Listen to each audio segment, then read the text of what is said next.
Okay, good morning. I'm at-large Councilmember Christina Henderson, Chair of the Committee on Health.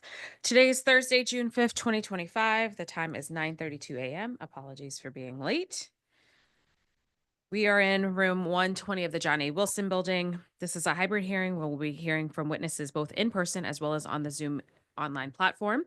This hearing is also being broadcast live on cable channel 13 as well as on my YouTube page at CMC Henderson.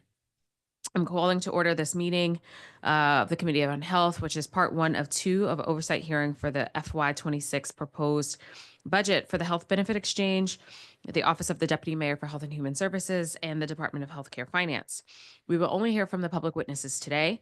Mila Kaufman, the Executive Director of the Health Benefit Exchange, and Wayne Turnage, both the Deputy Mayor for Health and Human Services and the Director of the Department of Healthcare Finance, will appear before the committee on Monday, June 9th at 10 a.m. I'm going to describe a little bit about each agency before we turn to the public witnesses. So the DC Health Benefit Exchange Authority, or HBX, is the quasi-governmental agency for the District of Columbia government charged with implementing and operating the district's health benefit exchange. The exchange operates DC HealthLink, an online insurance marketplace for district residents and small businesses. DC HealthLink fosters competition, transparency, and private health insurance market, enabling individuals and small businesses to compare health insurance plans, prices, benefits, and purchase affordable quality care.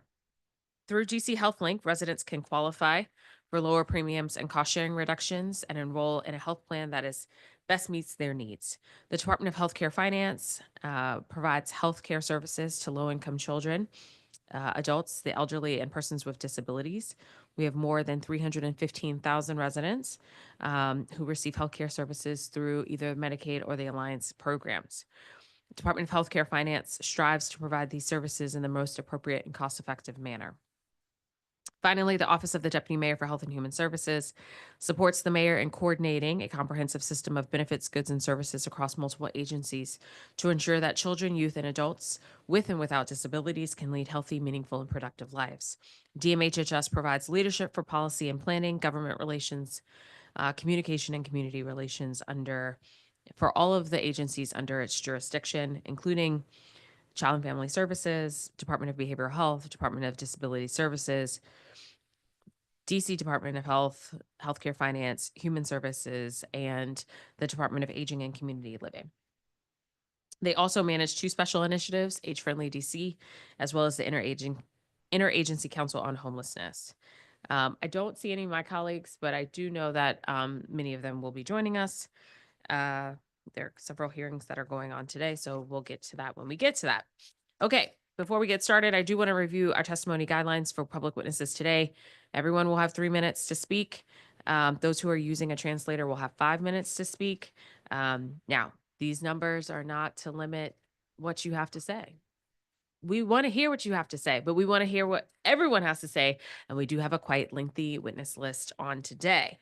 In terms of, we're going to start first with the witnesses requiring translation services. They will testify first. Then we're going to move to the in-person public witnesses for all 3 agencies. And then we're going to do the virtual witnesses for all 3 agencies. If your testimony addresses multiple agencies, you're only going to testify once today. You don't get to triple dip if you have something to say about all 3. But again, everybody is welcome to submit written testimony for the record, which we will have. All right. So I'm going to call our first panel of witnesses, which is going to be truly hybrid. So we have 4 individuals who are going to be testifying virtually and 1 person who is testifying in person. So Nancy Himenez, so patient and board member, at La Clinical de Pueblo, could come to the table.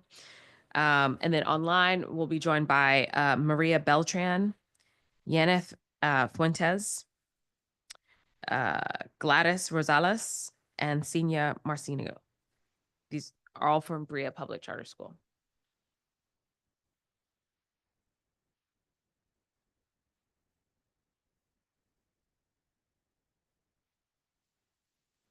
Ashley Simpson, if you're on. Hi, Ashley. Do you know where the team is from Brea? I see Maria. Her name is listed as Maria Guerra instead of Beltran. Okay. So she can be promoted. And I'm not sure about the phone number that appears. That may also be, I can check if you just give me a second. Okay, thank you. We'll start with Nancy, who's, oh, sure. Do you,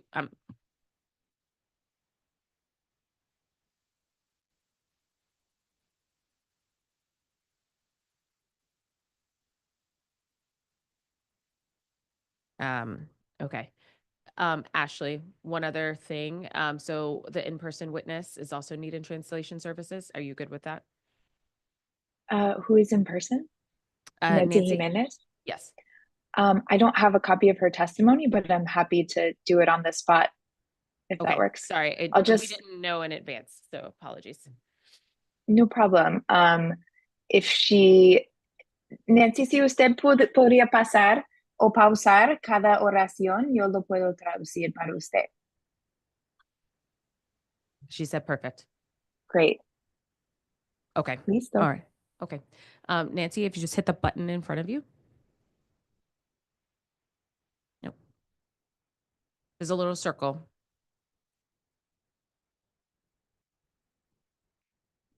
Yeah. Yep. Buenos días, concejal Henderson, miembros y personal del Comité de Salud. Mi nombre es Nancy Himenez y soy paciente, promotora de salud y miembro de la Junta Directiva de la Clínica del Pueblo. Good morning, Chairperson Henderson and members of the Council of or members of the Committee on Health. My name is Nancy Himenez, and I am a patient and board member at La Clínica del Pueblo. Doy mi testimonio hoy porque la propuesta del presupuesto de DC recorta el acceso a los servicios de salud para muchos miembros de mi comunidad.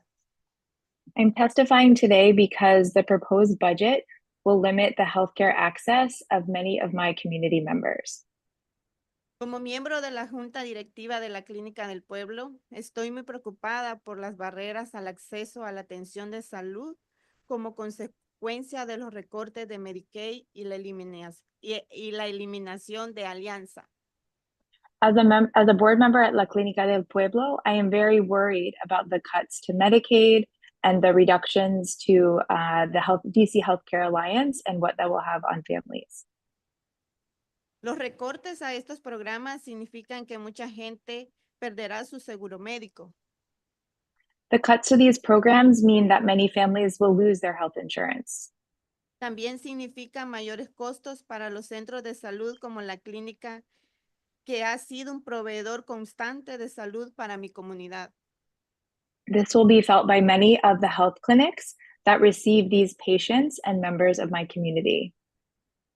Tengo varias condiciones de salud que me requieren controles regulares para evitar que empeoren.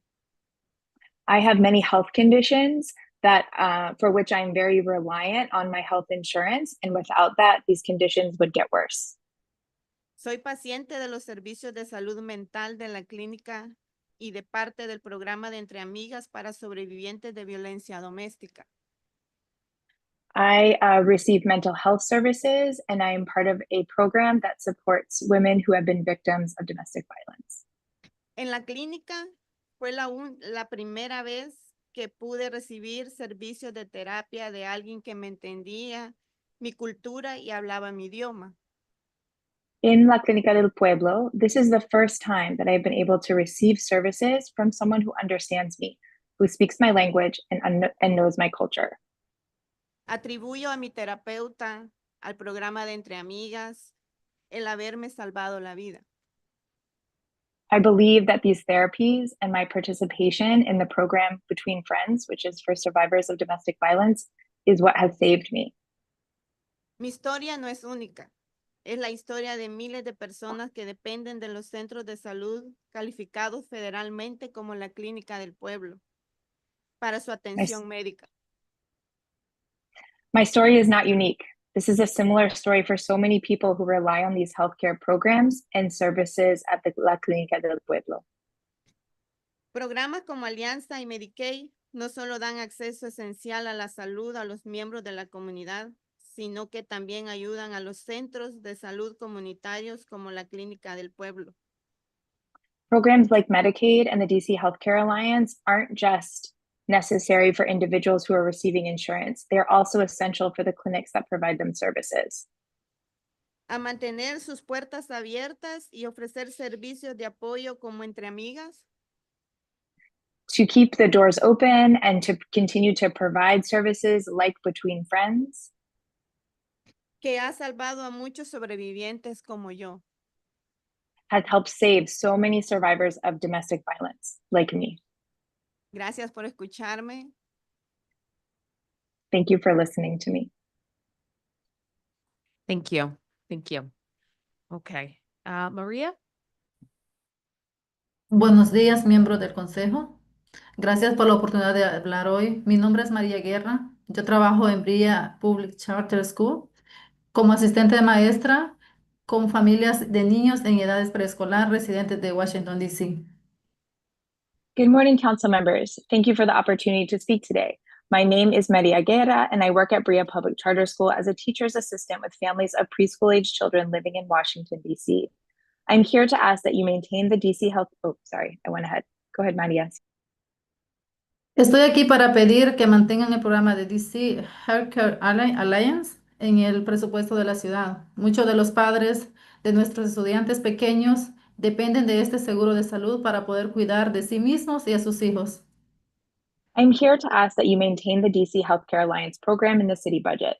Many of the parents of our young students depend on this health insurance to care for themselves and their children. La mayoría de estas familias no tienen acceso a un seguro médico privado porque trabajan por horas o por empleo que no ofrecen cobertura. Gracias a esta cobertura de Alliance, pueden llevar a sus hijos al médico, vacunarse, recibir atención preventiva y tratar enfermedades a tiempo. Most of these families do not have access to private health insurance because they work hourly or in jobs that do not offer coverage. Thanks to the DC Healthcare Alliance, they can take their children to the doctor, get immunizations, receive preventative care, and treat illnesses regularly. Cuando los padres están sanos, pueden trabajar, cuidar a sus hijos y participar en su educación. Esto crea familias más fuertes y comunidades más saludables. When parents are healthy, they can work, care for their children, and participate in their education. This creates stronger families and healthier communities. Por favor, no quiten este programa. Es una ayuda vital para muchas familias de Washington, D.C., trabajadoras que forman parte de nuestra comunidad. Please do not eliminate this program. It is a vital aid to many working families who are an important part of our city. Thank you for your time and for considering our voice. Gracias por su tiempo y por escuchar nuestras voces. Thank you. Thank you. Okay. I'm going to just check with my staff really quickly to see if we see Yanith Glatis or Sinya.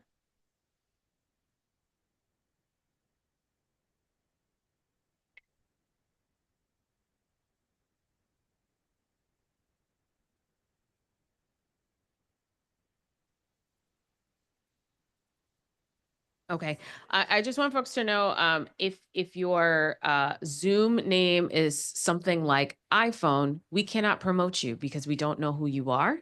And so for the integrity of this process, if you could just change your Zoom name to something that you have signed up with, that could help us sort of go through this process. Ashley, how do you want to proceed? Do you mind if I just translate what you just said? Oh, sure. Go ahead. Yeah. A las personas que están esperando entrar al Zoom, ustedes necesitan poner en su nombre el mismo nombre que usaron para registrarse para esta reunión. Si solo dice iPhone o su número de teléfono, no sabemos si usted es una persona que está aquí para testigar. Gracias.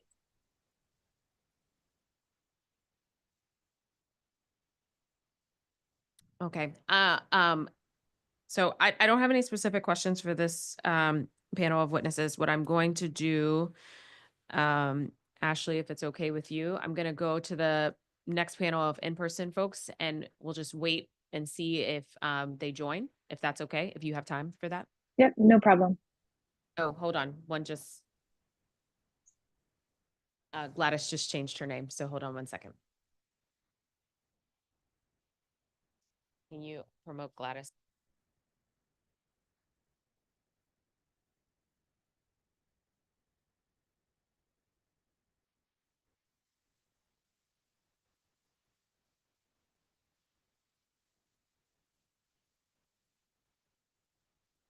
Great. Okay. Hola, Gladys, buenos días. Buenos días when you're ready. Ok. Buenos días a miembros del consejo. Gracias por darme la oportunidad de hablar hoy. Mi nombre es Gladis Rosales, soy mamá de 2 niños y estudio en Agraa Public Charter School. He vivido en Washington, D.C. desde el año 2010. Trabajo medio tiempo y no puedo pagar un seguro médico privado. Por eso la D.C. Healthcare Alliance hace algo esencial para mí. Recibo atención médica en Mary Center, donde me han ayudado con mis chequeos, vacunas y medicamentos. Tener acceso a este cuidado me permite mantenerme sana y seguir trabajando, aunque mi trabajo no me ofrezca seguro. La DC Health Alliance me da tranquilidad. Sé que puedo ir al médico si me enfermo o si necesito ayuda. Sin este programa no podría pagar las consultas ni los tratamientos que necesito. Les pido por favor que mantengan la DC Health Alliance en el presupuesto de la ciudad. Muchas personas como yo dependemos de este programa para cuidar nuestra salud y vivir con dignidad. Gracias por su atención y por escuchar mi historia. Good morning, council members. Thank you for giving me the opportunity to speak today. My name is Gladis Rosales. I am a mother of 2 children and attend Brea Public Charter School. I have lived in Washington, D.C. since 2010. I work part-time and cannot afford private health insurance. That's why the DC Healthcare Alliance has been essential for me. I receive medical care at Mary Center, where they have helped me with my checkups, vaccinations, and medications. Having access to this care allows me to stay healthy and continue working, even though my job doesn't offer insurance. The DC Healthcare Alliance gives me peace of mind. I know that I can go to the doctor if I get sick or need help. Without this program, I won't be able to afford the visits or treatments I need. I ask you to please keep the DC Healthcare Alliance in the city budget. Many people like me depend on this program to take care of our health and live with dignity. Thank you for your time and for listening to my story. Thank you. Thank you. All right. So we're going to go to our first panel of in-person witnesses. Ann Gunderson, Sia Barbara Kamara. I don't see her. Jessica Bermutin. Jennifer Carroll. And Albert Garcia. All right, we're just gonna keep going to find somebody. Julie Luhan. All right, Julie's here. And we're just gonna keep going, even though it's on a different topic, but Leah, if you want to join.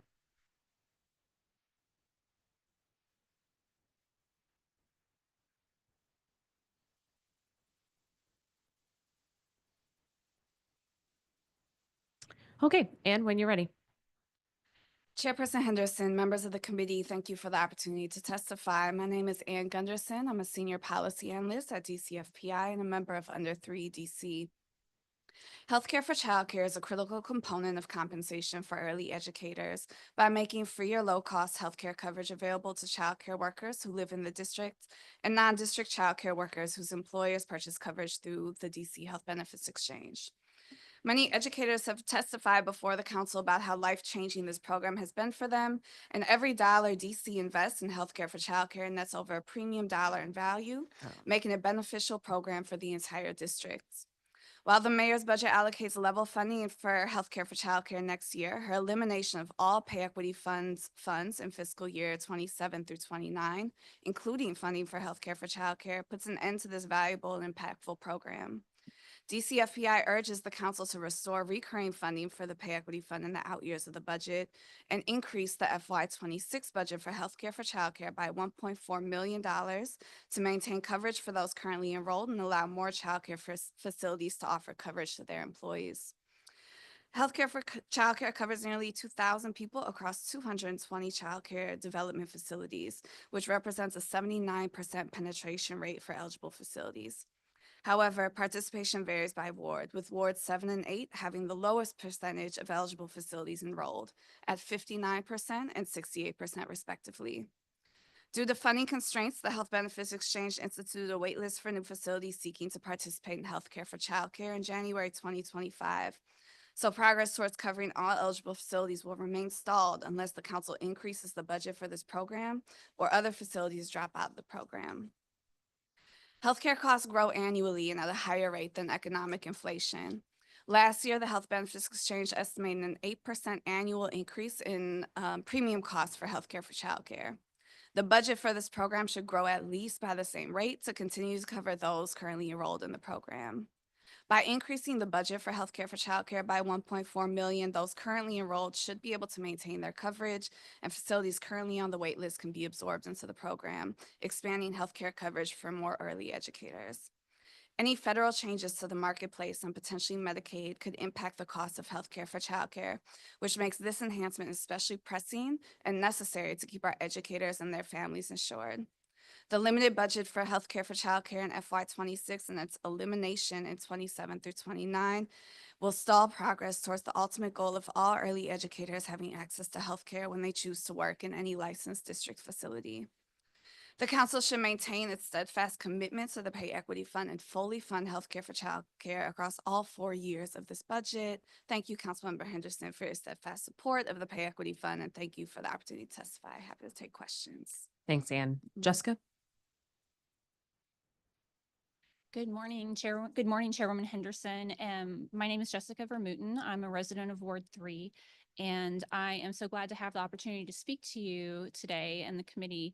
And I want to talk about the importance of DC HealthLink and the exchange to me. I've had insurance using DC HealthLink twice, both times because of unexpected events, and I am incredibly grateful for the service. I moved to the area 7 years ago as a military spouse when my husband was stationed here for 1 year. Sadly, our marriage came to an end during that year. Rather than moving, though, I decided to stay in DC. I'd already made friends here. I found a wonderful church, and I love it. I love it here. Losing TRICARE, however, meant that I needed medical and dental insurance, which I purchased through DC HealthLink because I was working as a freelancer. I'm really thankful I was able to choose among high quality plans, especially since I had a health scare in 2021 and 2022 that required extensive sophisticated testing and surgery. 3 years ago, I took a full-time position and ended my coverage through the marketplace. But this spring, at the end of March, my colleagues and I lost our jobs through no fault of our own. With almost no notice, only 1 business day, I once again needed to find medical and dental insurance, and I immediately turned to DC HealthLink. While I had done everything online in 2019, this time I began the process online, but because of the very tight timeline, I called the DC HealthLink contact center to ask a few questions. The representative I spoke with was fantastic. She answered my question, and then she asked follow-up questions of her own to make sure I was on the right track. And to my astonishment, she was prepared to stay on the phone with me while I went through and completed the whole process. It was amazing. Beyond that, she was really friendly and reassuring, exactly the kind of person I want to help me. And I'm so grateful for that component of the service. I was relieved to learn that I'm eligible for a lower premium through a tax credit. By making my health insurance more affordable, the tax credit's a key element in being able to afford other necessities like rent and food during this uncertain time. And it's my understanding we're in danger of losing this tax credit, which is deeply concerning, especially given my situation. And I'm worried for my neighbors who also experience sudden job loss and health insurance loss. I'm so grateful for the broad range of plans available on DC HealthLink, both medical and dental, the clarity of the website, the number of online tools and their functionality, and the truly excellent customer care. With my employment and health coverage in flux, and with so many district residents in similar situations, it's crucial to maintain and continue to improve this vital service. Thank you so much for listening to my story, and thanks for the services you're helping provide. Happy to answer any questions. Thanks, Jessica. Julie? Greetings, Chairman Henderson and committee members. Thank you for allowing me to speak today. My name's Julie Luhan, and I'm the owner of 2 child care facilities in Ward 1, Julie Luhan's Child Development Home and Lanier Lullabies Child Development Center. I'm also a mother of 4 who lives in Adams Morgan.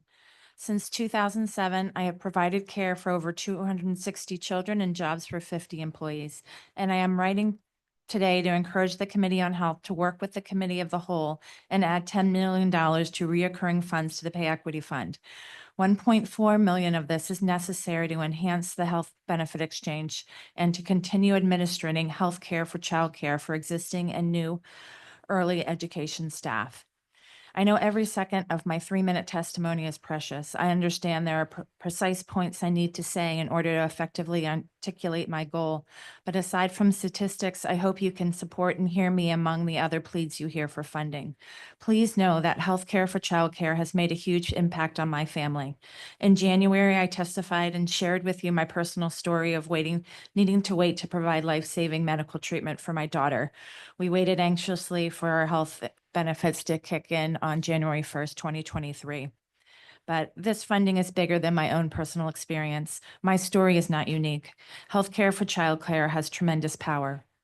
When I heard the first whisper of a chance that childcare providers would be offered health insurance, I thought for sure it was too good to be true. The significance of this cannot be overstated. I'm incredibly grateful to you, Chairman Henderson. You have been a champion for ensuring the creation of the Pay Equity Fund that includes the establishment of healthcare for childcare. The creation of healthcare for childcare is a bold, creative way of trying to fix the broken healthcare system we have. Currently, 1,967 people, which are early educators, staff, and their families, participate in the healthcare for childcare. Like most early learning programs, I couldn't provide health insurance for my staff, but I can now have coverage for all my employees. I myself was paying almost $3,000 a month for health insurance for my family. Consequently, this program has allowed nearly 2,000 people to have better access to preventative care, pay for necessary medical appointments, and rely less on emergency rooms for primary care. I fear, however, that this program is at risk, and I ask the council to continue to fully support healthcare for childcare. I'm grateful for the mayor that she preserved $70 million for the Pay Equity Fund for her budget, but I'm alarmed that she eliminates these programs in the future. I urge you to consider the profound impact of the health insurance coverage on the early education workforce. Thank you for letting me speak. Thank you. Leah. Good morning, Chairperson Henderson. My name is Leah Castile. I'm a senior policy attorney at Children's Law Center. Thank you for the opportunity to testify about DHCF's proposed FY26 budget. We first want to highlight a couple of the initiatives DHCF leads that have been operating successfully. The 1115 waiver continues to move the district toward whole person care through a strong community engagement process. We are also excited to partner with DHCF on moving maternal health priorities forward through the Transforming Maternal Health model. The rest of our healthcare system faces a tougher road ahead. Coming into this budget season, we know that DHCF would have to make $182 million in cuts to slow the growth of the Medicaid program caused by what the agency identifies as increased provider rates and enrollment. Impending federal cuts to Medicaid are already expected to make maintaining coverage more difficult with the inclusion of work requirements and more frequent renewal periods, so decisions made at the local level will be amplified in the coming months. We were alarmed to see 25,575 people will be cut from Medicaid, including childless adults and parent caretakers of dependent children. These groups will be eligible for a basic health plan, but if they do not have the upfront money needed to pay premiums, their coverage will become unstable. Research shows the impact on children with uninsured parents or caretakers includes higher likelihoods of poor overall health, ADHD, and developmental delays. Although children's eligibility is protected, the freeze on provider reimbursement rates and the lack of increased investment in the provider network can limit service availability in a way that children's services are effectively cut. We cannot offer children health care coverage without access to quality services. The forecast for the future of the district's Medicaid does not have to look so bleak. If we return our focus to long-term transformations of our health system that were committed to years ago, the carbon on behavioral health services and the transition for fee-for-service enrollees into MCOs were set as goals back in 2019 because it was understood that our system needed to provide district residents with accessible, reliable, and quality care that treats the whole person. The transition of enrollees from fee-for-service to MCOs could potentially save the district over $1 billion. So maintaining a long-term vision through a difficult economic period can help us to achieve improvements still needed in our healthcare system. My colleague Chris Gamble's written testimony will provide further details on the points I've spoken about, and I welcome any questions you may have. Great. Thank you so much to this panel of witnesses. And I know I went on a little there, but I hate to leave a seat open when a seat is available. Julie and Ann, thank you so much for your testimony about healthcare for childcare and the impact that it's had. I think it's probably one of our more successful, innovative programs that we have. And I'm grateful that we have the funding to continue for this year, but what happens in the future is always that question mark. I think I heard the chairman say a lot yesterday during the OSSI hearing. The out years are fuzzy. And we can go through an exercise to spend a lot of effort and time to try to fix something for FY27, but I just want to make sure that FY26 is solid. And also, speaking to the impact that it has. Obviously, when we started healthcare for childcare, it didn't have a wait list. Now it does have a wait list, so we need to work through that. But we'll get there when we get there. Ms. Bermutin, thank you so much for your testimony, and I'm glad that the exchange has been there when you needed it, which is the reason why we have a marketplace. Your testimony about the care that you received, the care and concern rather that you've received, even when calling the customer service line, is always good to hear. We don't hear that for every agency, so that's great on that front. Ms. Castile, thanks for your testimony in terms of the Medicaid. I'm trying to change my language from like we're just cutting 25,000 people off Medicaid to we are transitioning 25,000 people off of Medicaid to another option. In the conversations that we've had with Health Benefit Exchange, right now, based on the analysis, it's looking as though there will be no premiums, which is good. And so we're just going to have to sort of work through. But your testimony around what does this look like in combination with what happens on the federal side is well taken and something we need to certainly pay attention to. But I don't have any further questions. Just make sure we have your written testimony for the record. Thank you all. Okay, I didn't set a timer for myself, but that's okay. I'm gonna do better in the future. Okay, Jacqueline Verer, Ian Paragal, and Jackie Bowens.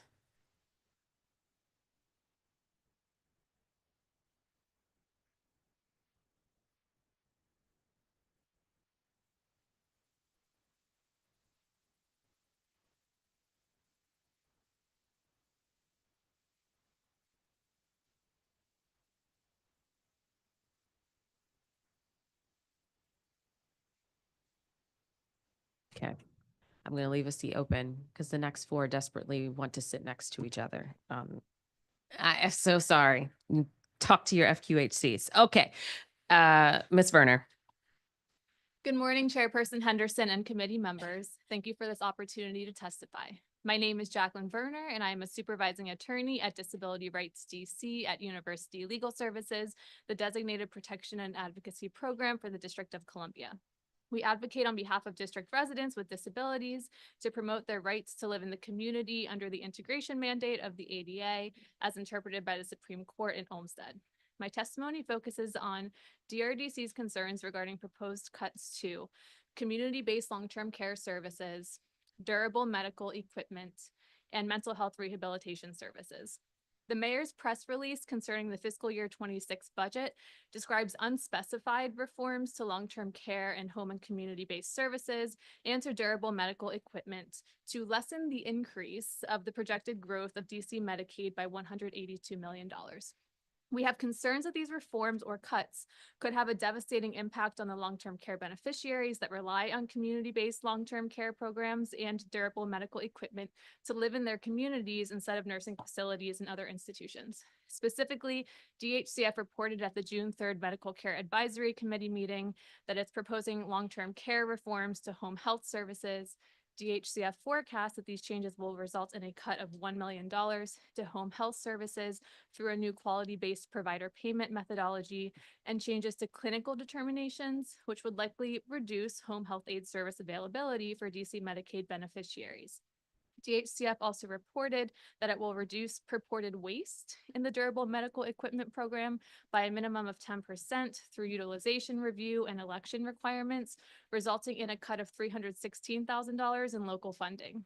This analysis, according to DHCF, includes analyzing what DME DHCF will continue to offer, including wheelchair features and the quantity of adult diapers as an example. Reductions in Medicaid community-based long-term care and DME as a cost savings measure won't save the district money in the long term and potentially not even in the short term. Access to DME under DC Medicaid, like wheelchairs, hospital beds, walkers, and incontinence supplies, maximizes district residents' independence to maintain community living as opposed to more costly institutionalization. Moreover, reforms that result in cuts to community-based long-term care will threaten the Medicaid services that people rely on to live in the community. We do appreciate that DHCF included a one-time wage enhancement in the budget of roughly $6.5 million for direct support professionals. We do continue to urge this committee to ensure that DHCF has an adequate fiscal year 26 budget that provides a living wage to address the staffing shortages and vacancies in long-term care service delivery system, including home health aides and certified nursing assistants. If the district does not ensure rates are truly adequate to address the staffing shortages right now, it's going to cost the district more money in the future. Finally, DRDC is concerned that behavioral health consumers will seem likely to have their Medicaid behavioral health services disrupted with DBH's announced reduction to the community support benefit. Because MHRS services are Medicaid services, we just want to raise that at this hearing too, but we will discuss that in further detail in our testimony for DBH. Thank you again for this opportunity to testify, and I welcome any questions. Thank you. Ian? Good morning, Chairperson Henderson. I'm Ian Paragal, and I serve as the Exec Director of the DC Coalition of Disability Service Providers. The DC Coalition currently represents over 50 provider agencies, employs more than 7,000 staff supporting over 2,300 persons with intellectual and developmental disabilities. Member organizations provide home and community-based waiver services, as well as intermediate care facility supports, as well as some home health services. We want to acknowledge the efforts of DHCF in developing a difficult FY26 budget in a manner that does include some much needed attention to the nursing concerns we've voiced during our performance oversight testimony.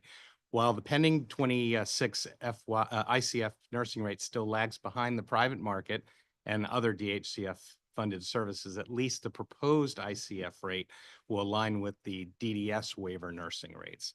In addition, we're pleased that there were no direct DD or ICF cuts within the DHCF budget, and provisions were made for the one-time only funds to maintain the intent of the DSP Wage Act. However, our main concern here today is the direct support, direct care wage allocations of the DSP Wage Act, and that they are not going to be included as part of the financial plan for future budgeting purposes.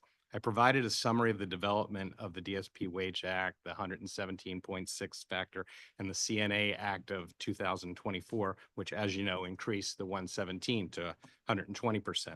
That history is in my written testimony. So with the limited time I have, I want to highlight the decision, why the decision to freeze the direct support wage is a concern. For reference, the district has calculated the local share of the cost of maintaining the original 117.6 calculation as roughly $26 million for FY27 and $80 million for the 3-year financial plan. We recognize that's a lot of money, especially in these times, but this workforce is critical to the very operation of the DD waiver, home health, and ICF services.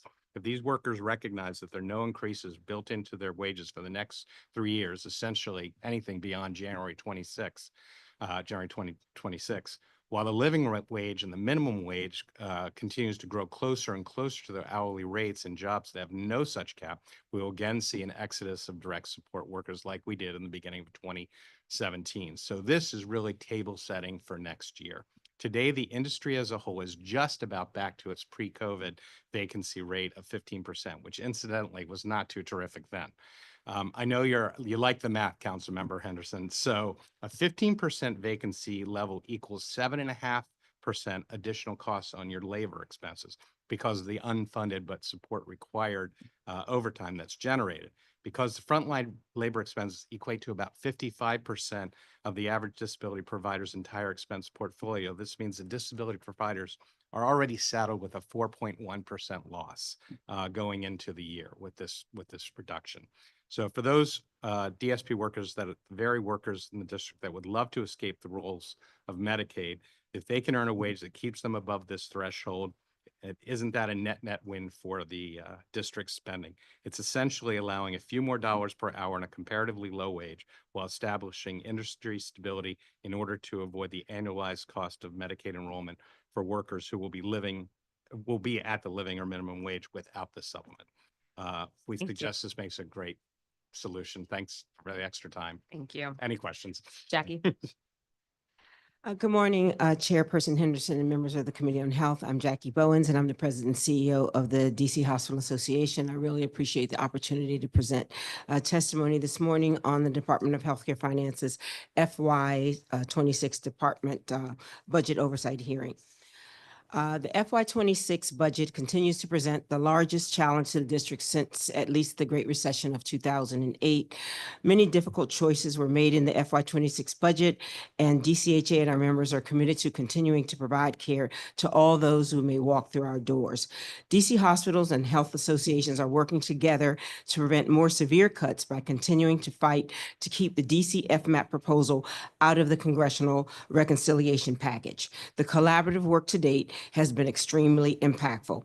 There's no question that changes in coverage will present challenges, and all of us in the healthcare community will need to work together to ensure we minimize the impact of the benefit changes. We're currently working with DHCF and the Health Benefit Exchange Authority to understand and support the basic health plan for the nearly 25,000 residents transitioning off Medicaid.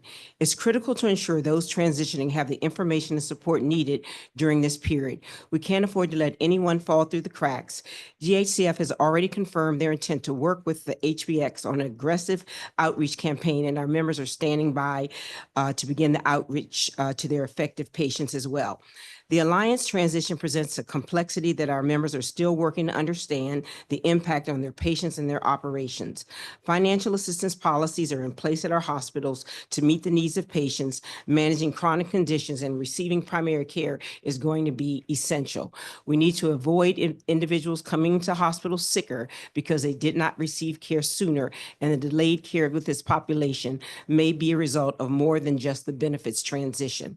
Finally, included in the FY26 budget is the continuation of the Medicaid Managed Care Direct Payment Program.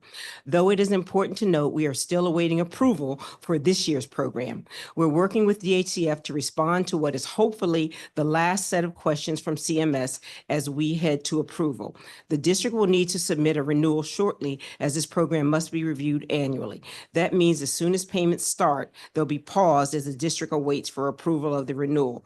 As a reminder, this program will provide district hospitals with the opportunity to make strategic investments to improve patient outcomes, expand access to services, and support Medicaid beneficiaries. Additionally, as part of the directed payment program, hospitals were required to report quality metrics to the district and CMS on several measures, including maternal morbidity, social determinants of health screening, transitions of care, and the flow of information to the next levels of care.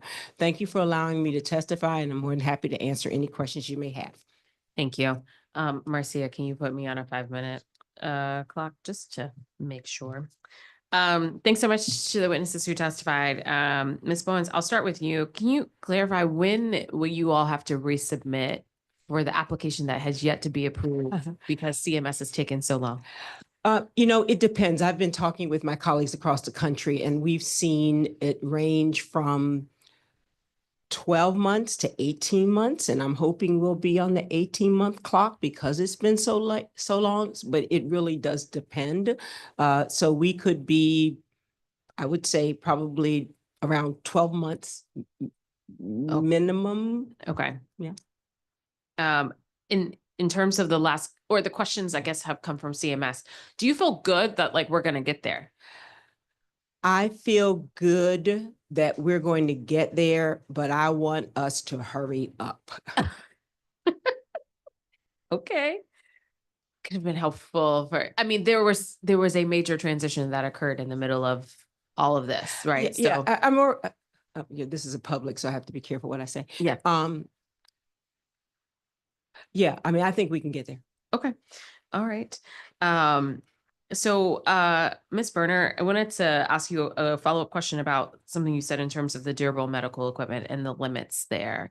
Can you say more about that? Because I feel like you have a bit more information than we have around what has been, I guess, explained to providers and advocates around what is going to happen with that. Yeah, so and thank you for that question. At the Medical Care Advisory Committee meeting earlier this week, they provided a little bit more information, but it's still pretty vague from my understanding. Okay. So they're saying they've identified that there's some waste in that system. They gave a couple of examples saying that like lotion, a vendor for lotion that they're paying for is charging them like $26 or something when it could be like $5.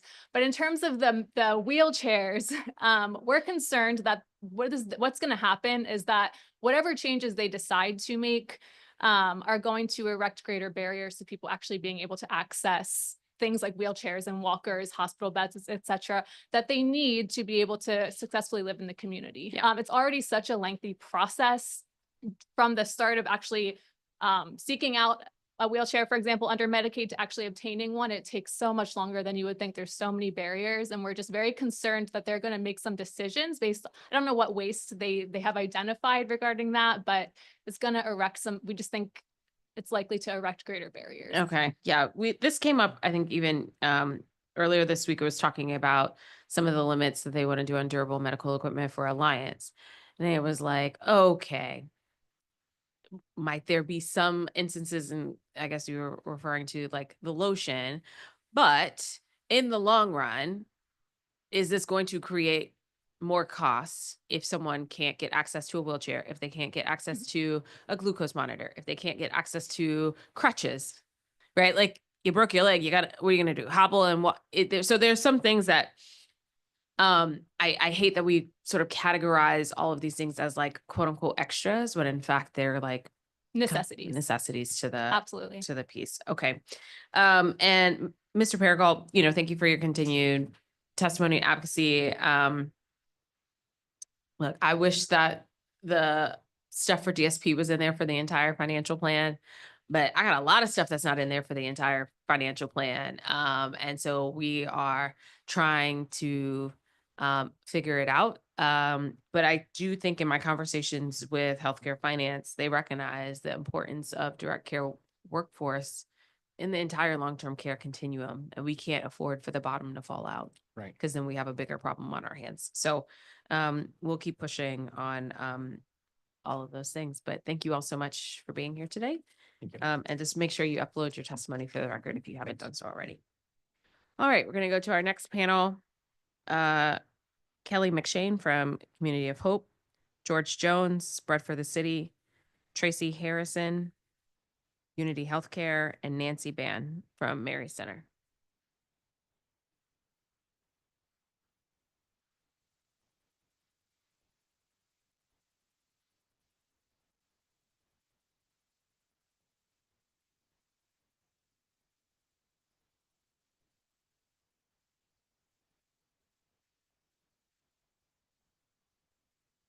Okay.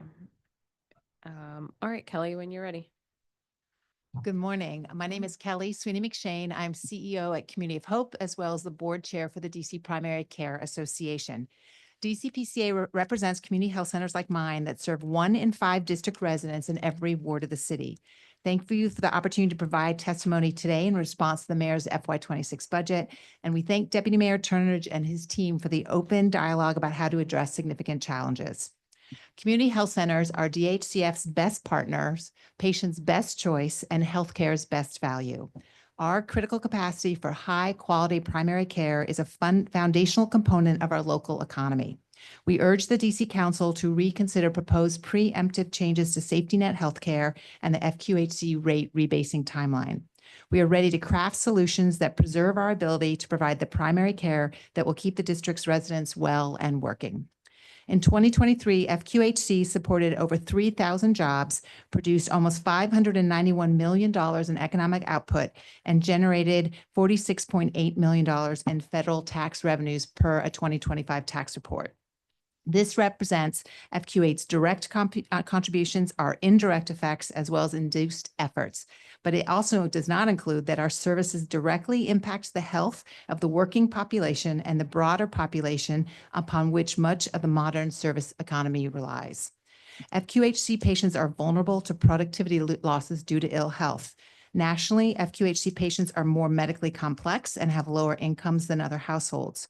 The insurance churn and loss of access caused by budget cuts can be a major driver, increasing medical complexity and decreasing district productivity. As a result, FQHC patients can suffer from gaps in care that increase the risk that they will land in the ER, miss work, or be forced to work while sick. Overall, a sicker population will be able to work less, buy less, and produce less while costing the healthcare system more. Preventive care and effective chronic disease management are crucial to addressing both absenteeism and presenteeism. FQHCs offer comprehensive team-based care with 2,320 total FTEs across multiple disciplines, and comprehensive services that means that patients get the right services at the right time in a convenient place. These comprehensive services cannot be provided without sustained revenue from patients. Every business in the district relies upon the workforce that we serve. Less access to primary care means less productive business and ultimately lower tax receipts for the city due to loss of economic activity.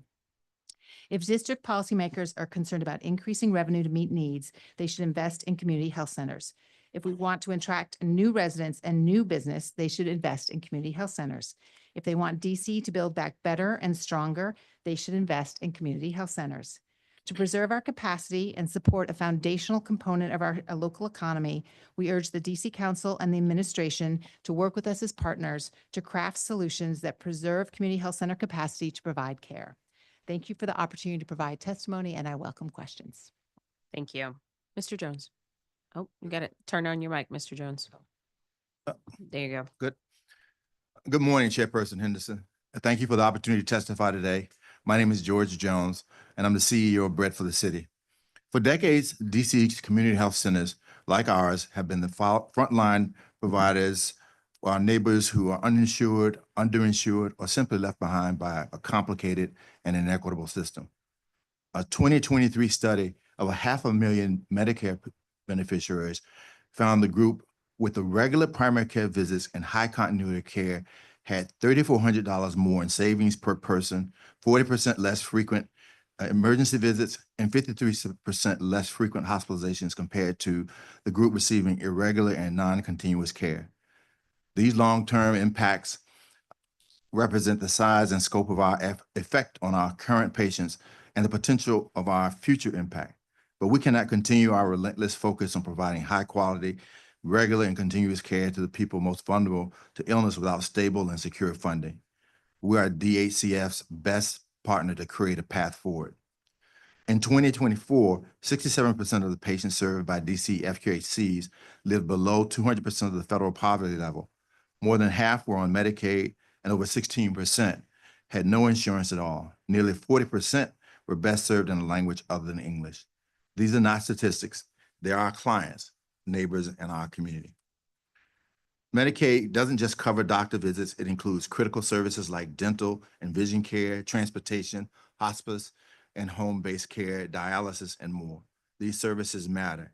They save lives, and without them, our patients, especially those with chronic illnesses or disabilities, will fall through the cracks. If the basic health program moves forward, we urge the council to ensure it includes the same robust benefits as Medicaid, including services like dental and vision, retroactive eligibility, continuous enrollment, and zero premiums or cost sharing. If that takes additional district investment, we believe it's a price worth paying to protect our community's health. We also ask the council to move slowly and thoughtfully. Rushing this transition risks leaving people uninsured, delaying care, and putting additional strain on already overburdened providers. Over 16,000 people could lose access to care. Health centers cannot absorb that cost. And more importantly, no one should have to go without health care simply because of their age or status. This is a public health imperative. If these proposals move forward as planned, we'll see more people uninsured, more preventable illnesses untreated, more emergency rooms overwhelmed, and more lives at risk. And without adequate reimbursements, Bedford City's medical clinic simply could not afford to continue providing high-quality, comprehensive primary care for thousands of patients who rely on us each year. We all want DC that's thriving, healthy, and equitable, but that vision can only be a reality when we invest in infrastructure that holds it up, our community health centers. Let's live our DC values. Let's ensure every resident can access the care they need to live with dignity and health. Thank you. Thank you. Ms. Harrison, you're a newbie at the table. I am a newbie at the table. Welcome. Good morning, Chairperson Henderson. Thank you for holding today's hearing on Mayor Muriel Bowser's proposed FY26 budget for the Deputy Mayor for Health and Human Services and the Department of Healthcare Finance.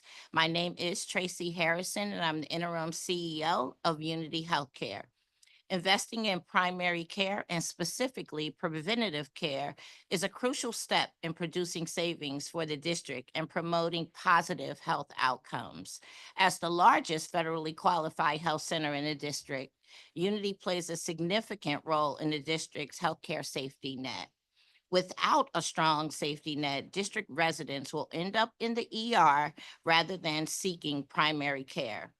By high-cost services can be avoided through primary care and preventative services that allow early detection and treatment, as well as outright prevention of diseases and complications.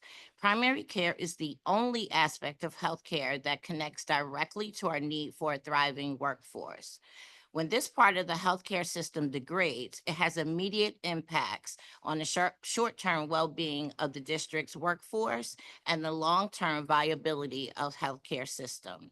We call upon the council to make sure that the budget protects our ability to deliver healthcare's best value, comprehensive primary care. There are many targeted interventions for different diseases that start from a base platform of primary care, from vaccines to cancer screenings to substance use disorder treatment. Unity's innovative work in treating hepatitis C is an excellent illustration of this work. To date, Unity has screened over 10,000 residents for hepatitis C, of whom we have treated and cured approximately 1,000 patients. Research shows that treating a single individual with hepatitis C can yield early lifetime cost savings approaching $200,000 by avoiding expensive complications. Dental services represent another strategic area for investment. Oral health is a fundamental component of health, employability, and quality of life. Poor dental health contributes to serious conditions like heart disease and can cause severe ongoing pain. This is why international care systems such as that of France are making investments in prevention through dental care.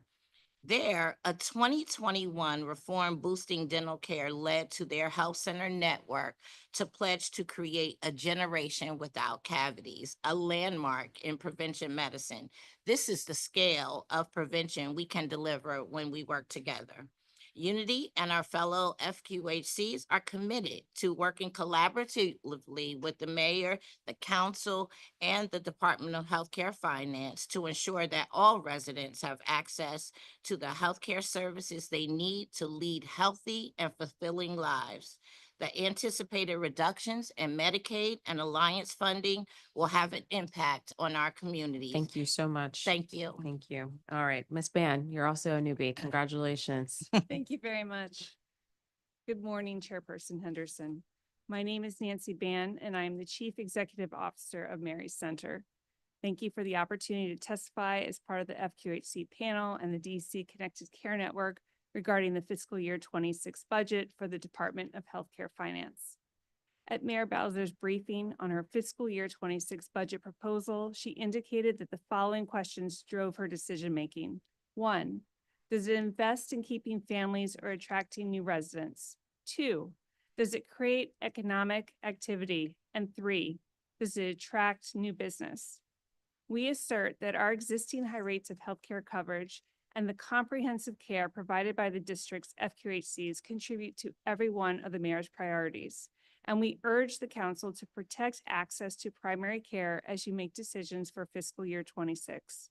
The council and the Department of Healthcare Finance must address the impact of the Medicaid Alliance and rebasing proposals on our patients and our financial sustainability, and work with us to craft solutions. We are your best partners in stabilizing cost growth in the long run.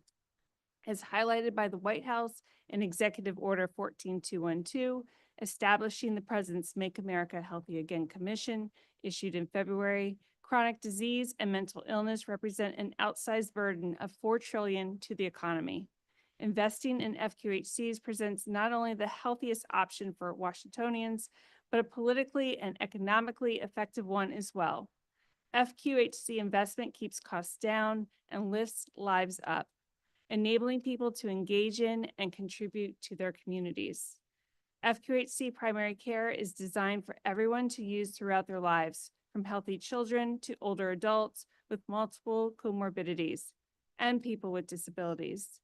Absent access to high-quality primary care, minor health problems can spiral, care management becomes difficult and uncoordinated, visits to emergency rooms increase, while preventative care lags. Care within FQHCs is designed to make an impact on multiple diagnoses and issues per visit. This is the simple math of why an increased supply of primary care is associated with better population health and more equitable health outcomes. As the mayor and the council contemplate changes to Medicaid that will move some beneficiaries onto the health benefit exchange, I urge the addition of benchmarks that will help ensure the system changes needed are fully operational and that beneficiaries' experiences are truly seamless. Having just arrived from Texas, where the state undertook one of the largest Medicaid redetermination efforts in the country, I witnessed how insufficient administrative capacity led to widespread coverage gaps, often lasting more than 90 days. These experiences underscore the importance of strong systems, staffing, and planning to support a smooth transition for our residents. We stand ready to partner to support that goal. I am returning to the district to lead Mary Center, a storied institution with a long, strong history of serving many diverse communities in DC. I am here in part to be in an environment that respects all people, that cares for all people, and that uplifts all people. Doing so will allow us to answer yes to all three of the mayor's questions. You all four of you. You know what Thank the time is. I appreciate the thank yous at the end. Appreciate that. No, but thank you so much to all of you for testifying. I think Kelly, you said it best, right? Our community health centers are integral to our public health system, and they certainly are.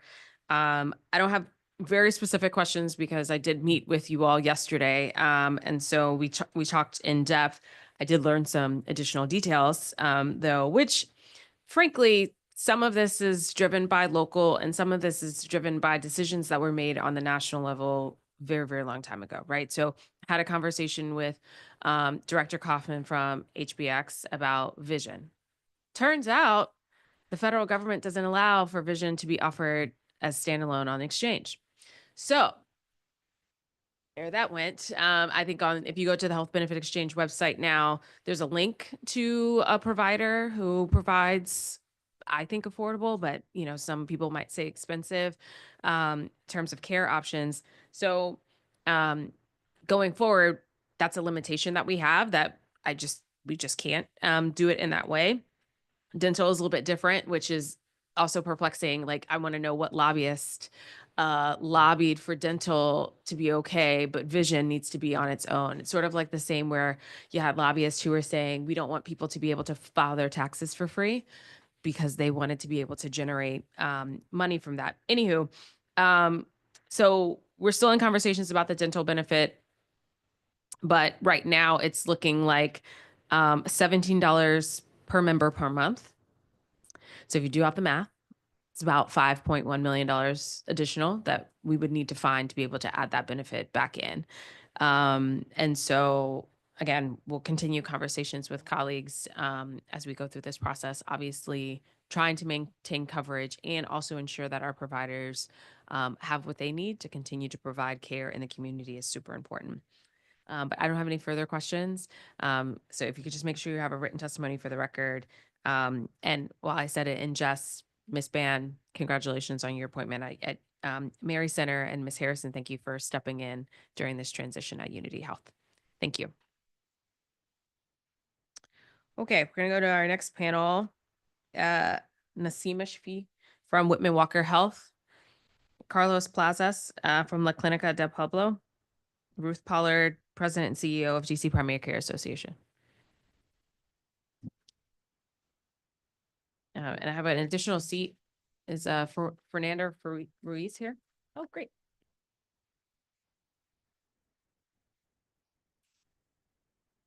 I mean, you technically work for an FQHC, so it fits. It's fine. All right. Nasima, when you're ready. Good morning, and thank you for the opportunity to share perspectives on the FY26 budget proposed for the Department of Healthcare Finance. My name is Nasima Shafi, and I'm the CEO of Whitman Walker Health. I'm also the chair of the DC Connected Care Network. I'm here to share the value of FQHCs that they bring to the Medicaid program when we work together, as we are now as the largest primary healthcare system in the District of Columbia through the Connected Care Network. In the District of Columbia, federally qualified health centers serve 1 in 5 DC residents. We estimate that FQHCs receive about 4% of DHCF's operating budget for provider payments.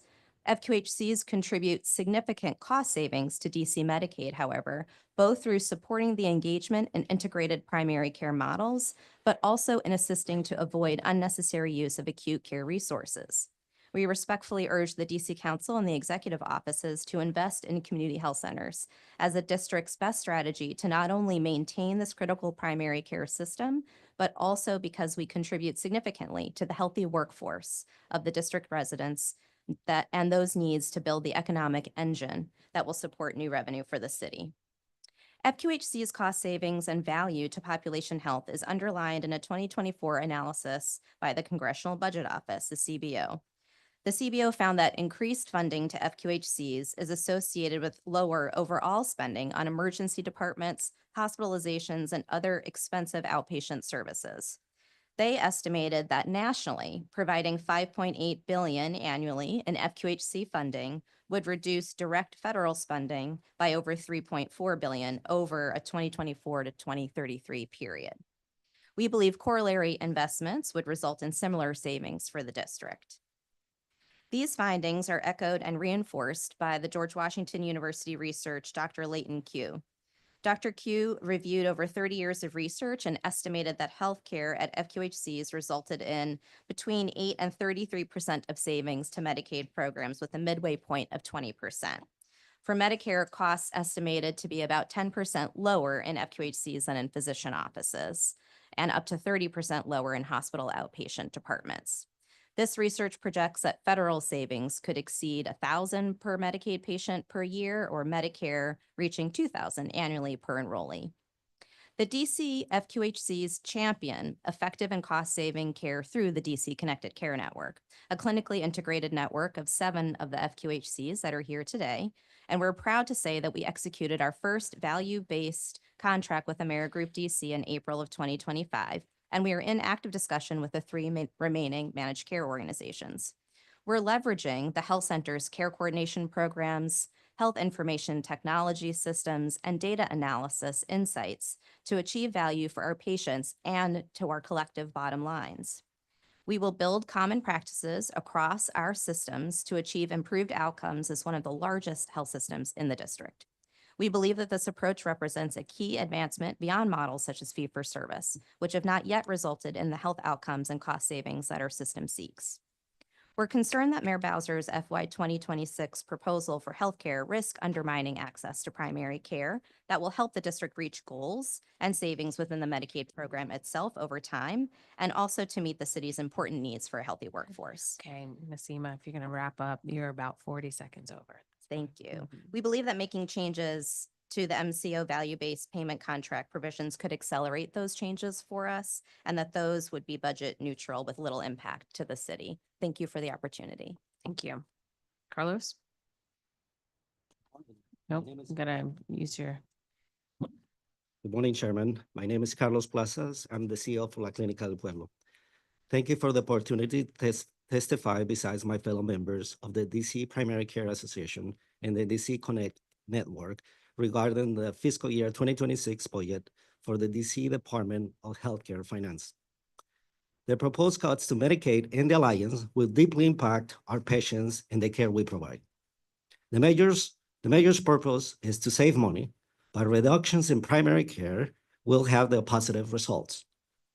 Community health centers are your best partner in containing healthcare costs, improving healthcare outcomes, and limited use of high-cost acute care settings.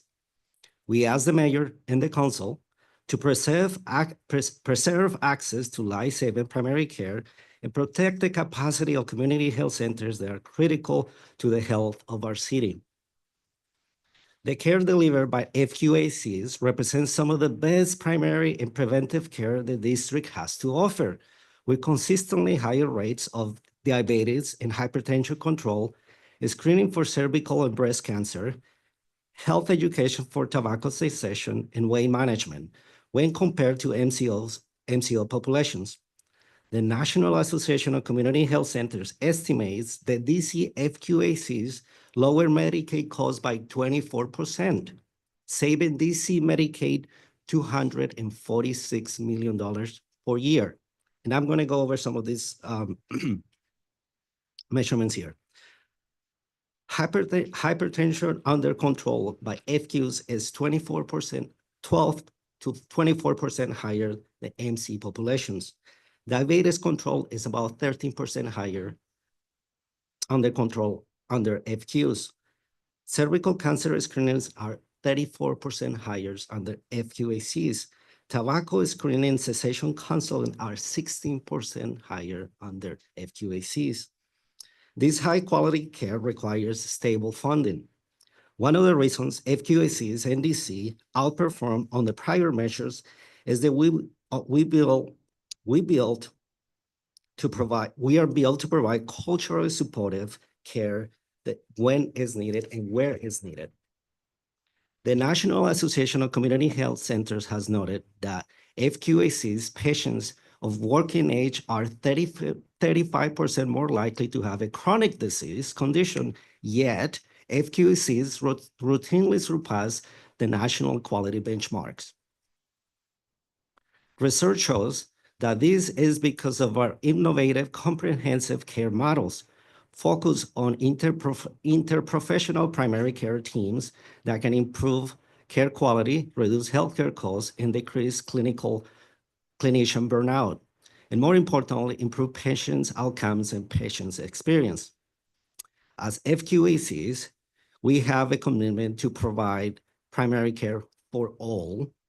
We urge the council to prioritize what is in our collective interest to ensure that community health centers continue to provide life-saving, cost-saving, and workforce-sustaining care for all. Thank you for the opportunity for my testimony. I'm looking forward for any questions. Thank you. Ruth? Okay. Good morning. My name is Ruth Pollard, President and CEO of the DC Primary Care Association and Executive Director of the DC Connected Care Network. Chairperson Henderson, thank you for this opportunity to testify before the committee on the fiscal year 26 budget. You've heard my members on the previous panel and on this panel share our major concerns, so I'm going to just get straight to the point. I'm sure you appreciate that. The proposed policies could result in more than $32 million in cuts, threatening care for 184,662 patients and the financial sustainability of our health centers. Just reiterating our key concerns: Medicaid eligibility changes, elimination of Medicaid eligibility for incomes above 133% of the federal poverty level will affect 7,400 of our patients. Our recommendations include requiring the BHP to pay Medicaid rates, retain 340B drug program savings and including dental and vision. And I heard you earlier about the issue with the vision. We hope that we can have an opportunity to discuss how we might do something different to include that coverage. Additionally, we urge council to protect patients by establishing benchmarks for DHCF and the health benefit exchange that trigger an implementation delay if not met, resourcing our health centers, enrollment assisters, and consideration of a waiver that will support access to BHP for Medicaid beneficiaries between the 200 and 212% of FPL. Second is the DC Alliance enrollment freeze. We know starting August 25th, enrollment for adults over 20 will freeze, leading to 16,616 enrollees losing, or as you say, needing to transition to a different coverage by fiscal year 28, with nearly 6,000 needing to transition to coverage in fiscal year 26 alone. While a small subset of these patients may qualify for BHP, most have no options for other coverage. And so we appreciate DHCF's efforts to mitigate near-term impact in fiscal year 26. Still, the total yearly impact on our FQ revenue by 28 fiscal year, when most adults will be ineligible, is estimated at 12.4 million revenue loss to them. And lastly, Medicaid rate rebase delay. Postponing rate adjustments until 2025 adds 15.3 million in financial strain on health centers. We respectfully agreed to postpone 1 year, but this is asking us to now postpone an additional year. So our call to action, again, is reiterated by my members, is that we protect healthcare for low-income DC residents and we preserve community health center capacity. The proposed policies do risk reducing staff and preventive care services, leading to long-term health and economic consequences. Thank you so much. Thank you. Ms. Ruiz. Good morning, Chairwoman Henderson and members of the committee. Thank you for the opportunity to testify today. My name is Fernanda Ruiz, and I'm the Home Visiting Director at Mary Center, which implements the Nurse Family Partnership Program here in the district, a member of the Under 3 DC Coalition, and a district resident from Ward 5. Thank you for the opportunity to testify today, and thank you to the DHCF for maintaining the $225,000 grant allocation for NFP in your proposed budget for fiscal year 2026. We are deeply appreciative of your continued support for the evidence-based home visiting model, which improves health, economic, and development outcomes for first-time low-income parents in the district. This allocation represents 25% of our operating budget and will allow us to serve 25 birthing persons and their families in their coming year.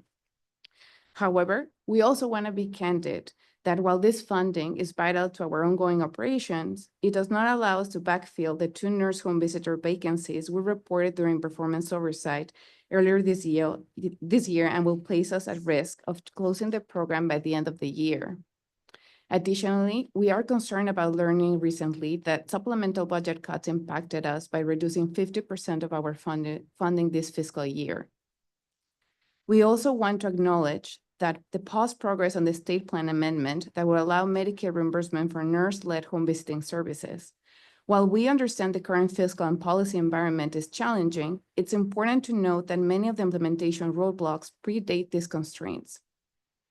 The SPA remains a smart, effective way to leverage federal dollars to sustain and expand this critical work in the district. Looking ahead, we encourage the DHCF to continue recognizing the value of home visiting programs within the broader maternal health strategy. Specifically, we hope Nurse Family Partnership and similar models remain included as part of the Transforming Maternal Health Initiative.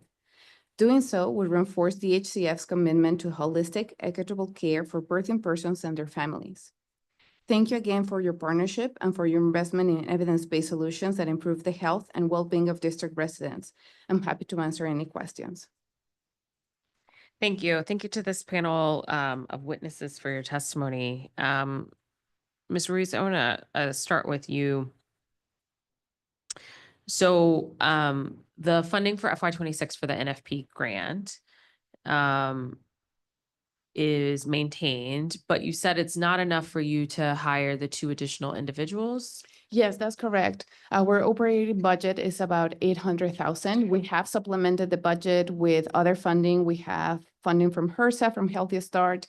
Marriott Foundation has also been supporting us. So with that funding, we've been able to support the program. However, with the without the Medicaid state plan amendment and funding ending, we might be restricted and one being able to sustain the program. So we have freezed the 2 vacancies that we have in order to be able to sustain the program and be able to carry it with the hopes that there will be other solutions in the future. Okay. How much is it for the 2 people? It would be about 300,000.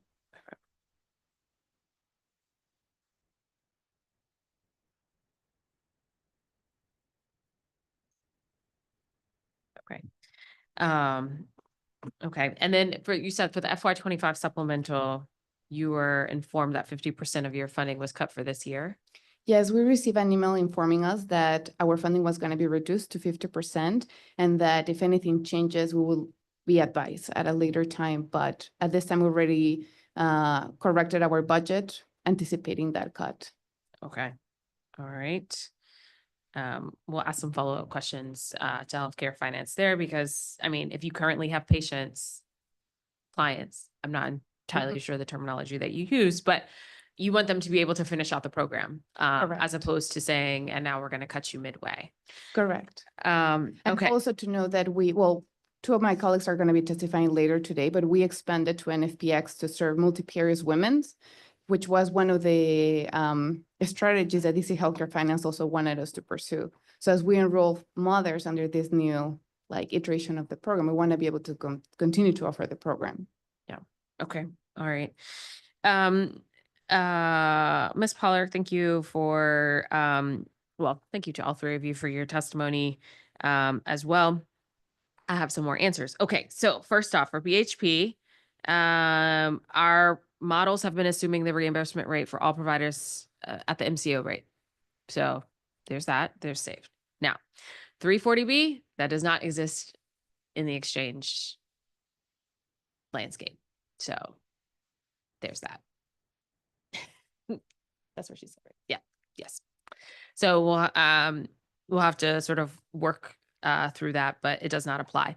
What we also anticipate, because these were the questions that were raised around transition, what we anticipate at this point is that all of the MCOs will have the option to continue to participate in the BHP. And they have also extended an invitation for Kaiser and Care First to participate as well. So individuals transitioning will still have options, but our hope is to do this as seamless as possible without individuals having to individually call HBX to do this. That would be chaos, as Ms. Kaufman said. So we're hoping to be able to literally work this out from one agency to one agency with a nice data file and make some transitions, but we'll see what happens there.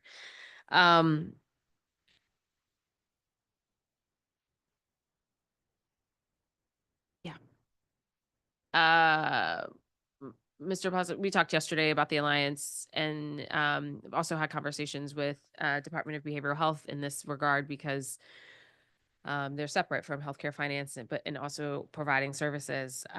We are going to do our very best to ensure that the providers have what they need to be able to serve those who are coming to them in need of care. We're having to walk a bit of a fine line here, as you know. And so going to keep talking to colleagues about how do we set this up, but also talking to healthcare finance as well. This gives me a good opportunity to sort of clear up for those who might be testifying later. I know if you look at the budget book, it looks like Alliance has been zeroed out. It hasn't, it's been moved to a different line that is mislabeled, that we're going to clear up as well through this budget process. But yeah, so we've been joined by Councilmember Maria Nadeau from Ward 1. Councilmember Nadeau, I don't know if you had questions. Okay, she doesn't have questions for this panel because she just walked in when Ms. Ruiz was speaking. So she'll have some questions for the next one. Like I said, there are a lot of different hearings going on today. So I'm going to call up the next panel, and then I'm going to go next door to the hearing for the Department of Human Services for a little bit to ask some questions over there. And Councilmember Nadeau is going to chair. She's a member of this committee. And then I'll be back, and then we'll go from there. But thank you all to this.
Okay.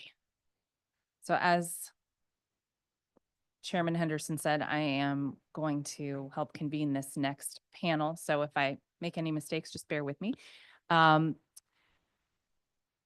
Alma Gabriela Salado, Student Services Coordinator. Deja Williams, Health Equity Organizer, Spaces in Action. Rose Cruz, student at Brea Public Charter School. And Pepper Reed, patient.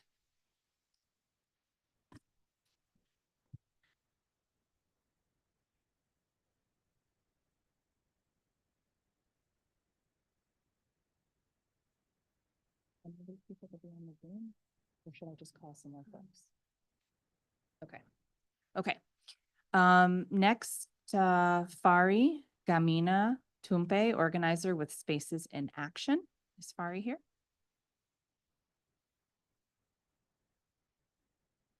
Rosa Hinojosa, student at Brea Public Charter School. Can you talk her with her chair? Oh, she's got it. Okay, great. Juan's on it. Thank you, Juan. Abby Goldstein. Is that okay, Abby, or do you need to be on the panel with Kelia? Okay, is that okay? Then we'll just hang on one second. We can put you on the next panel. So then we'll skip to Jessica Lazarov, treasurer and pediatrician, DC chapter of the American Academy of Pediatrics. All right, I think we've got our panel.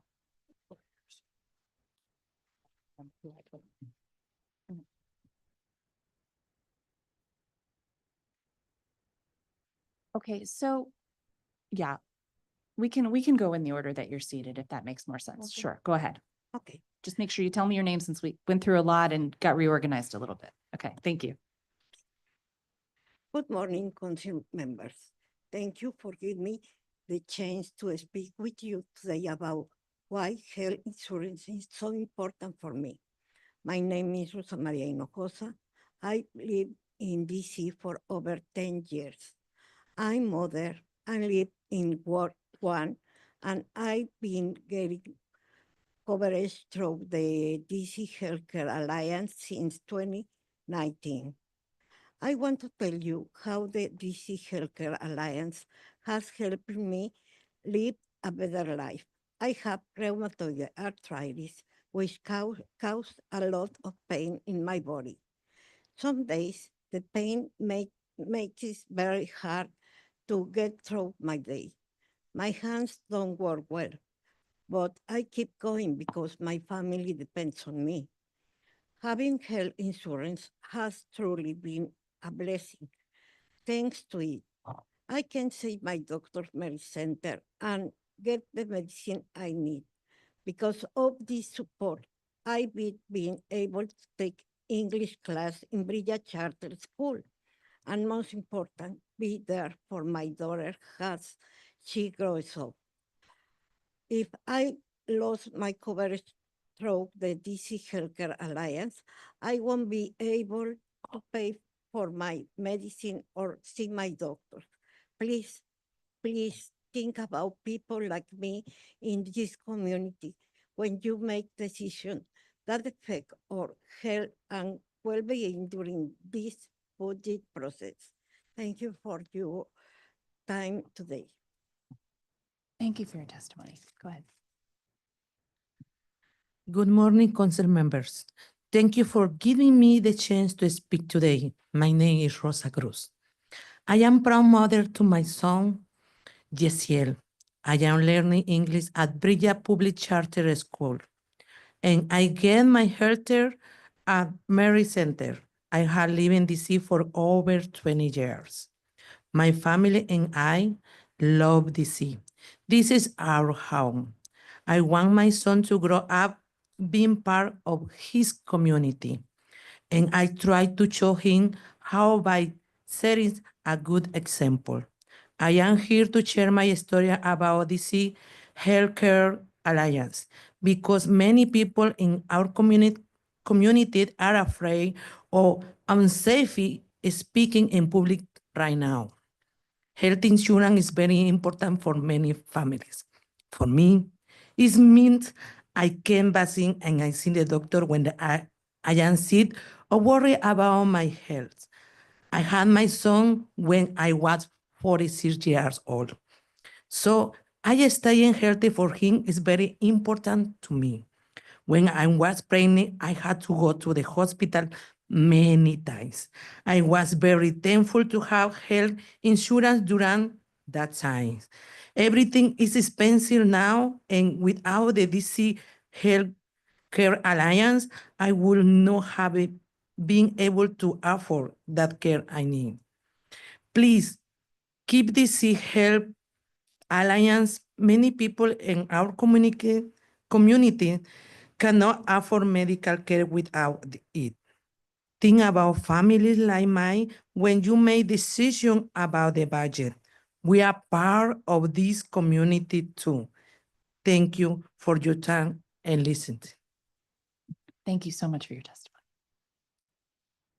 Good morning, Chairperson Henderson and members of the community. Thank you, Nando.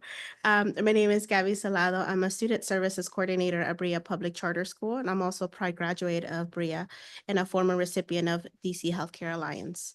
6 years ago, I stood alongside my classmates, many of us working parents and English learners, as we organized to reform the DC Healthcare Alliance at that time. Recertification was required every 6 months, and we were lining up at the Taylor Street Service Center starting at 5 in the morning just to stay insured.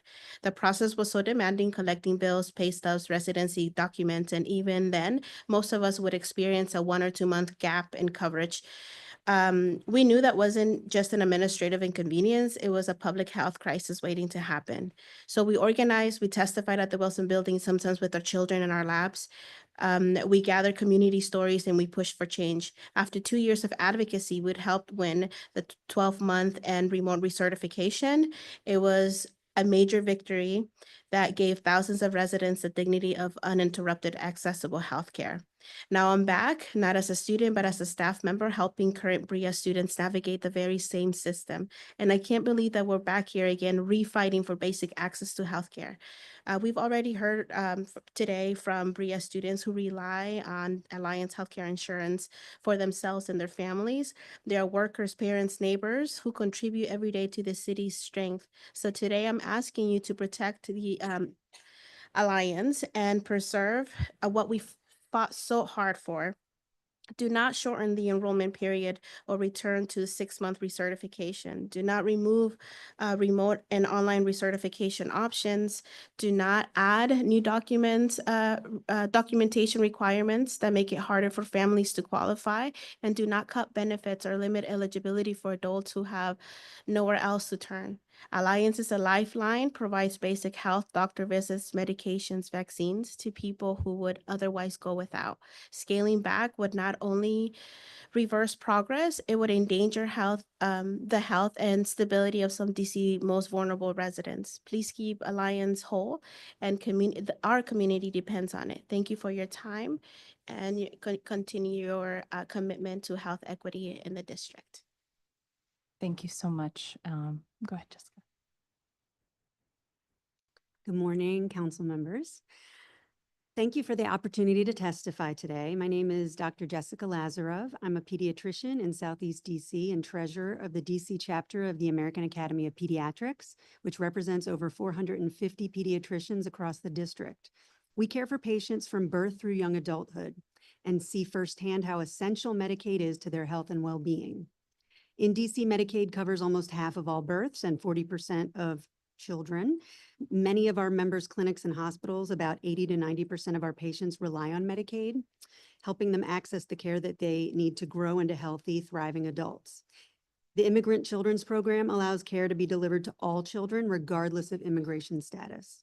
But when coverage lapses, as was mentioned, or is denied, the results can be devastating. One of our board members, Dr. Amanda Stewart, in the emergency room, treated a young teen with a chronic heart condition. When his family couldn't get his medication covered, he ended up suffering a heart attack, needing open heart surgery, and multiple hospital stays, all of which could have been avoided if he had access to care. Similar scenarios are common for kids with asthma, diabetes, and other conditions. Without Medicaid, families must delay care and eventually need interventions that are astronomically more expensive for hospitals, the city, and taxpayers, as you know. In my clinic, I've seen administrative barriers like changes in phone numbers or confusing renewal processes cause eligible kids to lose coverage, even though their circumstances haven't changed.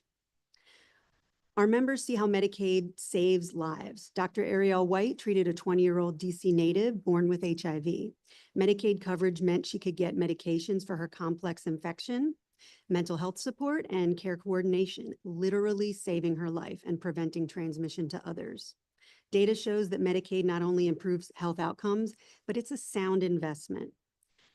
Healthcare for kids and most kids is inexpensive and translates into healthier adults.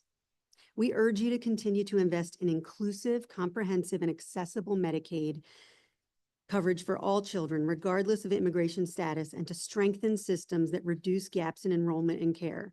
The health of our patients and the sustainability of our medical infrastructure depends on Medicaid.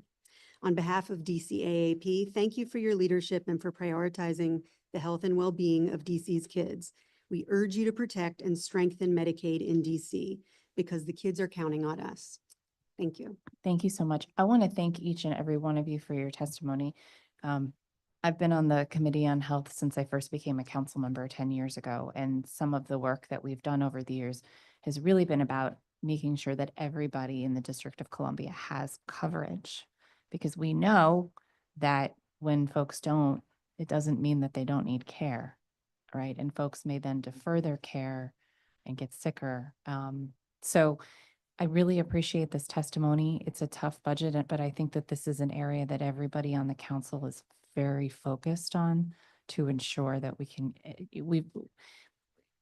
keep up those great gains that we've made in getting people covered in the district. So thank you so, so much for the testimony. Appreciate it. Okay, so we will go back to Abby Goldstein, Kelia Olugo from Mary Center, both Chioma Oru, Health Equity Project Director, Advocates for Justice and Education, and Nora Weiss. And then we'll go back up to the Berea students, if she's still not.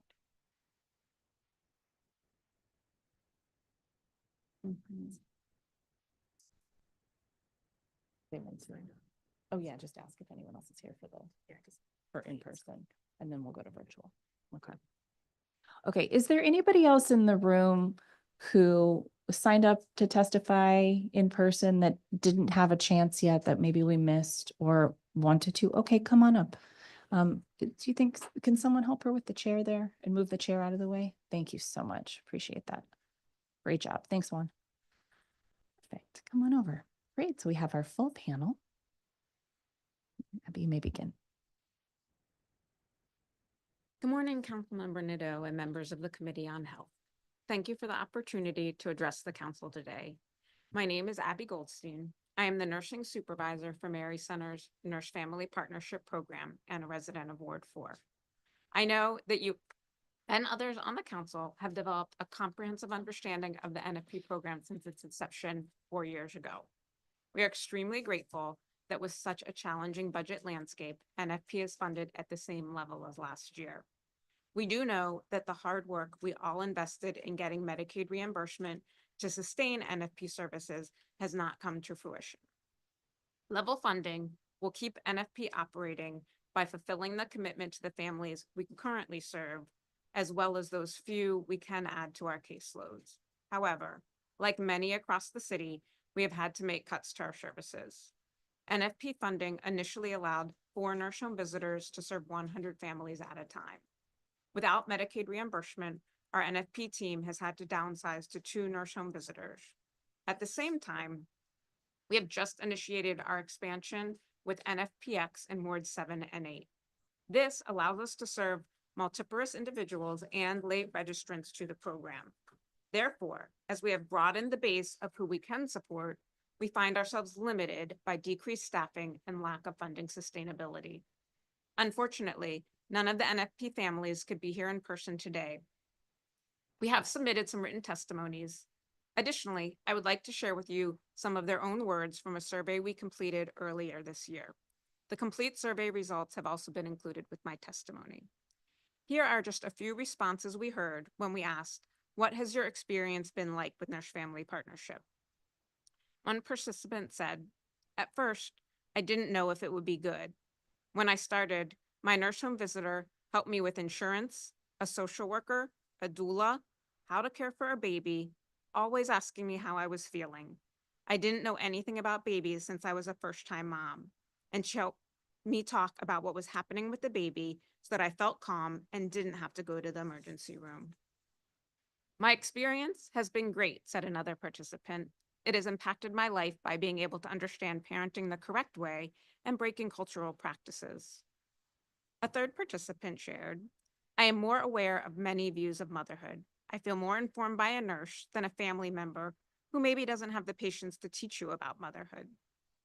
And a fourth, my nurse home visitors' genuine, caring, personal attention, and non-judgmentalness, among other qualities, had meant so much to me and enabled me to be more open about my struggles and more open to help when I would otherwise have been able to be. Thank you so much for your commitment to offer crucial support to DC families with personal nurse visits in their homes, a well-informed therapeutic relationship, and trusted education with nurse-family partnership. Thank you very much for your testimony. Good morning, Councilmember Nadeau and other members of the committee. My name is Kelia Oluhu, and I serve as the program manager for the Nurse Family Partnership Program. Thank you for the opportunity to speak today. Nurse Family Partnership is an evidence-based program that pairs first-time parents with registered nurses from early pregnancy through the child's second birthday. Recently, we've expanded in Ward 7 and 8 to serve parents with multiple births in addition to first-time parents. The outcome of our program speaks for themselves. In 2024, we served 103 families and recorded only one preterm birth, in addition to 95% of our participants starting prenatal care in their first trimester and initiating breastfeeding, among other outcomes. The impact goes even deeper as our program offers whole person care. Our nurses support emotional wellness, housing stability, parenting skills, and future planning. We're not just improving outcomes, we're changing life trajectories. As you've already heard, our participants have great things to say about the program's benefits to their health and self-sufficiency. We're grateful for the $225,000 allocated to our program in the proposed FY26 budget. This continued support affirms the council and district's commitment to maternal and child health, so thank you. However, while with this, we can continue to serve families, it is a fraction of what is needed to operate at full capacity and meet the growing needs of families. To thrive as a program, we require sustained and sufficient funding. With the anticipated Medicaid reimbursement yet to materialize, we face the challenge of sustainability, including limited funding impacting our ability to serve families and retain skilled nurses. For example, our team has gone from 4 to 2 nurses, with our nurse supervisor now having to carry a caseload to serve more families. One of our nurses, while she was invested and passionate about her work with families, had to seek other employment due to the uncertainty of our funding. As a result of working with only 2 nurses on our team, our capacity has gone from being able to serve 100 families at any given time to a little over half of that. I would like to see our program serve families at our full capacity and support more families in the district. I urge the council to continue prioritizing the Nurse Family Partnership Program, as well as consider increasing the current funding as we explore sustainable funding that protects the critical work we do. Thank you. Thank you very much for your testimony. Good morning, Councilmember Nadeau and members of the committee. My name is Nora Weiss and I live in Ward 4 and I've been a district resident for 5 years now. I'm also a community organizer at Jews United for Justice, a community of thousands of Jews and allies committed to advancing social, racial, and economic justice in DC. JUFJ is a member of the Way Home campaign, the Fair Budget Coalition, and All In for DC. Today, my testimony will focus on the importance of treating our unhoused neighbors with the dignity and respect that all human beings deserve. As a Jewish resident of DC, I cannot stand by and watch my unhoused neighbors evicted from their homes and displaced from their communities. The Torah teaches that we are all created in the divine image with the same inherent dignity and value. It is imperative that the district respect the inherent dignity and value of every DC resident and immediately suspend encampment clearings and reallocate funds to housing solutions. In 2021, when I was a student at George Washington University, the district began clearing encampments across my campus. I was enraged that the university and the district had not only failed to care for these individuals in the first place, but then chose to rob them of the only sense of security and place they still had. On top of that, the media was trying to justify these evictions by saying that GW students didn't feel safe living in close proximity to the encampments. In an attempt to channel my anger and disbelief into something good, I began volunteering at Miriam's kitchen, where I helped deliver meals to my unhoused neighbors. Over time, I was able to get to know a lot of these folks, and I heard a lot of stories about the profound fear of being displaced, of losing their communities and support systems, of having nowhere else to go. In the following months, many of these individuals had their tents cleared and their communities torn apart, justified in the name of my safety. Despite this tragedy, my actions were not for nothing. Throughout college, I was able to share my experience with my classmates and motivate others to learn about what was happening on our campus. I had several friends start volunteering with me, which we continued to do all throughout college. More importantly, I had real conversations with people who didn't share my perspective. And when people argued that GW students didn't feel safe, I was able to counter that. And I could back this with my experience learning directly from the communities that were impacted. Encampment clearings do not make DC residents more safe. They only further isolate and traumatize our most vulnerable neighbors.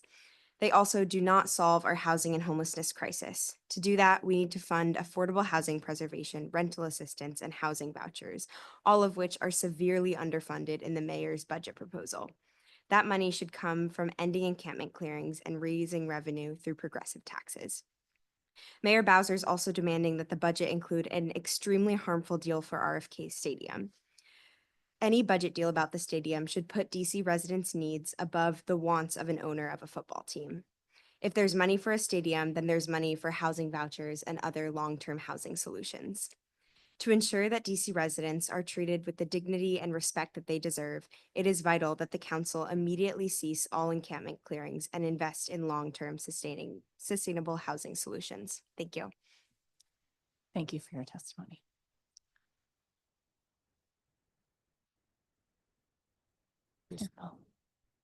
And one more time, just push that button one more time, please. There we go. And if you could just let us know your name, I'd appreciate it. Okay, my name is Blanche McLeod. My name is Blanche McLeod, and I am a resident of DC. And I've had so many critical issues with healthcare finance and no answers. One, I recently had serious surgery. Respiratory care was needed. It was all done, but I needed more. Intelligence came out and assessed me. They saw my need. They saw the surgical papers. And I never got another hour. And when I got my paperwork, the reason I didn't get not one more hour, she never wrote one word down on the comment. Nothing to justify the hours. Therefore, and I was alone from midnight to 6 a.m. I had two critical issues, medical issues that came up because I couldn't shift because my left shoulder is also broken and they didn't do it. My other one is it took 1.5 years for me to get 12 disposable napkins, 12 disposable masks, because they kept someone changed the system. It's 10 masks. It's 10 uses per disposable mask. It was no problem until about 5 or 6 years ago. Now, what they have in the system, 1 mask, 2 nab kits. However, I do 4 breathing treatments a day. And I kept I've called the ombudsman, we worked, and I had so far go to the administrative law judge and have hearings. And the third hearing, my phone, whatever, things wouldn't hook up. So they denied it. And when I told them, I'm just trying to breathe. I'm not asking for $1 million.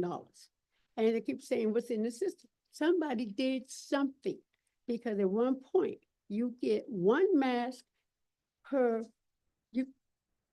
10 uses. So that's 3 masks. But if you do it once a day, I do 4 a day.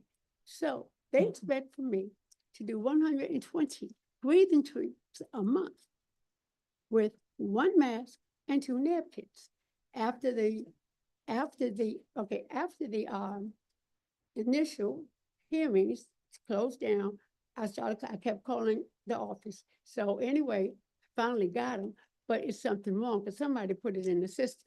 Quickly, the other thing, my dentist, who has been on Benning Road for over 40 years, no longer accepts Medicaid. Someone started, they said that they require a Social Security number. I have called so much. They'll say, oh, Miss McLeod, I remember you, great, fine. But why can't why do they need a Social Security number to get paid in DC?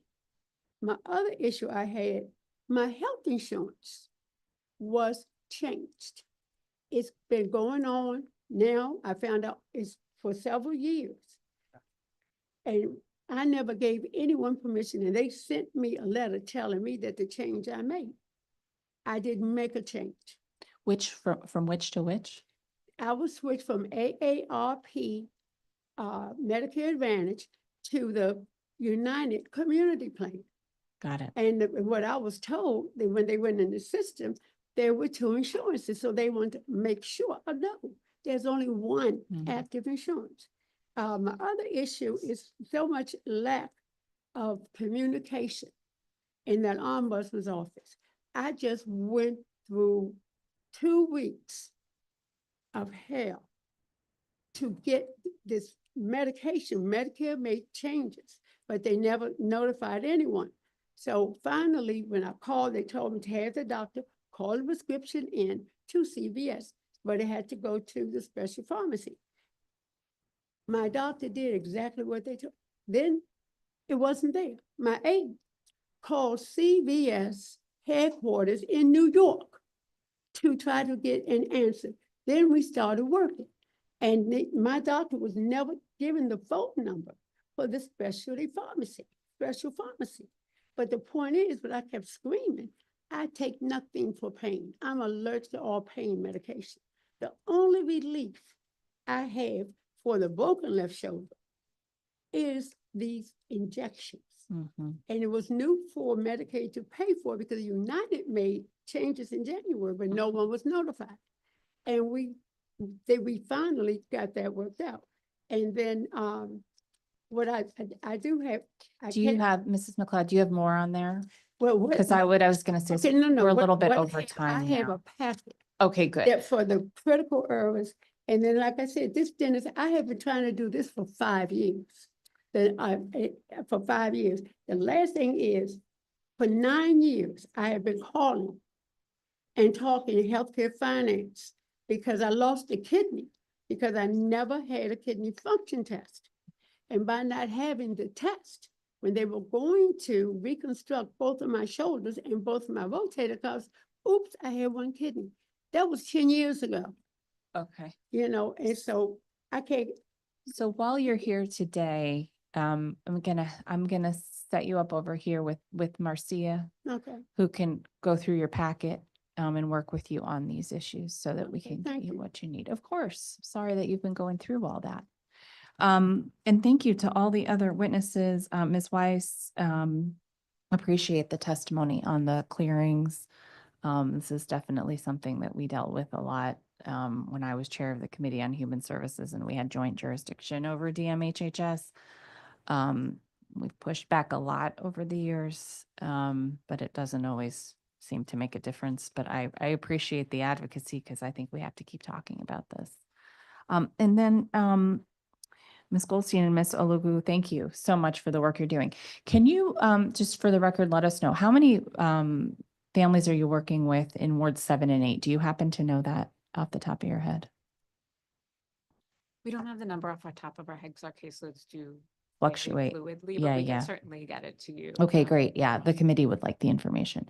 And then, so we're talking about local funds for NFP, but this was supposed to have a Medicaid match this year, right? Because the council passed a law and funded it so that the Department of Healthcare Finance could leverage the Medicaid match to expand NFP. So that hasn't happened, right? No. And, oh, you can answer. Go ahead.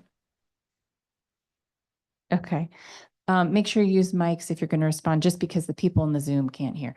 And this one's really frustrating for me, because if we had that Medicaid match in place, I mean, what was the plan? How many nurses would you have had, and how many families would you have expanded to by now? The plan is for our NFP team to include 4 full-time nurse home visitors, each one carrying a caseload of up to 25, so serving 100 families at a given time. Yeah. And what the expansion with NFPX allows us to do is to increase the model of NFP to include individuals past 28 weeks of pregnancy, but before birth, to enroll them.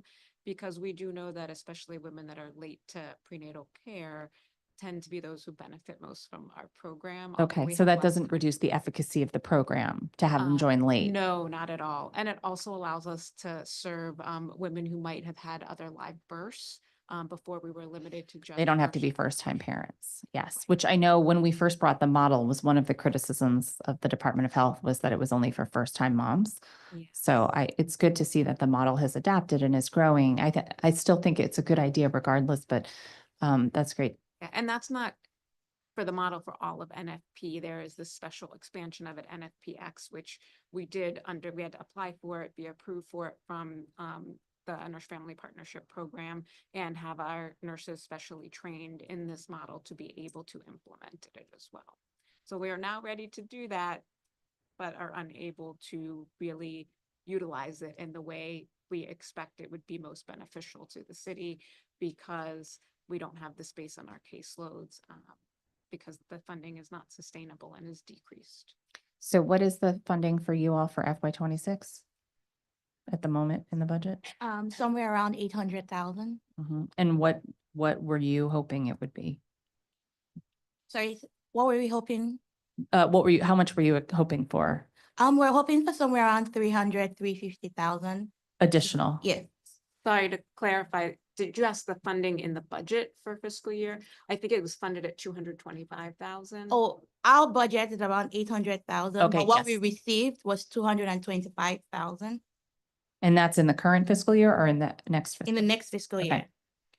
And you're hoping for 350, like 300 more. 300 more.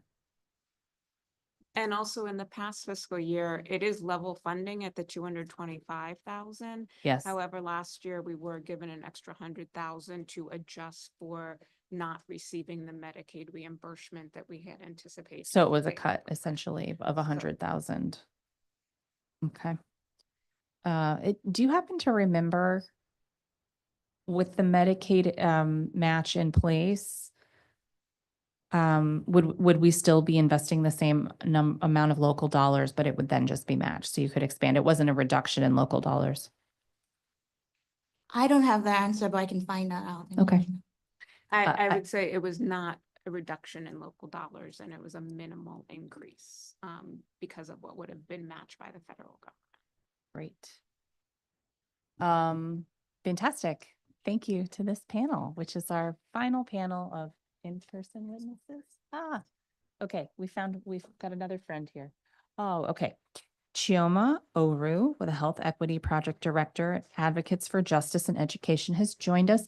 So this will now be our last panel of in-person witnesses. So last call, if there's anyone in the room who didn't get to, or someone who just has had a moment of inspiration and now wants to testify while you're here. We're being very democratic. Okay. Okay.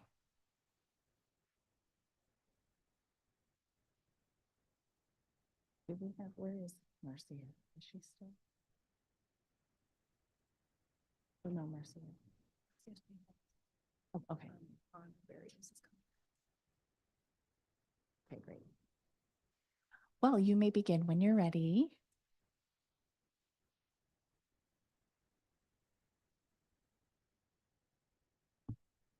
Can you hear me now? Okay. Good afternoon, Councilmember Nadeau and all the members of the Committee of Health that will tune into this. My name is Chioma.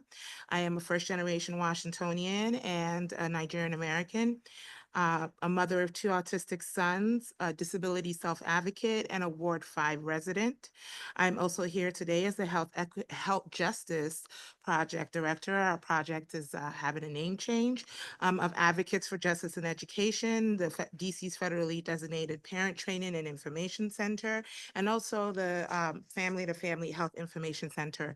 AJE is also a proud Title V grantee of the DC Department of Health, and we work collaboratively with public and private healthcare partners, including the DC Department of Healthcare Finance and the DC Department on Disability Services via our Community Health Advisory Panel. We work every day to empower families of children and youth with disabilities and special healthcare needs as they navigate complex healthcare systems, including education, health care, and social services, with a particular focus on the most marginalized by race, income, disability, and immigration. We are concerned about a few things from the mayor's FY26 budget and its impact on DHCF, particularly for children with disabilities and complex medical needs. Medicaid is a lifeline, funding therapies, equipment, behavioral health change, school-based services under IEPs and 504s, all are paid through Medicaid in DC, and cuts or services disruption in the system will push families deeper into crisis and disproportionately harm children who already face barriers to education and health equity. We oppose the reinstatement of in-person quarterly recertifications for the DC Health Alliance and stand in solidarity with many of what was said in the previous panel around the challenges that the Lifeline that Alliance mirrors in terms of what Medicaid federally does. This would disproportionately harm immigrant and mixed status families, many of whom already navigate complex systems with language, transportation, and documentation barriers. These are the same households caring for children with disabilities and special health care needs. If caregivers are denied coverage, children will suffer through disrupted care, instability, and missed schools. This is not just a healthcare issue. It is a racial and disability justice issue. Families need stable access to food, housing, education, and healthcare, yet this budget leans on austerity while continuing to fund carceral systems and tax breaks. We cannot grow DC by shrinking support for the most vulnerable. And so our recommendations are these: to reject the in-person certification for the Healthcare Alliance, to protect Medicaid services, particularly for children and youth with special healthcare needs. That is the funding that goes not just through HSCSN, but through all the MCOs, fund school-based care coordination and behavioral health supports, invest in multilingual navigation services, improve interagency coordination across DOH and OTSI, and we invite DC Council to be part of our Community Health Advisory Panel because it is a space where it is family and community led, and we feel it's a democratic space where you can also get to know more specific needs and not just this moment where you're going to be hearing 50 million people's needs without doing deep dives on our personal issues. That is it, and thank you for hearing me. Yeah. And I will submit my written testimony. Very good. I really appreciate your testimony. I mean, we worked so hard at the council to reverse that recertification program that was in person, that was twice a year, that was basically pulling people off the rolls that were actively utilizing the program, and it makes no sense to me. And I'm sure they're going to say that we can't reverse it again without some fiscal impact that we then have to find the money for. And it makes me crazy because exactly what you said, we're balancing this budget on the backs of our most vulnerable residents. It's draconian. It's not just this agency. I just came from the Human Services Committee where we're going back to our old TANF policy, apparently, where we're going to time limit the program and have monetary sanctions for people who aren't participating, because apparently we're living in the 90s in a Rust Belt city where the last factory has just closed. I don't know. I'm clearly using the mic today for my own tangent. No, please. But speak loud. you really struck a nerve for me. So I want to thank you for that testimony. I know it's a challenging budget. I mean, reversing any of these cuts is going to be incredibly hard. And one of the things that I'm going to be focused on with my colleagues is having people who can pay their fair share and working on revenue raisers like we've done in the past to try to fill those holes rather than having to make these cuts. Let's cut, programs that don't work. Right. Let's And not cut healthcare yeah, and I would public just add benefits. one very last thing here, which is that I don't know if we understand the intersection of disability in this issue, that there's so many, immigrant families that have children that are disabled themselves, have children with disabilities, and this is just going to add more to their plate. And we also participated in the Department of Healthcare Finance, the MCAC meeting last night. Mhm. One thing that that really struck me when it comes to these in-person certification, and I asked it, which is, are there going to be any considerations for ICE to show up at these in-person recertifications? It puts already vulnerable people in an even triple vulnerable position, and it's a target location for ICE pickups. And so if we are insisting on doing this, show us the money in terms of how, and the plan in terms of how you will ensure the safety of mixed economy families who may have undocumented people with them as they are processing their recertifications, or maybe undocumented themselves and have a child with needs. So there's so many reasons we shouldn't do the in-person recertification, and that's one that sticks out for me, on top of all the things that we have shared views on. And I'm not sure why or what the budgetary impact to continue the virtual recertification or the automatic recerts, but it feels more ideological than financial, and that's problematic. Yeah, I agree with you. And one of the things that someone else mentioned earlier, and now you've got me thinking about this, the implications on the service centers. I mean, the concern that you said about federal interference, the lines out the door at Taylor Street. I mean, it's like sitting ducks. But then, has the Department of Human Services, FSA, been consulted on this? Because it changes their entire workflow. Taylor Street used to be so backlogged just with Alliance recertification, remember? We had people come testify at the Committee on Human Services every single year about the lines. Not just people from Alliance, but just in general. I haven't heard that complaint in years, right? Because we've worked so hard to make FSA streamlined and better. It's not perfect. There's problems still. But it's better than it used to be. Yeah, We're but going to backwards. just all of a sudden add back this in-person recertification. I mean, is there money in the budget for staffing up the service centers at FSA, at DHS? I mean, Good question. we should look into that. I mean, it's fascinating that, this is just short-sighted. Okay, well, I'll let you go. Thank you Thank so you. much, and thank you for your solidarity. Absolutely. All right, so that concludes the in-person public witness as part of the portion. Those of you who've been waiting patiently in the Zoom, I'm going to call our first 7 witnesses, and you'll be invited to join the panel. You have to accept the invitation, and then after that, you'll be able to control all of your tech to show us your face. Claire Hyacin, Deborah Steinberg, Bridget Hall, Veronica Hernandez, Entitlement Manager at Mary's Center, Sean Townsend, President and CEO of the Restaurant Association of Metro Washington, Nicole Quiroga, President and CEO of the Greater Washington Hispanic Chamber of Commerce, and hold on, let me count, 1, 2, 3, 4, 5, 6, and Max Broad. That's my 7. If we don't see you all in the Zoom, I will call up another name. 3 more? Okay, thank you, Ona.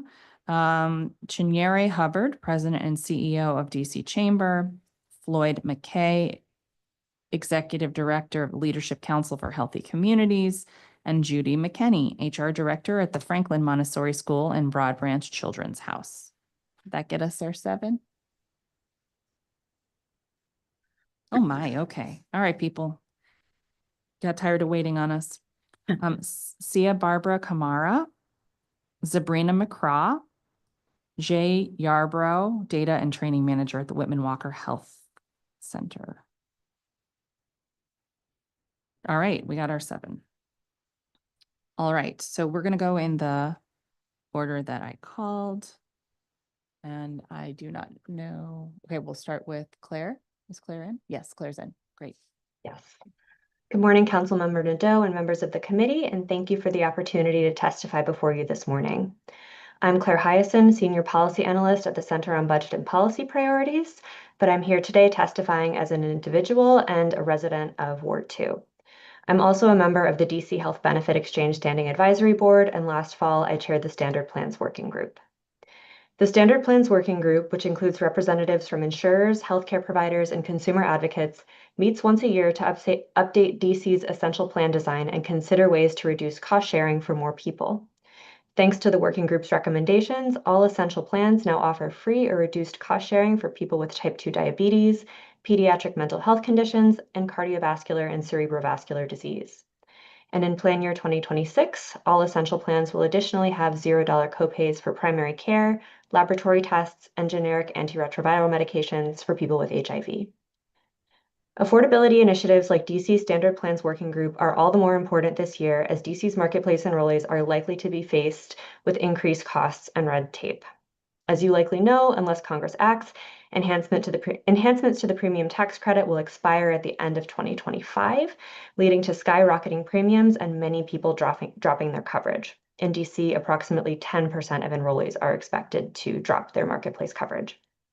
What's more, the budget bill that recently passed the House of Representatives would enact unprecedented marketplace cuts and red tape that will lead even more people to lose coverage and become uninsured. Amid this chaotic backdrop, DC's 2026 budget proposal aims to transition an estimated 25,000 Medicaid enrollees to a new basic health program by plan year 2026. BHPs are intended to provide people with lower incomes, those who earn too much for Medicaid yet struggle to afford marketplace premiums, with an affordable coverage option. But in DC, people in the income band for a BHP currently qualify for Medicaid, not the marketplace, where they already have access to $0 coverage.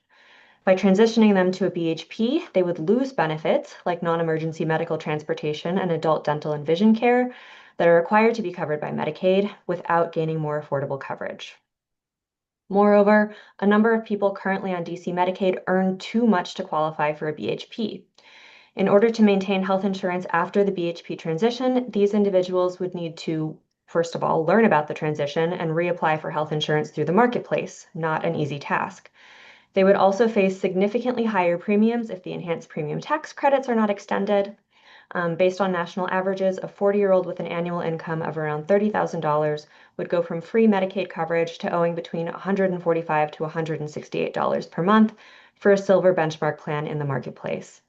Should DC move forward with its proposed BHP, it should consider policies like a state's premium wrap to make the transition as easy and affordable as possible for people moving from Medicaid to the marketplace. Thank you for your time. Thank you very much. Deborah Steinberg. Good morning, Councilmember Nadeau and members of the committee. Thank you for the opportunity to testify today on the DC Health Benefit Exchange Authority. My name is Deborah Steinberg and I live in Ward 4. I'm also a senior health policy attorney with the Legal Action Center. We are a New York-based company, but I work with several colleagues in our DC office on federal and state policy to improve access to mental health and substance use disorder treatment. Those of us who are based in DC purchase our health insurance from the ACA marketplace through DC HealthLink. So I'm here today to speak to you as a very grateful consumer. I have several chronic health conditions that require me to see providers regularly and take medications on a daily basis. I would not be able to manage these conditions or afford my healthcare if it were not for the ACA coverage provided through the DC HealthLink. I have had many different types of insurance throughout my life, starting on my parents' health insurance, a student health insurance plan while I attended law school here in DC, DC Medicaid while I was studying for the bar exam before my job started, and an employer-sponsored plan when I worked up in Massachusetts. I moved back to DC to start the Legal Action Center at the beginning of 2020, and I have been relying on DC's marketplace ever since. In the 5 years I've used DC HealthLink, I've had meaningful choices so that my family could find the plan that best meets our needs and our finances. This has been the first time in my life that all of my providers have been in my health plans network so that my out-of-pocket costs have been reasonable, and I do not have to worry about whether I could afford unexpected healthcare costs. Because of this, we were able to buy a house here in DC, and we've built a life that allows us to give back to our community. Because of my work, I know you are all in a difficult position as you are forced to face budget shortfalls and threats of further funding cuts from the federal government. but I implore you to protect and preserve DC HealthLink and DC Medicaid because they give people like me the opportunity to succeed. Thank you. Thank you. Okay, I'm back. Hello, everyone. Ms. Hernandez.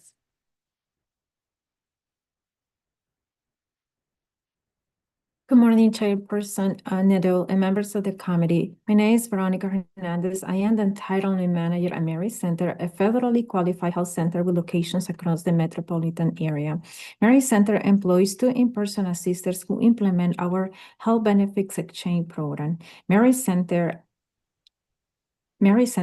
and the Health Benefits Exchange Authority have partnered for nearly 13 years. At Mary Center, we witnessed firsthand the impact that the in-person assistants team have in supporting DC residents by accessing health insurance providers through DC HealthLink Affordable Care Act in DC. In this fiscal year 2025, our in-person assistant had support 1,985 households and we project that a total of 3,100 household members will be served by the end of this fiscal year.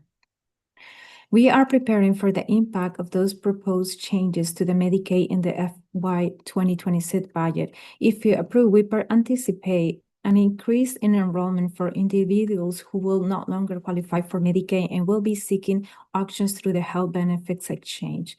Our priority is to prepare our in-person assistants to be able to respond to the community by answering any questions regarding enrollment options. Throughout fiscal year 2025, our in-person assistants provide hybrid services and outreach activities supporting the education of our community about available plans, enrollment processes, and activities supporting the enrollment process and related requirements for health insurances. Our team also works one-on-one with participants to understand and respond to challenges they face throughout the process. Our presence in the community is vital, and with the impending anticipated coverage changes, we are requesting an increase in funding for the program to support staffing available to meet the increased need. The investments in personnel will allow DC HealthLink to sustain the highest quality of support for our most vulnerable DC residents. Our strategic approach for 2025 focus on participating in as many outreach and enrollment events as possible to reduce the number of insured residents in Washington, D.C. In this fiscal year, our team has assisted a total of 48 outreach and enrollment events. In collaboration with the communications and marketing teams at the DC HealthLink and Mary Center, we'll continue to host and participate in outreach events. These include events organized by the Health Exchange Benefit and those organized by our partners. Additionally, we will also organize health literacy orientation sessions focused on for Mary Center employees who serve the community with the goal of connecting individuals to insure through Medicaid and the Affordable Care Act. We are firmly committed to maximize enrollment opportunities for uninsured residents of Washington, D.C. through Mary Center Health Benefit Exchange Program. This DC HealthLink goal is to ensure that we reach all residents at risk of losing Medicaid or who had lost health coverage due to the loss of employment so that they can secure the coverage they need. The appreciation we receive from our DC residents for our cultural specific services delivered in their native language speak volumes about the impact we are making in the community. These essential services significantly both health insurance literacy and empower individuals to enroll in qualified health plans. We appreciate the partnership and leadership of the DC HealthLink Exchange. Their unwavering commitment to training and supporting our staff has been crucial in enhancing our effectiveness in serving the community. I appreciate the opportunity to testify and prepare to answer any questions you may have. Thank you so much. I see Sean Townsend, but Mr. Townsend, you have to accept our invitation to become a panelist in order for you to testify. I'm going to go to Nicole because she's already on, and then, oh, no, you're back. Okay. There you are. I should know this very well by now. Thank you. Good afternoon, good morning, Madam Chair. My name is Sean Townsend. I have the pleasure of serving as the President and CEO of the Restaurant Association of Metropolitan Washington, here today to testify on behalf of the DC Health Benefit Exchange Authority, which operates and manages DC Health Link, the district's online health insurance marketplace. RMW actively supports and promotes the restaurant and food service industry throughout the DC region. We represent over 1,500 diverse members, including restaurants, bars, commercial kitchens, caterers, food distributors, and various service providers. Our partnership with DC Health Benefit Exchange Authority, also known as DCHBX, is crucial for keeping restaurants informed about healthcare options available to small businesses through the marketplace. It's important to note that in DC, 96% of full-service restaurants are independently operated, meaning a majority of local restaurants are in fact small businesses, including RMW itself. As a DC HealthLink Shop Marketplace customer since 2014, we've experienced firsthand the value this program provides. In DC, small business restaurants contribute significantly to the economy and employ thousands of Washingtonians. Access to affordable health benefit options helps to attract and retain staff, which remains a key component of operations, especially during our industry's ongoing workforce challenges. Through our online platforms and in-person events, RMW consistently encourages our small businesses restaurants members to enroll in the Small Business Health Options Program by highlighting the benefits of providing healthcare coverage through DC HealthLink. We maintain consistent communication across our channels, reinforcing the importance of offering healthcare benefits to employees.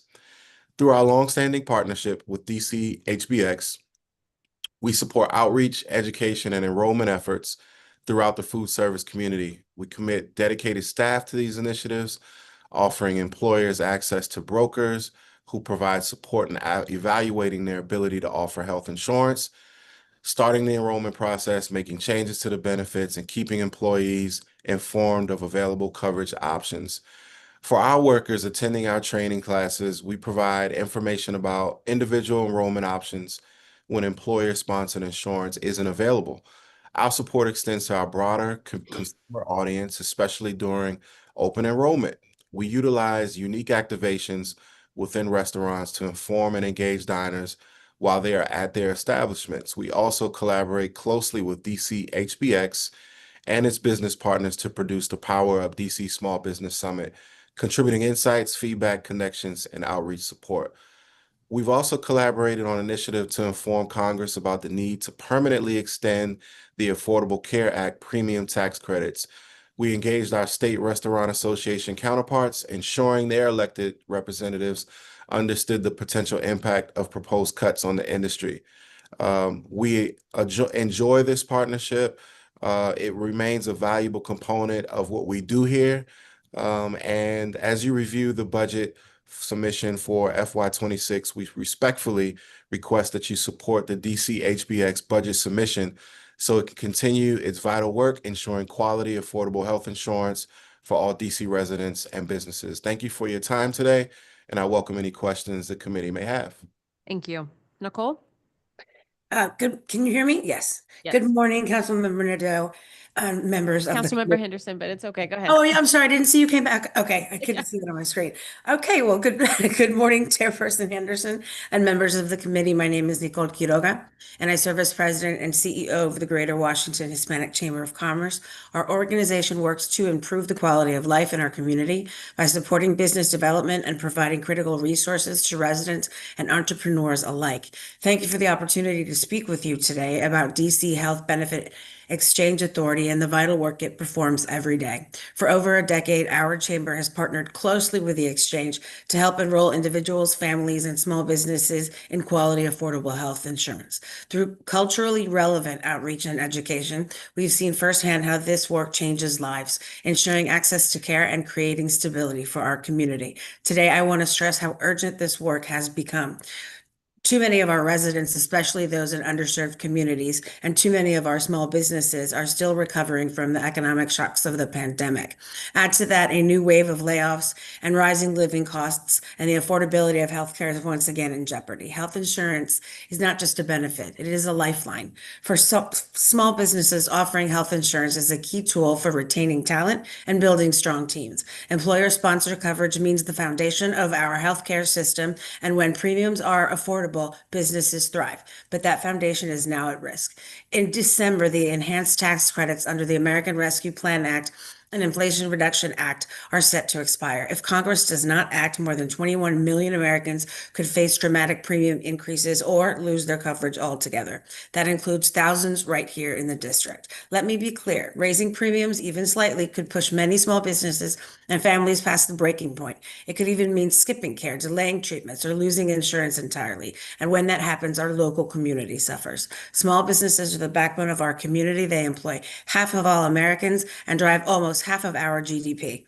Our chamber supports over 1,000 of these businesses in DC. And every week we hear stories from families, independent workers, and entrepreneurs who rely on DC HealthLink for affordable coverage. We are proud to work with the exchange to advocate for keeping premiums low. We are also engaging other chambers across the country to raise awareness about the devastating impact of losing these tax credits. Now is the time for action. We urge you to continue supporting policies that protect affordability, preserve access, and ensure DC remains a model for equitable health care. Affordable quality health insurance is possible, but only if we fight to keep it that way. Thank you for your time and your continued leadership. I welcome any questions. Thanks so much. I think Ms. Kamara.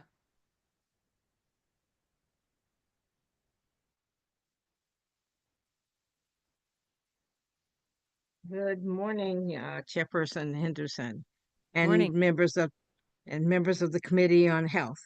Thank you for this opportunity to testify. My name is Sia Barbara Kamara. I serve as the Chief Strategy Officer for the DC Early Learning Collaborative.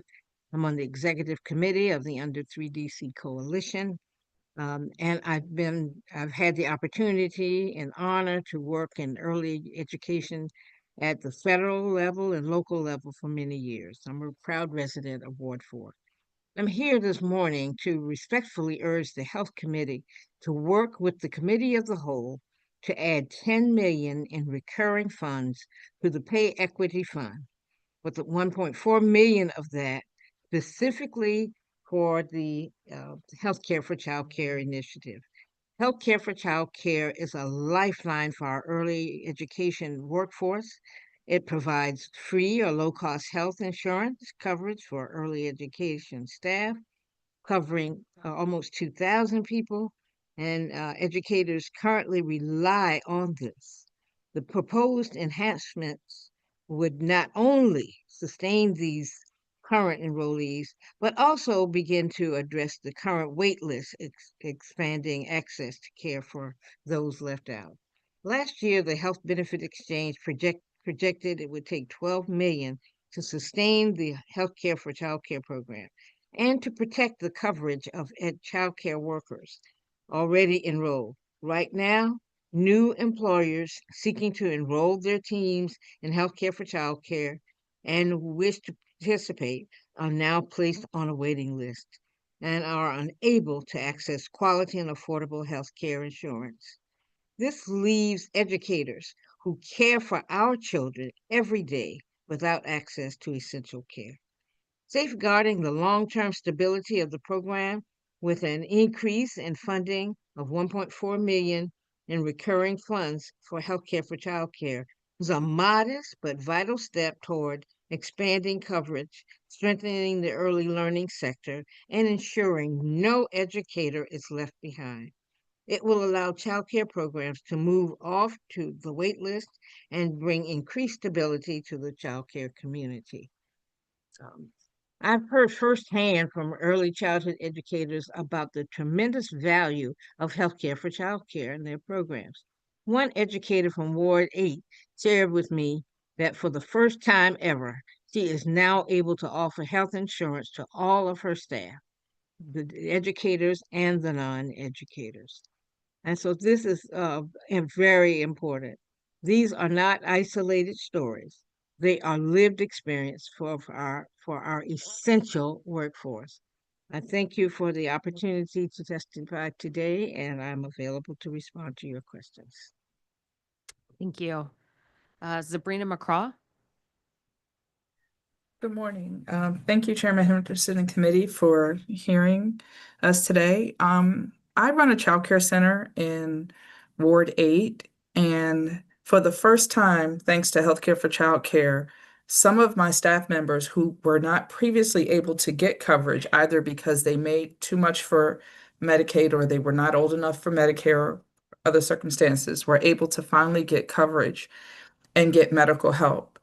In addition to that, I personally, because we are not able to offer healthcare as a business owner, was originally paying $900 a month just for myself alone for healthcare. The Healthcare for Childcare program reduced that to $100 for me.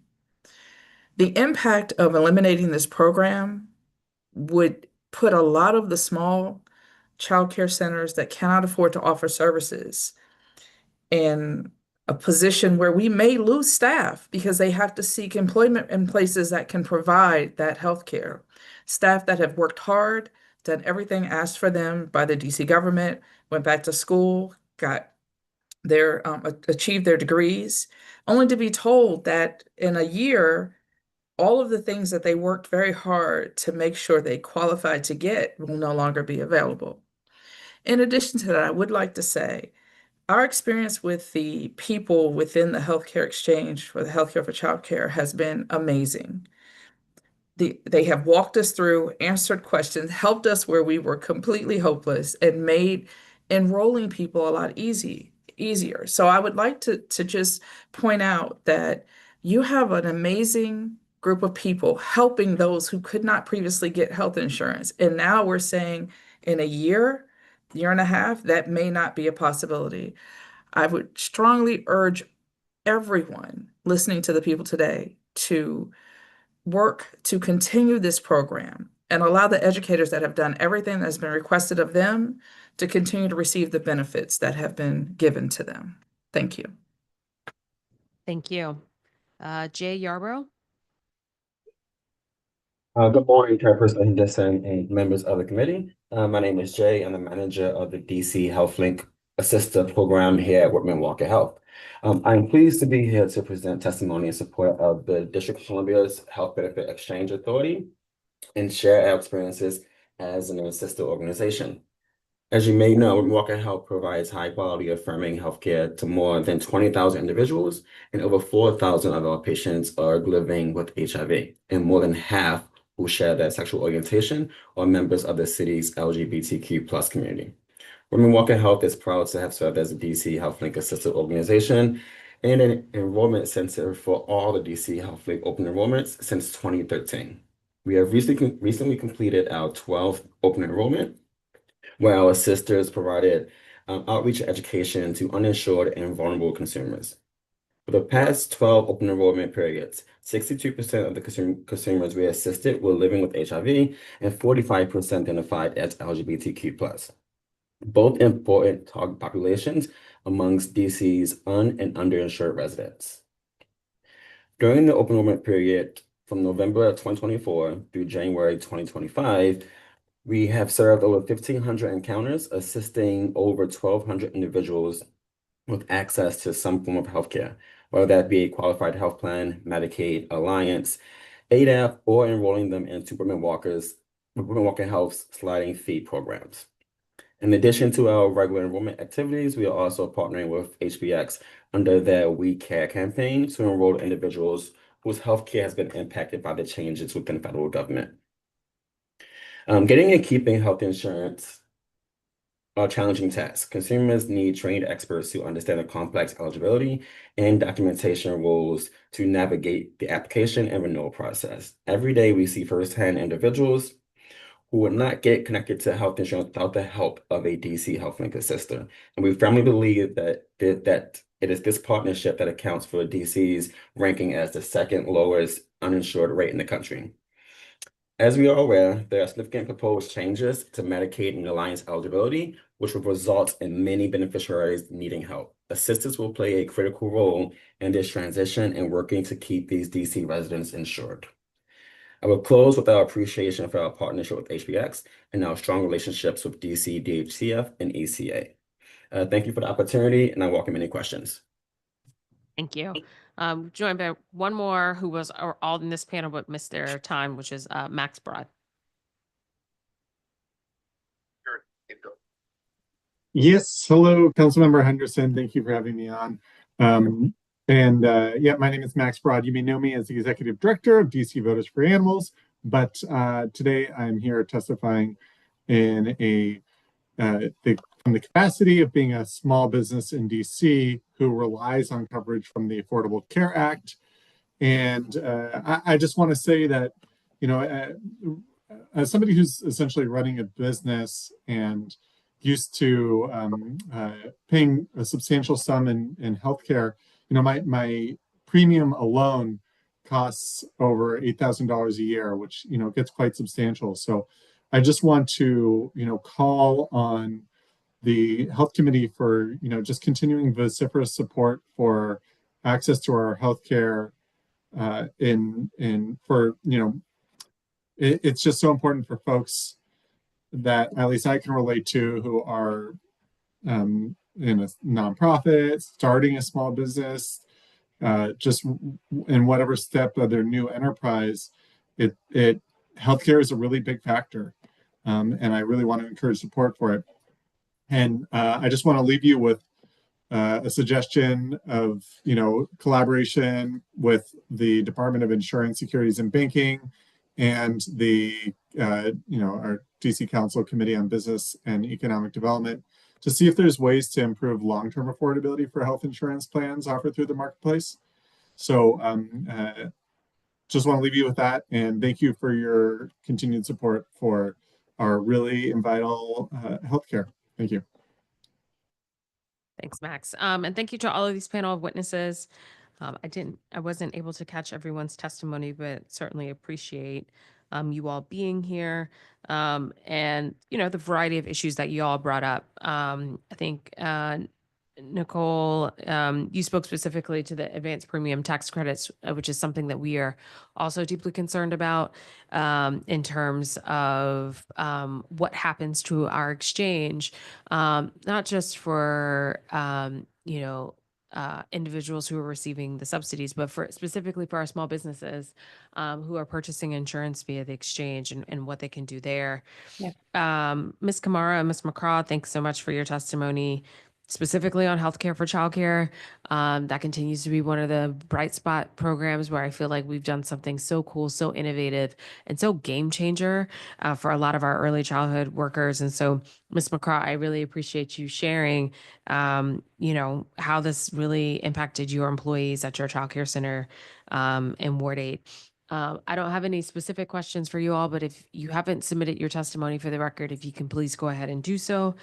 We're going to do the next panel. We also have someone who's in the room who was for our earlier panel who missed, but is here in person. And so it will truly be hybrid. Okay, so Lavon Evans, Tanisha Hembry, Kristen Wall, Kate Moody, and Chris Farmer. Again, you'll all need to affirmatively accept our invitation to become a panelist. It will pop up on your screen.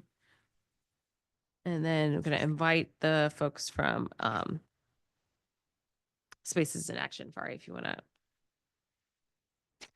come on up, and you'll be able to give your testimony as well.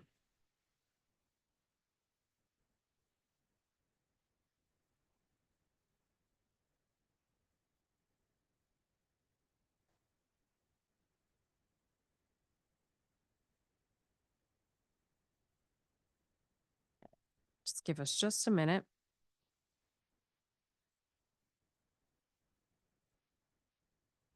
All right. Why don't we start here in person? Am I on? Yes. Okay, thank you. Good afternoon, Councilmember Henderson, and the entire healthcare panel.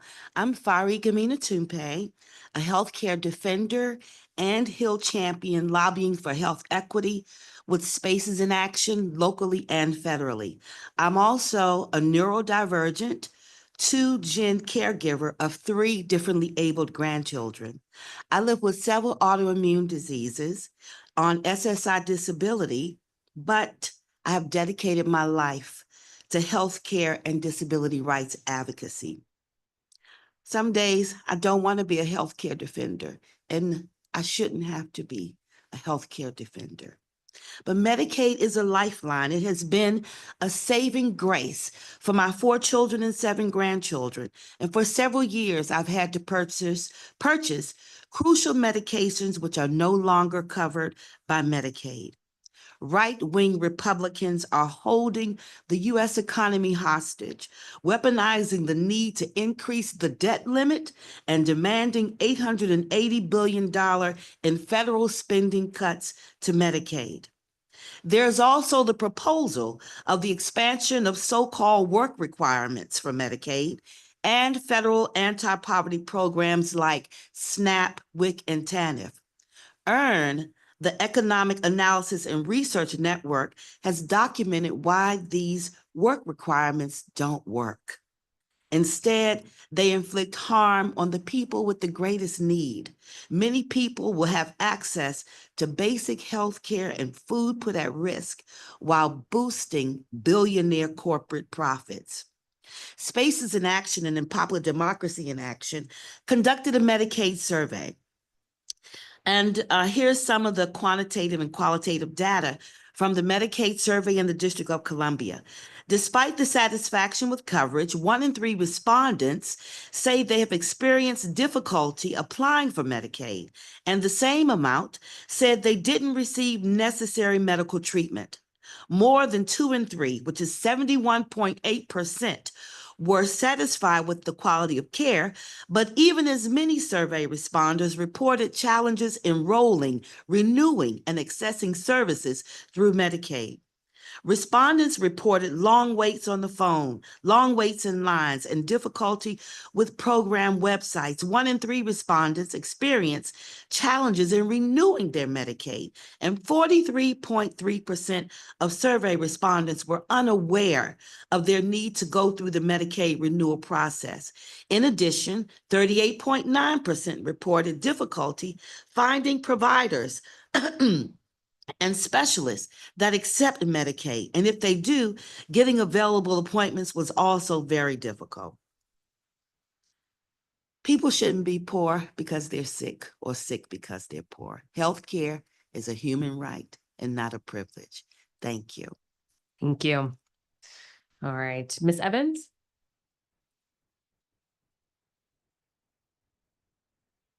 I don't see Luhan. Ms. Hembry? Yes, good afternoon. Good afternoon. Can you hear me well? Great. Good afternoon, Chair Henderson and members of the DC Council. My name is Tanisha Hembry. I'm the director of the Discovery Learning Academy, which is based in Ward 4. We have another location in Ward 7 and a new location opening soon in Ward 8. Thank you for the opportunity to testify before you today to voice my deep support of the Healthcare for Childcare program available through DC HealthLink.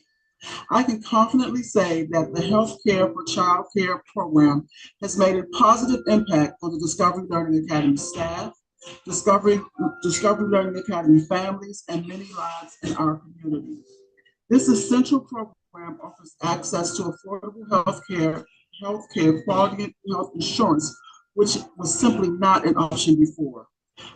I call Healthcare for Childcare essential because this program keeps our staff healthier and offers peace of mind, which helps them address one of the most challenging issues facing the educational field today, stability. Affordable healthcare insurance profoundly reduces turnover rates by helping us small businesses retain qualified staff who are committed to nurturing infants and toddlers in their earliest years to when they are ready to participate in social and education activities. That focus on kindergarten readiness.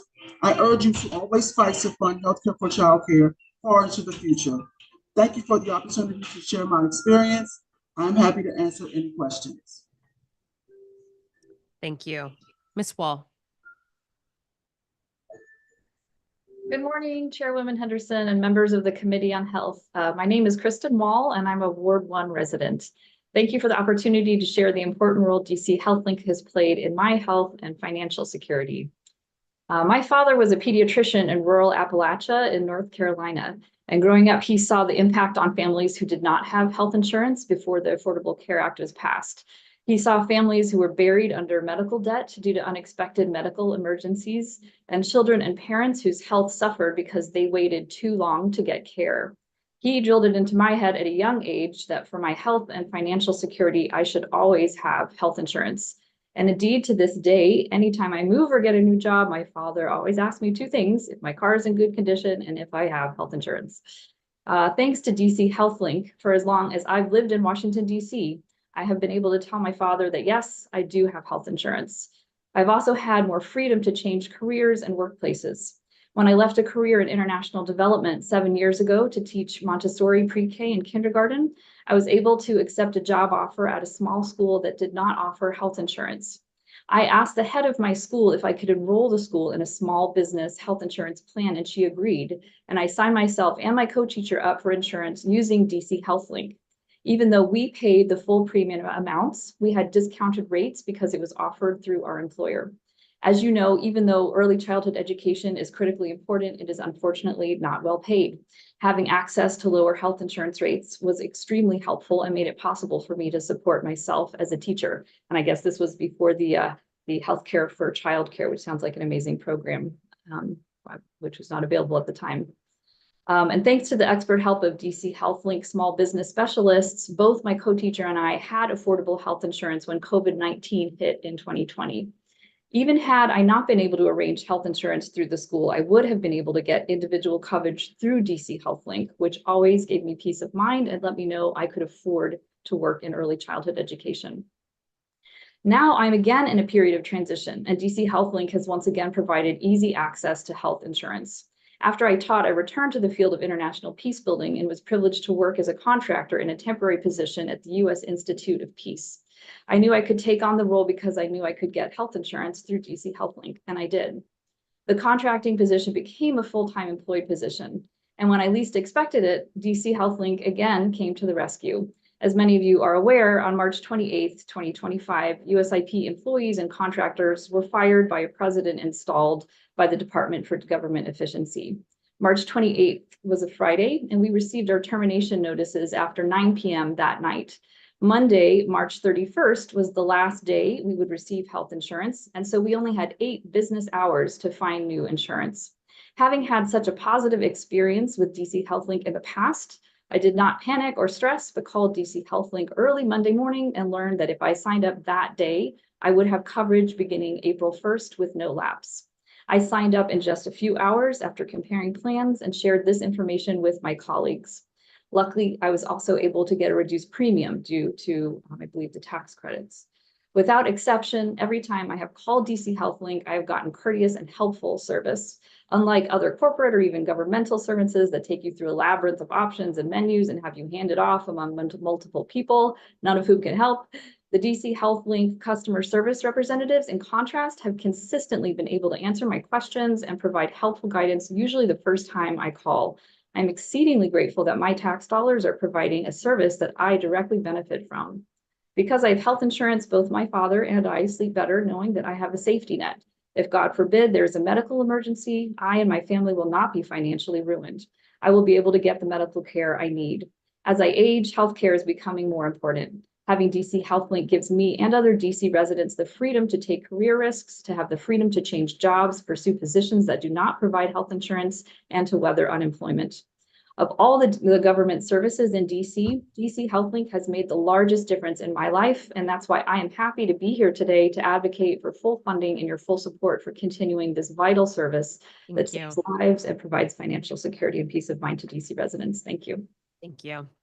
Kate?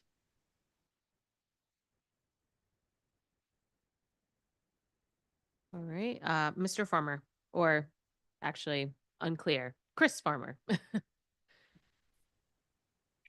Good afternoon, Chairperson Henderson and committee members. My name is Chris Farmer, and I am the owner of Integral Benefits Group, an independent health insurance agency that proudly represents a number of licensed child care centers and home-based providers in the District of Columbia.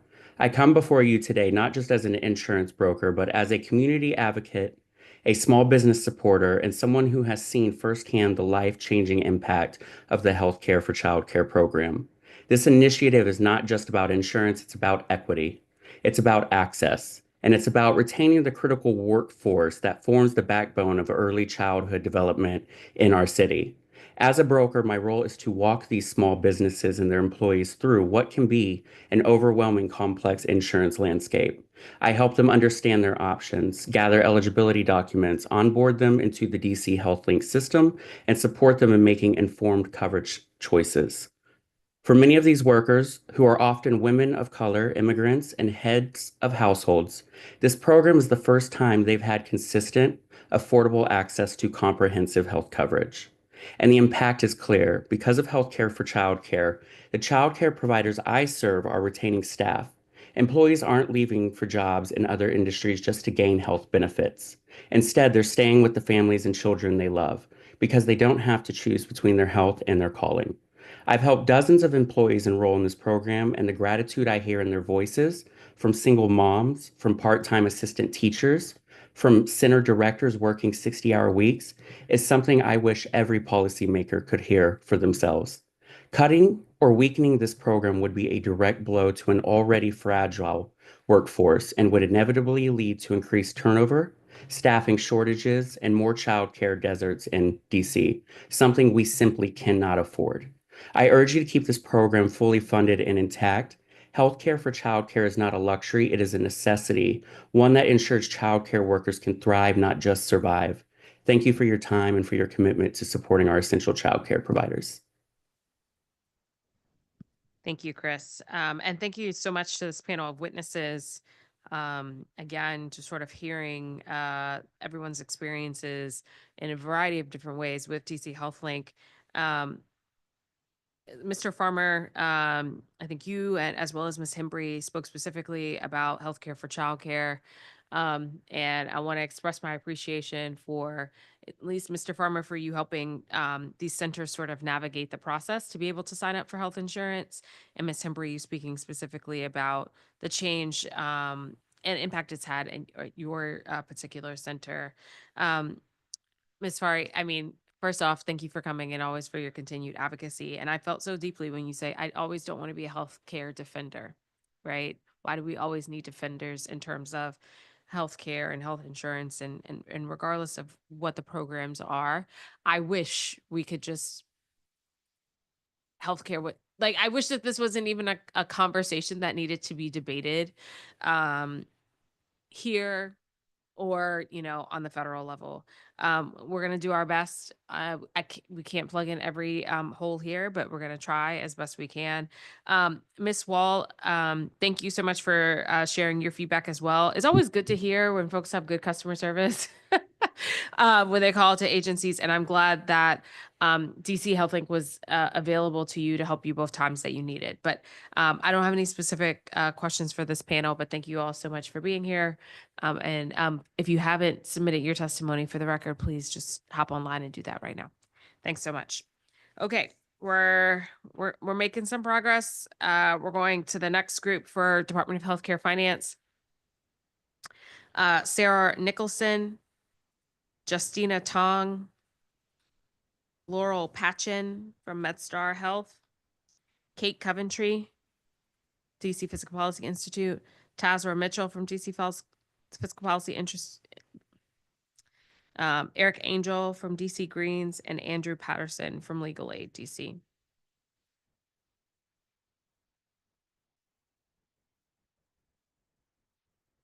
So again, you'll need to affirmatively accept the invitation to become a panelist once you are promoted.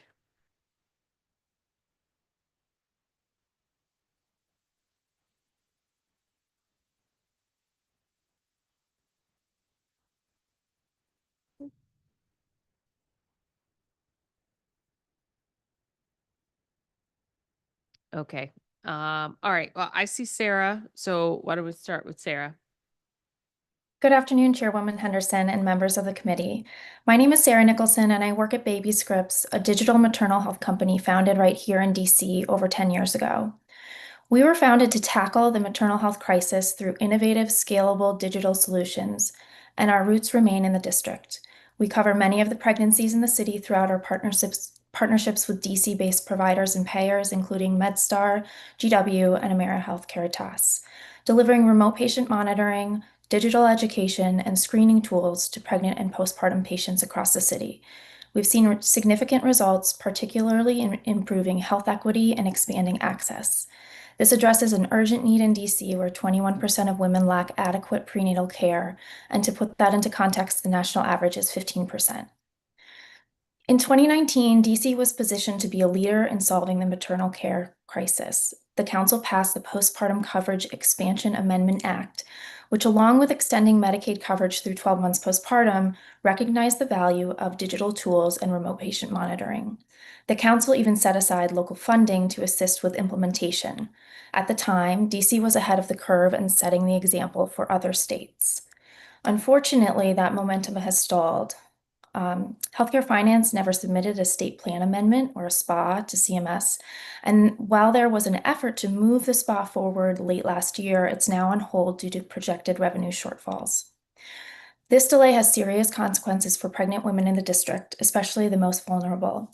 Many healthcare providers are unable to finance RPM in their maternity patients, creating access disparities and widening inequities between those with private insurance and the uninsured or those on Medicaid.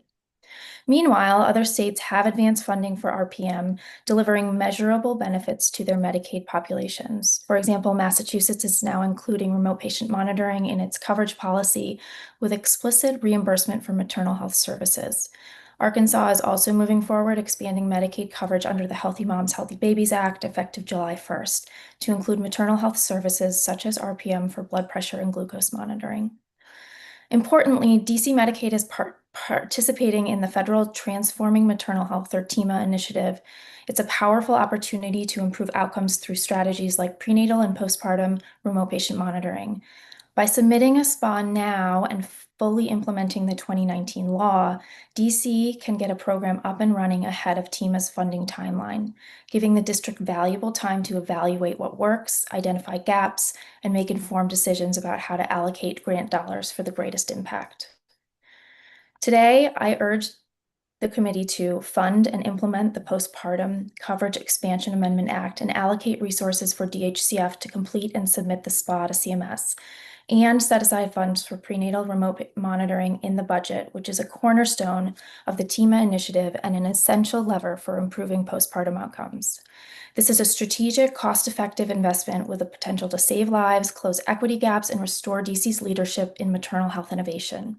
Thank you for your time, your leadership, and your commitment to improving care for DC mothers and families. Baby Scripts is proud to be a DC-grown company, and we're ready to support your efforts with additional data, insights, and partnership. Thank you. Justina Tong. Good afternoon, Chairwoman Henderson and members of the committee. Thank you for allowing us to be here. My name is Justina Tong, and I'm the Vice President of Customer Operations here at Baby Scripts. I live here in the district. I've been here for 15 plus years. I've had both of my children here, so I'm deeply, deeply invested in maternal health in DC, both personally and professionally. In my role at Baby Scripts, I work directly with our customers and our patients, our DC providers and clinics who use our tools to care for pregnant and postpartum women. I hear their feedback every day, both what's working and where the barriers are. When remote patient monitoring is available, we see it catching complications early. We see it keeping patients connected and engaged with their care, and we hear of it easing pressure on providers. Unfortunately, too many clinics, especially those serving high-risk, low-income patients on Medicaid, simply at times cannot afford to offer it. One example is Community of Hope, whom we've partnered with since 2020. They operate 3 federally qualified health centers in some of the most vulnerable neighborhoods in the district. They use Baby Scripts to provide education, but what they cannot afford is remote monitoring. So their patients, who are often most at risk due to care gaps, miss out on a proven intervention. Now, what stands out in my mind often is the story of one of our DC patients who was using remote monitoring. Around 39 weeks pregnant, she started feeling a little off. She had been using our platform, our application, and checking her blood pressure regularly, and noticed that it was higher than usual. She submits her BP reading through our app. She completed a symptom survey and was quickly contacted by our clinical team, given the results that we were getting from her. When the elevated pressures persisted, we quickly escalated to her provider, and immediately she was sent to the hospital. She was diagnosed with gestational hypertension. She was induced safely, and she delivered a healthy baby. A few days later, her blood pressure spiked again. It continued to spike while at home. She was readmitted with preeclampsia and appropriately treated right away. Now, part of the reason that this story stands out to me is that this patient, when treated originally and received prenatal care, she was considered a low-risk mom. She was healthy in her early 30s. This was her first pregnancy during the pandemic. And because she had the tools to catch the problem early, she avoided what could have been a life-threatening situation. This is the kind of impact that we see with remote monitoring. Stories such as this everywhere, where we are able to support women with the right tools. Right now, unfortunately, access depends on whether a clinic can afford it, not whether the patient needs it. I strongly urge the committee to take action, to fund the law, support the Department of Healthcare Finance in submitting the state plan amendment to CMS, and extend funding to include the maternity period as other states have done. This is a low-cost investment with high impact returns for our patients, our providers, and our city. Thank you for your time and your commitment to maternal health in the district. Thank you. Thank you. Dr. Patchen. Dr. Passion is not able to attend today, but she will be submitting a written testimony. Great, thank you. Ms. Coventry? Councilmember Tazra Mitchell asked if she could go later because she has a conflict until 1:30, or I could read her testimony, but I also have my own testimony. Okay, I can put her on a later panel. Okay, great. Thank you so much for being so accommodating. I appreciate it. Chairperson Henderson and members of the committee, thank you for the opportunity to testify today. My name is Kate Coventry. I'm a Deputy Director of Legislative Strategy at the DC Fiscal Policy Institute. DCFPI is a nonprofit organization that shapes racially just tax, budget, and policy decisions and work to advance an anti-racist, equitable future. My testimony focuses on the mayor's proposal to eliminate the DC Healthcare Alliance program for adults and the need to increase the personal needs allowance for Medicaid recipients in assisted living. Recognizing that people with health insurance have better health outcomes and lower risk of premature death, DAC has been a national leader in promoting access to healthcare. This has contributed to its very low uninsurance rate of 2.7%, or the second lowest in the nation. The Healthcare Alliance is critical in these efforts, providing coverage to nearly 22,900 adults residents each month in FY24 who did not qualify for Medicaid, many of whom are immigrants. The mayor's proposal to phase out the Alliance for adults undermines this progress and leaves most current recipients without coverage. The proposed budget includes a number of harmful changes to the Alliance, including limiting benefits, narrowing eligibility, and making it more difficult to recertify. These policy changes will primarily hurt DC's Black and Brown immigrant residents. In FY 2020, 50% of Alliance recipients were Hispanic and 20% were Black. Just would like to flag that the current federal policy and proposed DC changes to the Alliance are part of a long racist history of restrictions on immigrant access to public benefits. Prior to 1965, immigrants to U.S. were mostly white, and federal law did not exclude them from benefit programs. In 1965, the immigration system changed, leading to greater numbers of immigrants coming from Asia and Latin America. And starting in the 70s, the feds and states started restricting benefits. Immigrants will be hard hit by the phase out of the Alliance. They're more likely to be employed in jobs that have lower wages and do not offer employer-sponsored health care, and they're also likely to work in sectors with higher adverse health risks. We urge the council to reject all changes to the Alliance. We also ask the council to increase the personal needs allowance.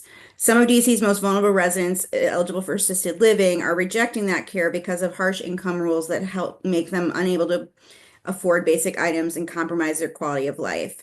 DC assisted living residents who receive Medicaid must contribute all of their monthly income towards the cost of care, except for a small personal needs allowance of $138.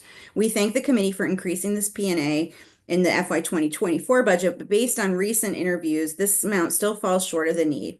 More than half of the respondents to DCFPI survey reported that $300 should be sufficient, with others reporting figures below or above about that number to make the ends meet. We urge the council to increase the P&A to $300 in part to maximize our investment in Abrams Hall.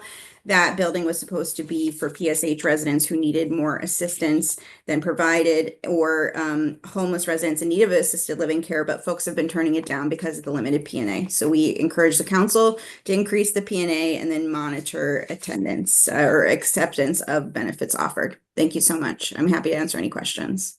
Thank you. Eric?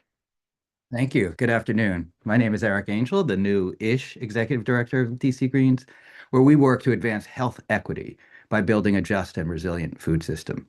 I'm testifying in strong support of the $500,000 line item that funds the Produce RX program, administered by DC Greens, and indeed am respectfully requesting an additional $500,000 to offset anticipated federal cuts.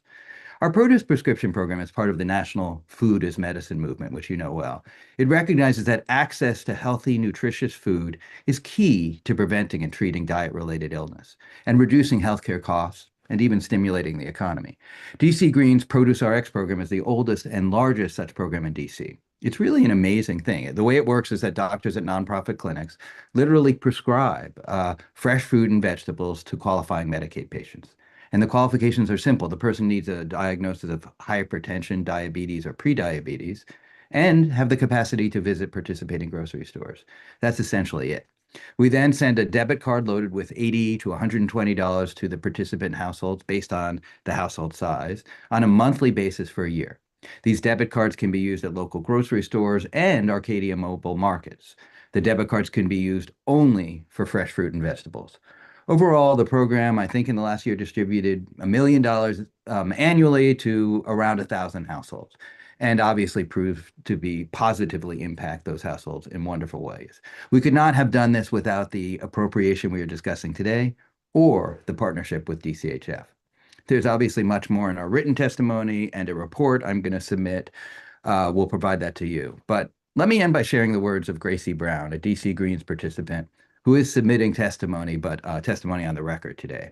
One point particularly hit home when she emailed, and I'll read this out. I am so thankful for Produce RX because I was eating healthier and using the fresh vegetables and fresh fruit as medicine. I was able to control my high blood pressure and diabetes and go to the store and pick out my fresh vegetables and fresh fruit without feeling ashamed of not having enough money. I am more sociable and I can walk and exercise more because of this program. For these reasons and so many more, we support the $500,000 that's in the budget, and indeed respectfully request an additional $500,000 to offset highly likely cuts from the federal government. And I want to add another thing. We also strongly support the analysis and critical budget requests of the Fair Food for All DC Coalition, which we're a member of, and those recommendations are attached to my testimony. It's a very important document. At DC Greens, we envision a day where access to healthy, nutritious food is a standard part of the healthcare system in our city. And we're pretty confident that you and the council and the mayor share that aspiration. We are strongly supportive of full funding for our Produce RX program that will help make this vision a reality. Thank you so much. Thank you. Andrew Patterson. Thank you. Councilmember, my name is Andrew Patterson. I'm a senior counsel with Legal Aid DC, and thank you for the opportunity to testify. The mayor's proposed FY26 budget represents a significant retreat from the district's years-long commitment to make sure all residents of our city have access to good quality health insurance, regardless of their socioeconomic status or immigration status. My written testimony goes into more detail, but in my limited time here, I would like to focus on three primary concerns.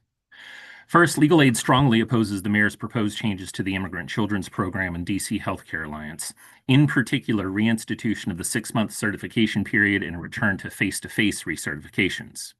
When these same policies were implemented in 2011, it led to a precipitous drop in alliance coverage from over 25,000 enrollees down to about 15,000 enrollees.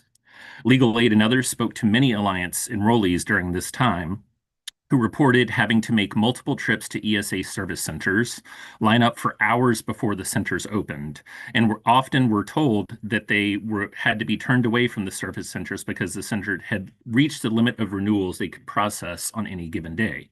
Indeed, you've heard today in this hearing from several people who had those experiences in years past. These administrative burdens led to many people who still qualified for the alliance lose their coverage because they were unable to overcome these hurdles.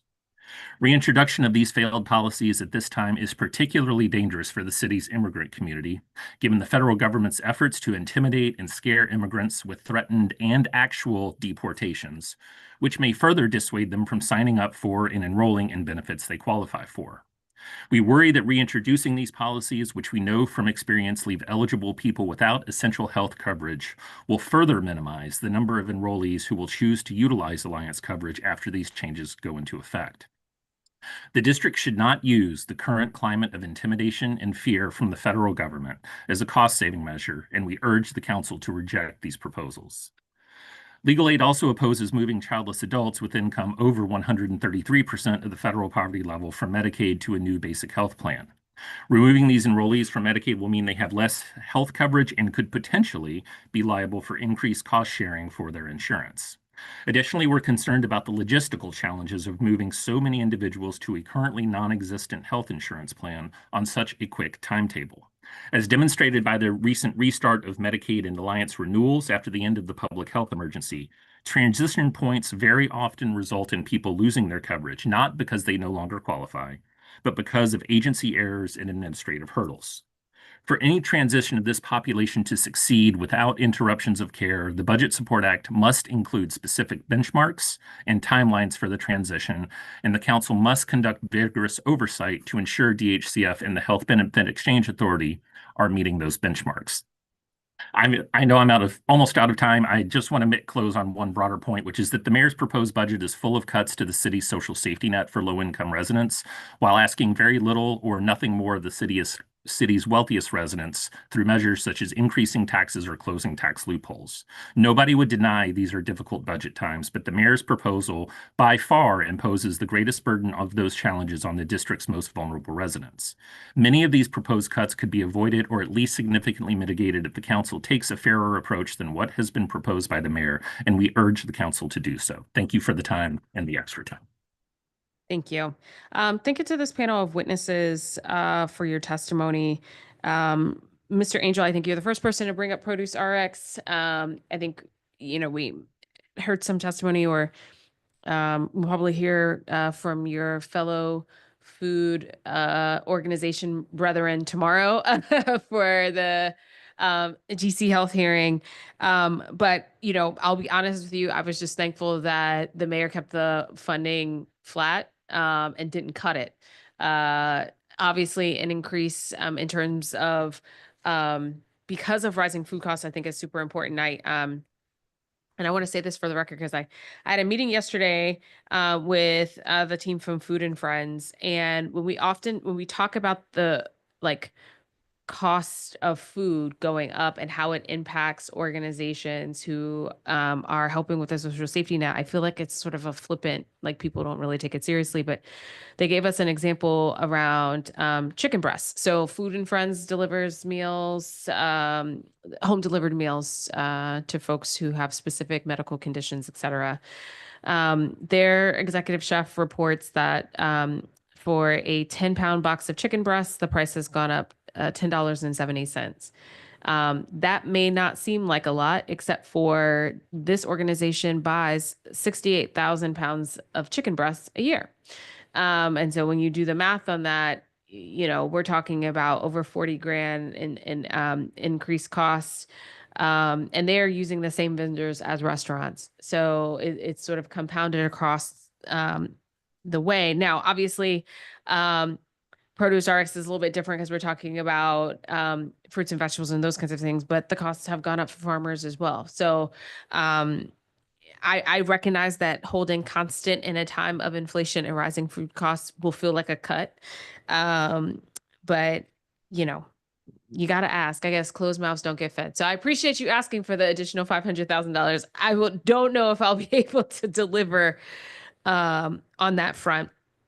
Sarah and Justina, thank you so much for being here and talking a little bit about the work that you all have been doing with baby scripts. You guys know that maternal health issues are super important to me. And I think exploring further ways of how we are able to use technology to alert people to, hey, now is the time for you to actually like call someone. Now is the time for you to actually go to a hospital and have a conversation with a health provider.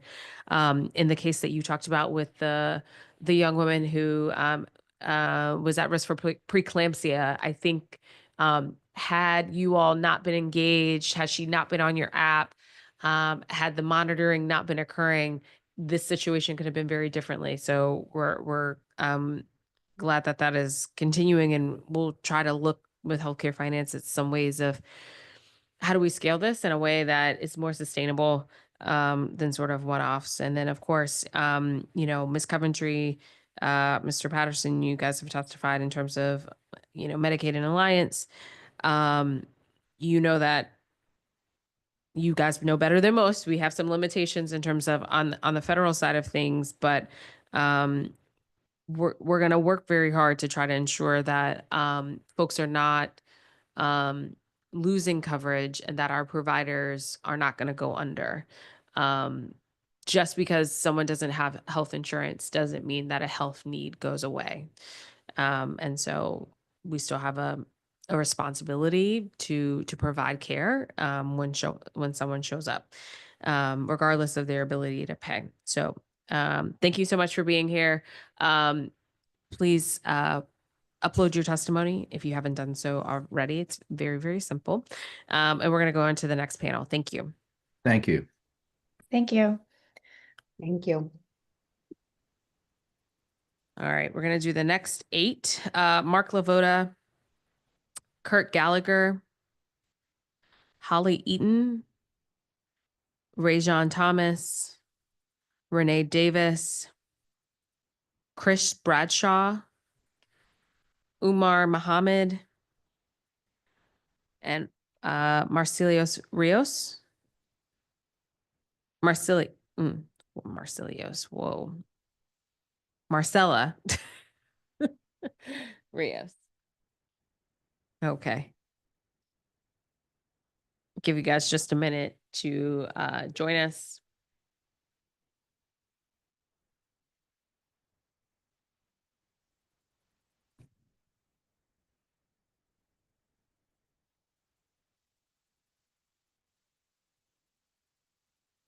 Okay, we're going to add a couple more folks to this panel. Makita Vanderpew, Doreen Blue, Zola Elias, and Rhonda White.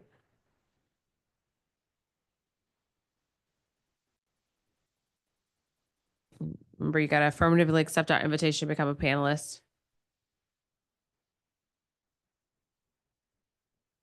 Okay. All right. So I see Mark. We're going to restart the clock, and when you're ready. Chairperson Henderson and members of the council, thank you for the opportunity to testify today. My name is Mark Lavota. I'm the Executive Director of the District of Columbia Behavioral Health Association and a Ward 2 homeowner. The District of Columbia Behavioral Health Association works to advance high-quality, whole-person care for district residents with mental illnesses, substance use disorders, or both, including the 35,000 district residents our 35-member organizations serve annually. The Department of Healthcare Finance continues to play a critical role in the district's efforts to meet the healthcare needs of the district's sickest and most financially disadvantaged residents. Proposed reductions in eligibility for Medicaid and the DC Healthcare Alliance are concerning for residents and clearly not choices that DHCF leadership would have recommended in a different environment. If the council finds that it does not see a way to reverse these cuts, efforts should be made to mitigate direct impacts and unintended consequences.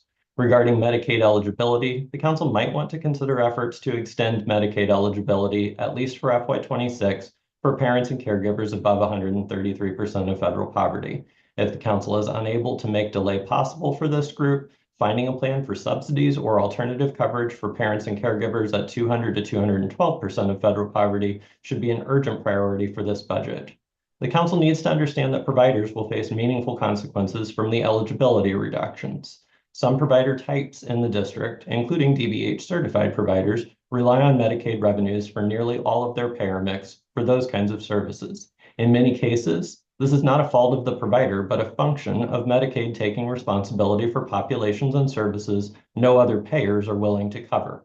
For example, the forthcoming Health Benefit Exchange Basic Health Plan as well as commercial plans on the market, does not include rehabilitative behavioral health services like community support, rehabilitation day treatment, and assertive community treatment. People who lose their Medicaid coverage will also entirely lose these kinds of benefits. Organizations that offer these kinds of services will not be able to simply send a bill to a commercial health plan instead of billing Medicaid.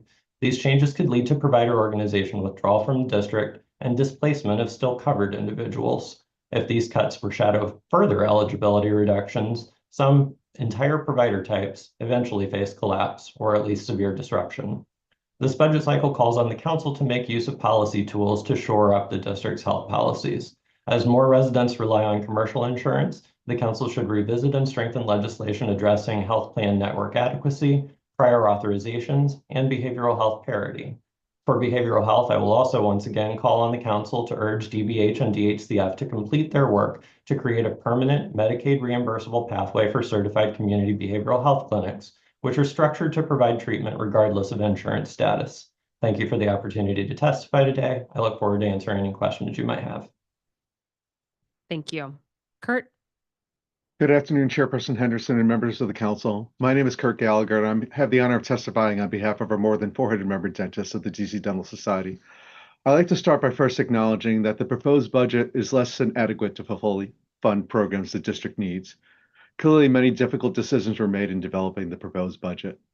At the same time, I would like to offer sincere appreciation to Mayor Bowser, Deputy Mayor Turnage, and the staff of the DC Healthcare Finance for taking action to address the calls for financial relief from DC dentists who care for patients who rely on Medicaid. You may recall from my testimony a year ago and then earlier this year about the desperate situation for DC dentists. I humbly thank the Bowser administration for including $8 million to increase Medicaid reimbursement rates for dentists for FY26. If approved by the council, that would be the first increase in Medicaid rates for dentists since 2007. The proposed funding increase will provide critical support to dentists and therefore the DC healthcare system overall. I've not yet seen a proposed fee schedule, but based on the information received from DHCF, it's my understanding that the additional funds will enable targeted increases to 125 commonly performed dental procedures. As described in the highlights released by the Bowers administration on the budget, this indeed is an important first step given how many years have passed since the fees have increased. I would also like to offer a few reminders about why this increase is so important, particularly in a year when so many health programs and categories of care may see reductions. The impact of the current Medicaid fee schedule has been devastating on dentists because so many years have passed since it was updated. Many dentists have dropped out of the Medicaid program, and those who remain are struggling. I'm aware of member dentists who've shuttered their practices because they cared for such a large number of patients who rely on Medicaid that they were no longer financially viable. DC dentists are essential partners in advancing the health and overall well-being of the DC population because oral health is part of total health. By providing dental care, dentists alleviate pain and perform a range of procedures that can save lives, including the prevention of medical complications that can result in untreated oral health conditions. Even in recent years, there have been tragic cases of easily preventable deaths because dental care was delayed, such as the 12-year-old boy Diamante driver who lived in Prince George's County. I'd like to reiterate my appreciation to the Bowser administration for proposing this increase to Medicaid reimbursement rates for dentists.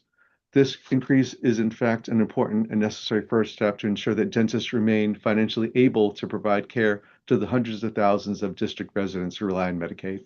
By providing care, they are alleviating pain, suffering, they're preventing easily avoidable health complications, and of course, they're also promoting the overall health and well-being of the DC populace.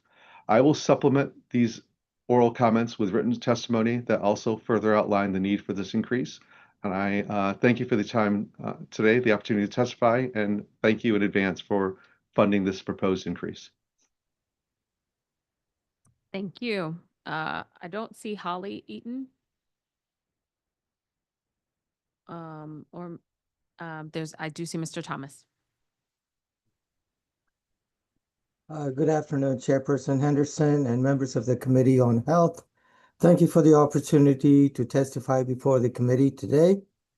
Again, my name is Rajan Thomas, President of the DC Home Health Association and CFO of HMI Home Health, which has served district residents in their homes since 1990.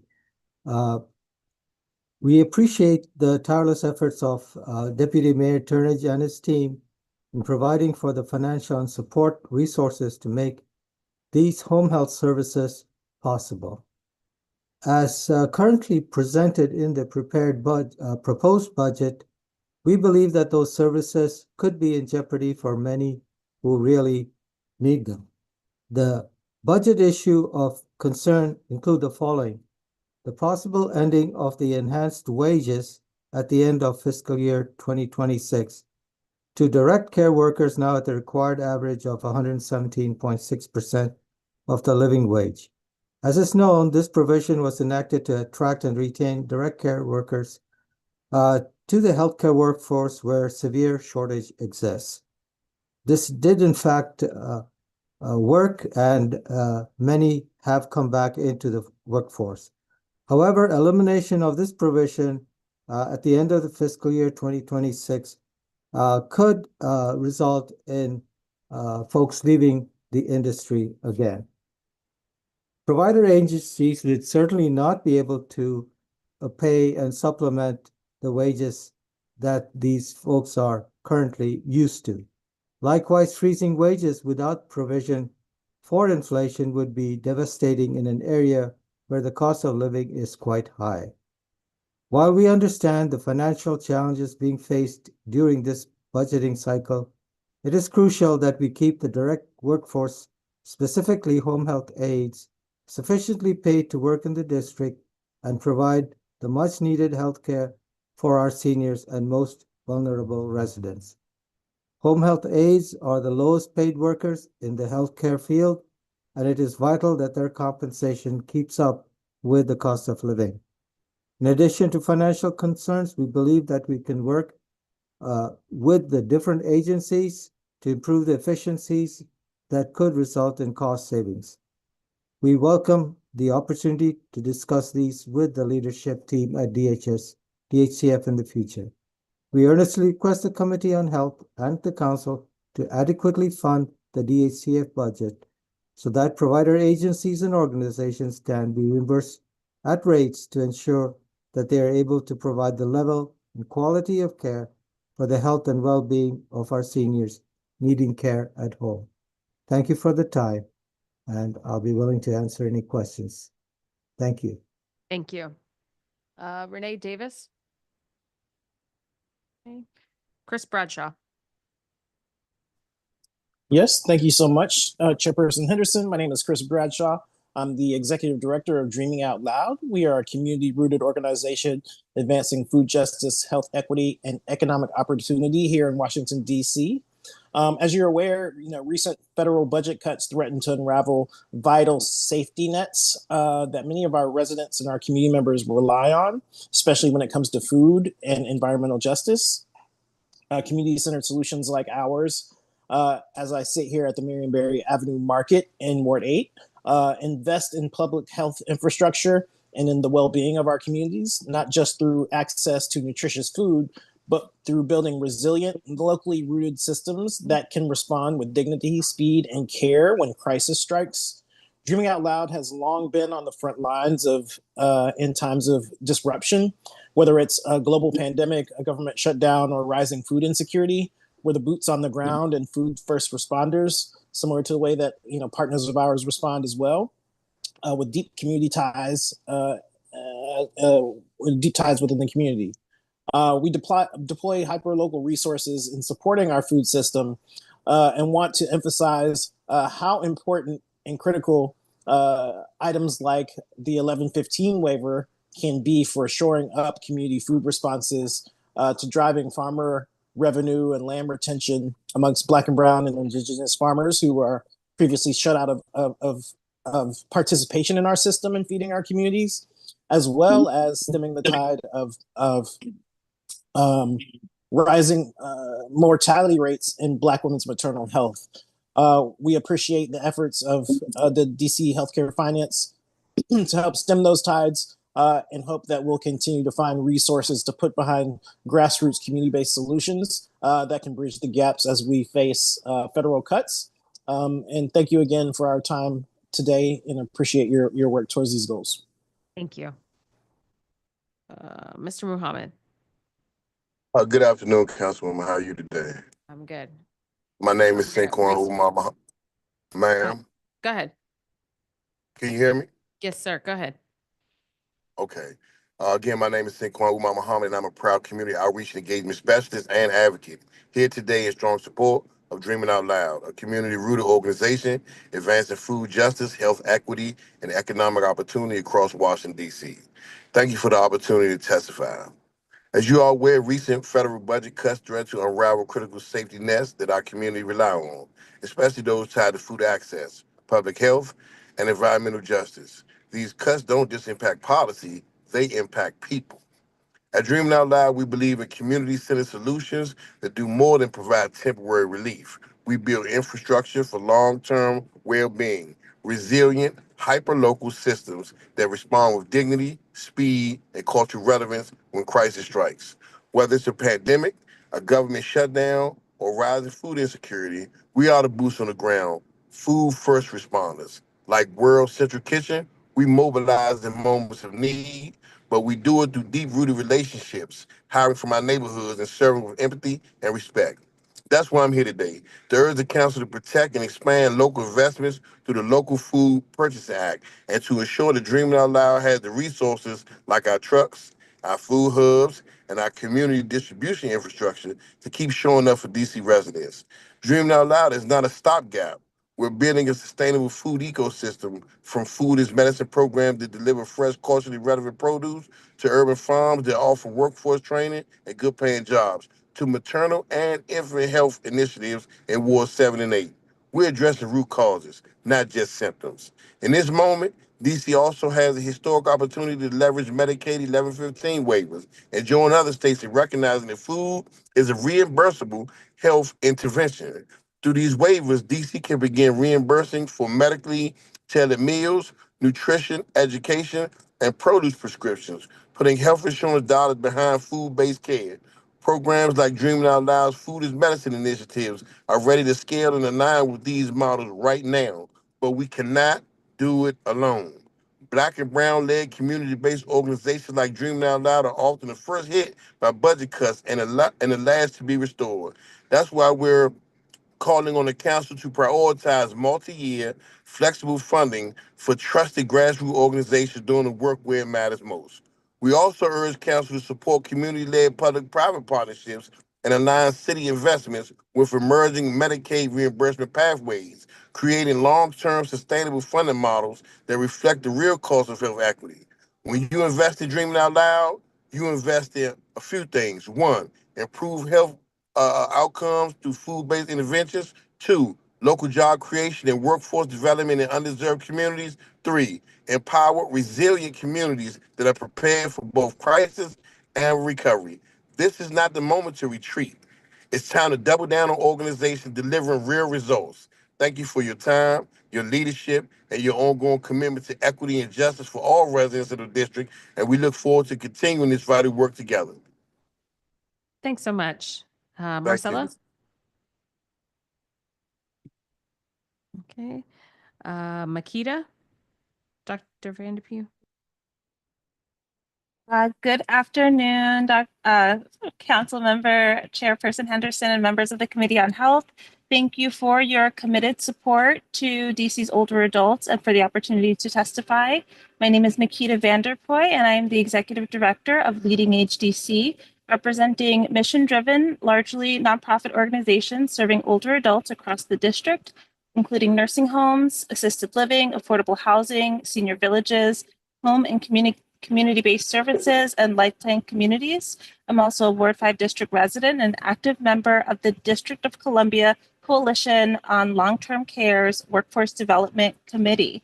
So we would really love to applaud and appreciate the nimble efforts to ensure or avoid the reduction of Medicaid coverage for older adults over age 65, as well as any loss in long-term care provider payments in the midst of this extremely challenging budget environment. As an advocate for essential safety net organizations across the aging continuum of care, my role is to ensure that the role of our hardworking providers are heard. These organizations are on the front lines, facing increasing threats to their sustainability and very survival. Supporting them now is crucial to strengthening their ability to prepare for the future of aging services and to meet the profound demographic shifts our city and communities are already experiencing.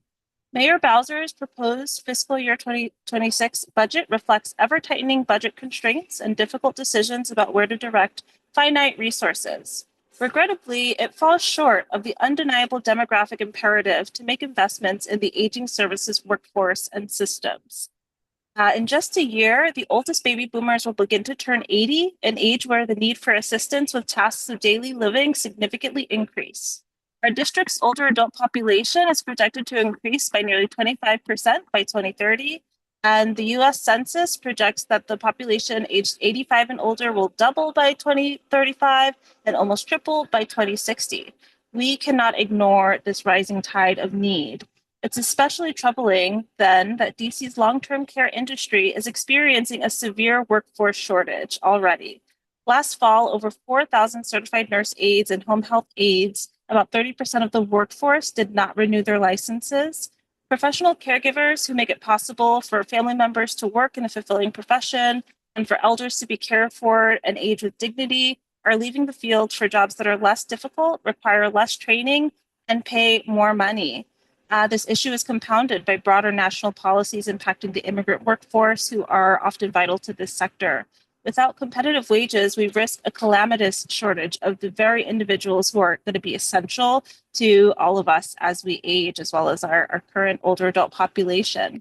The proposed elimination of enhanced wages for direct care professionals starting in fiscal year 2027 is not just short-sighted, it's a desertion of the residents, professionals, and stakeholders who worked with this committee and other council members to pass the CNA Amendment Act of 2024, and a critical threat to our city's ability to care for its most vulnerable residents and visitors. While we recognize that finding or creating revenue to fund needed pay increases, workforce training, and other continuum supports is challenging, this is an investment in the health of our residents that we cannot afford to overlook. The mayor's Grow DC financial plan aims to safeguard the economic viability of our city, but needs to ensure that elders, other medically vulnerable populations, and professional caregivers are not left behind. We question the prudence of a near $1 billion subsidy for construction of a sports and entertainment project when the need to invest in the long-term care workforce serving vulnerable community members remains dire, yet seems to be overlooked.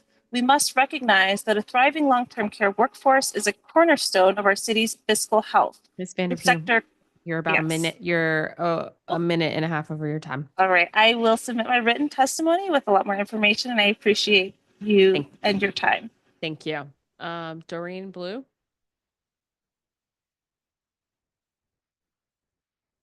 Okay. Zola Elias.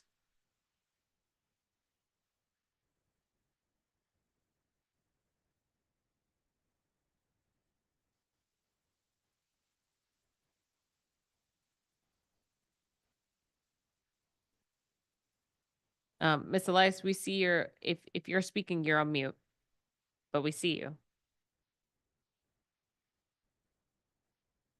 Now you can hear me? Yes, yes, okay, I can. I'm sorry.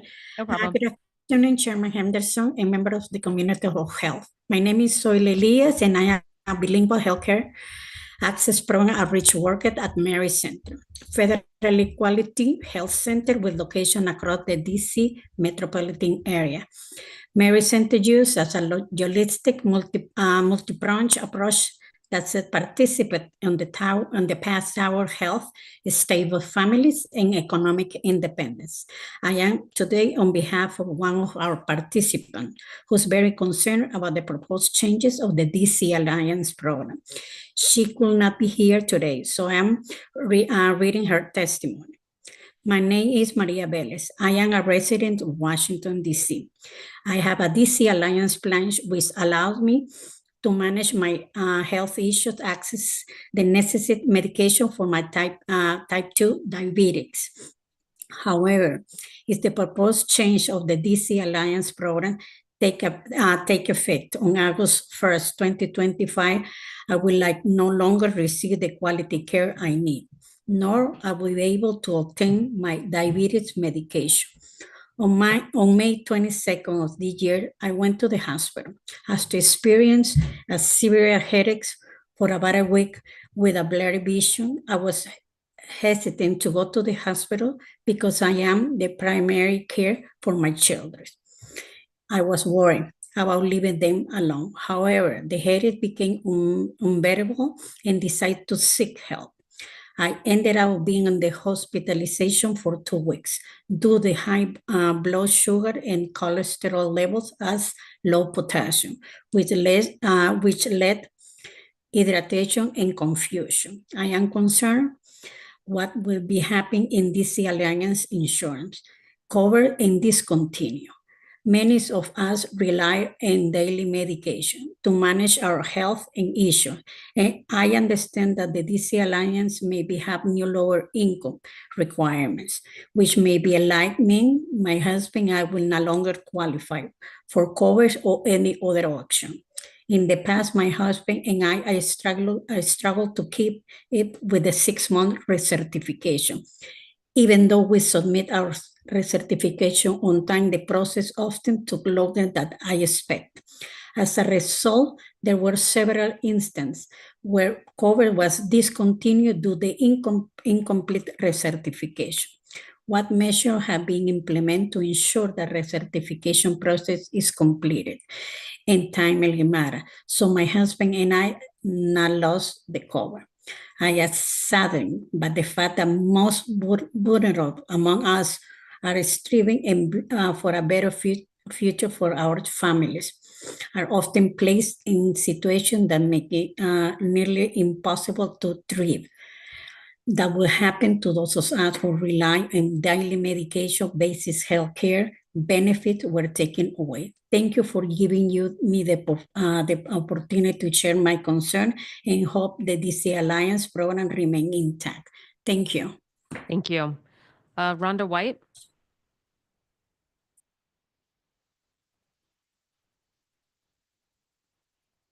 Okay. All right. Don't see Rhonda. All right. Well, thank you so much to this panel of witnesses. A variety of different topics came up. And for some of you, I've seen you already at a hearing, so I don't actually have any specific questions, Mr. Lavoda, for you, but thank you for being here and your continued advocacy on behalf of the Behavioral Health Association. Mr. Gallagher, I was going to get real worried there at the beginning of your testimony because I think, the dentist got the provider bump up, but, I have other providers who were hoping for some increases there. No, but seriously, I am glad that Department of Healthcare Finance included that. They heard the testimony, they heard the conversations we'd been having with them about the challenges we were having, particularly in the dental space with Medicaid providers for both adults and pediatric dentists. And so hopefully this reverses some of those things. Mr. Thomas, thank you for being here. Your continued advocacy on behalf of the home associations. I feel very strongly that we got to pay everyone a living wage, especially for our direct care workforce. And I'm disappointed that even the increases in DSP is being held constant. That was included in the budget, but there's still so much work we have to do there. Mr. Bradshaw, Mr. Muhammad, thank you for being here and for the work that you guys do with Dreaming Out Loud. I'm really excited about your the opening soon coming in terms of your location, your physical store out in Ward 8, and we'll definitely be there for that. And then, of course, Ms. Vanderpue, thank you for your continued advocacy around leading HDC and the work that you guys do. I don't have any specific questions for this panel. Thank you all for being here. If you haven't provided your written testimony for the record, please do so for the record. Thank you. Okay, we're going to go to our next panel.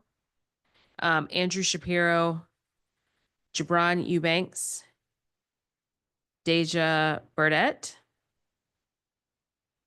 Joshua Drumming, Jaron Hill Lockridge, Amanda Gomez, and Jamila White.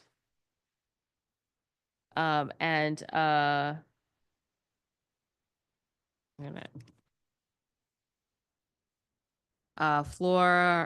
Bukira Senior Maracino. They were on from earlier as well. And I don't think Tazra has joined us. But if our colleagues from DC FPI are listening, this is looking like the last panel. So if she wants to do it, she needs to pop on. Okay. Hold on, if you could redo the other thing.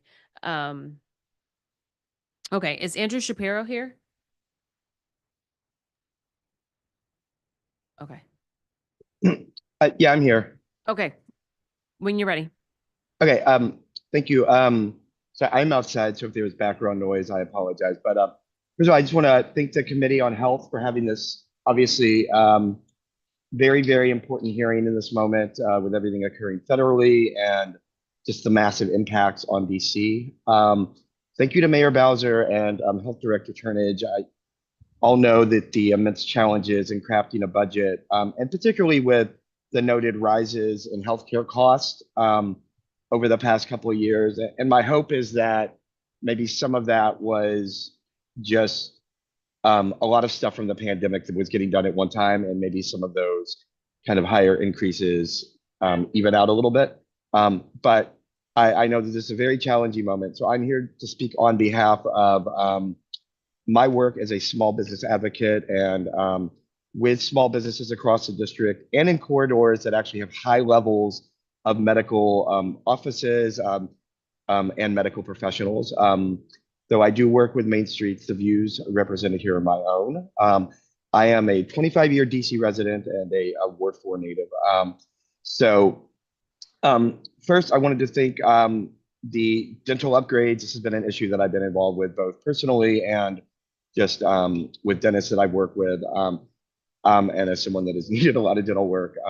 I know this has been insanely helpful, while other aspects of the healthcare space need upgrade, need enhancements as well.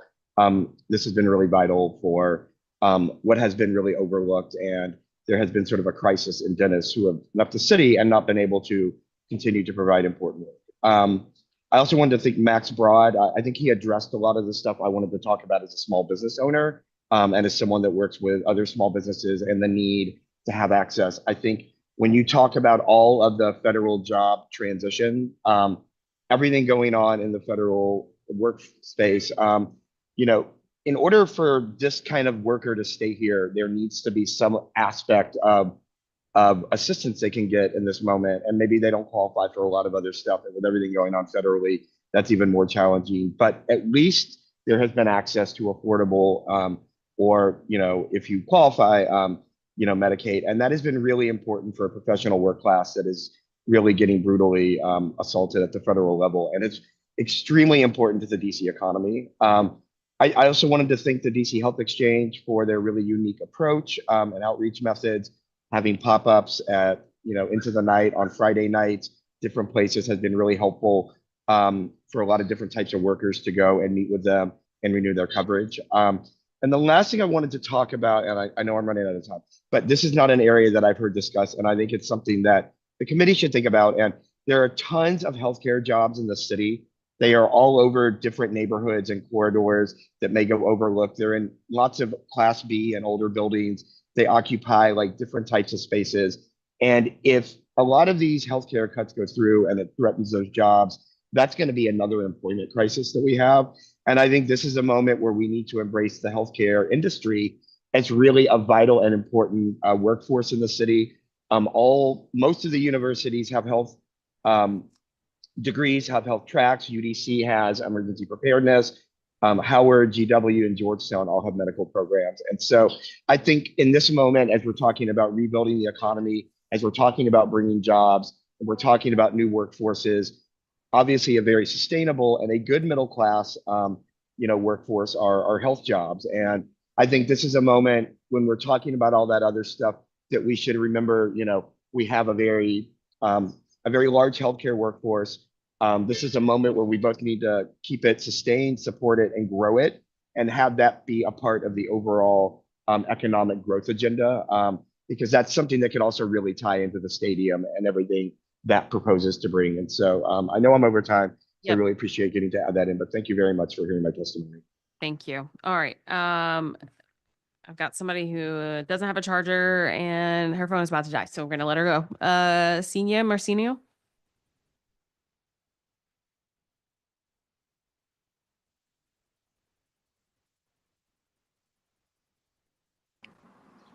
Senia, you're on mute.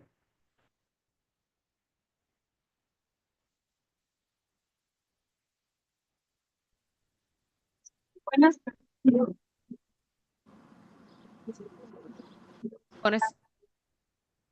Can you hear me? Okay. Mi nombre es Marito, soy residente de Washington, D.C. desde hace 6 años. Creo que la en el presupuesto de la ciudad. Trabajo como nutricionista y no gano pagar un seguro médico privado. La disciplina es porque me ha permitido ir al médico. Y cuidar mi salud sin preocuparme por el doctor. Muchas personas como yo trabajamos todo, pero en la ayuda no podríamos probar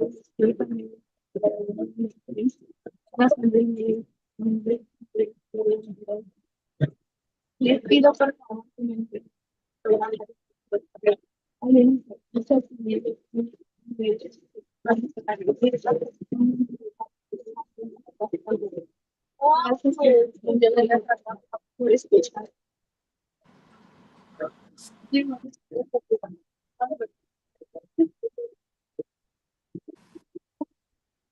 All right. Ashley.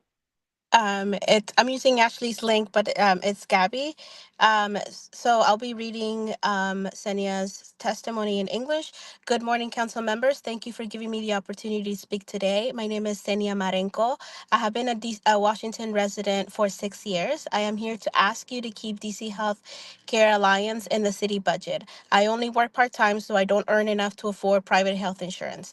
The DC Healthcare Alliance has been very important to me because it allows me to go to the doctor, get my medication, and take care of my health without worrying about the cost. Many people like me work hard but don't have access to health insurance. Without this help, we wouldn't be able to afford doctor's appointment or an emergency. Healthcare shouldn't be a luxury, it should be a right. I ask you please to keep the DC Healthcare Alliance program. Many families in our community need it and to live with dignity and to care for our health. Thank you for your time and for listening. Thank you. And then Floor.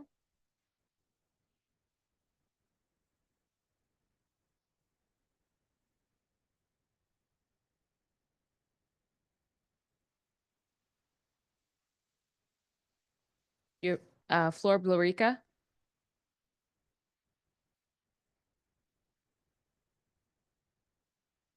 If you're speaking, you're on mute.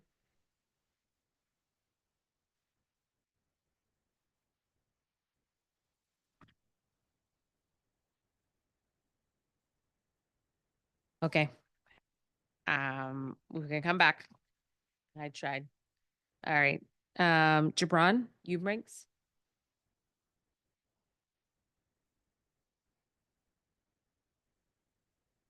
Yes, how you doing, Councilmember Henderson? I'm good. How are you?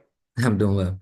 Thank you for the opportunity to testify at this hearing today. I am Gibran Eubanks. I'm the political organizer for 1199 SEIU, and I am here testifying on behalf of our members and all the district healthcare workers because our care workers are struggling to make ends meet on low wages and facing severe staffing shortages that make it difficult to provide critical care.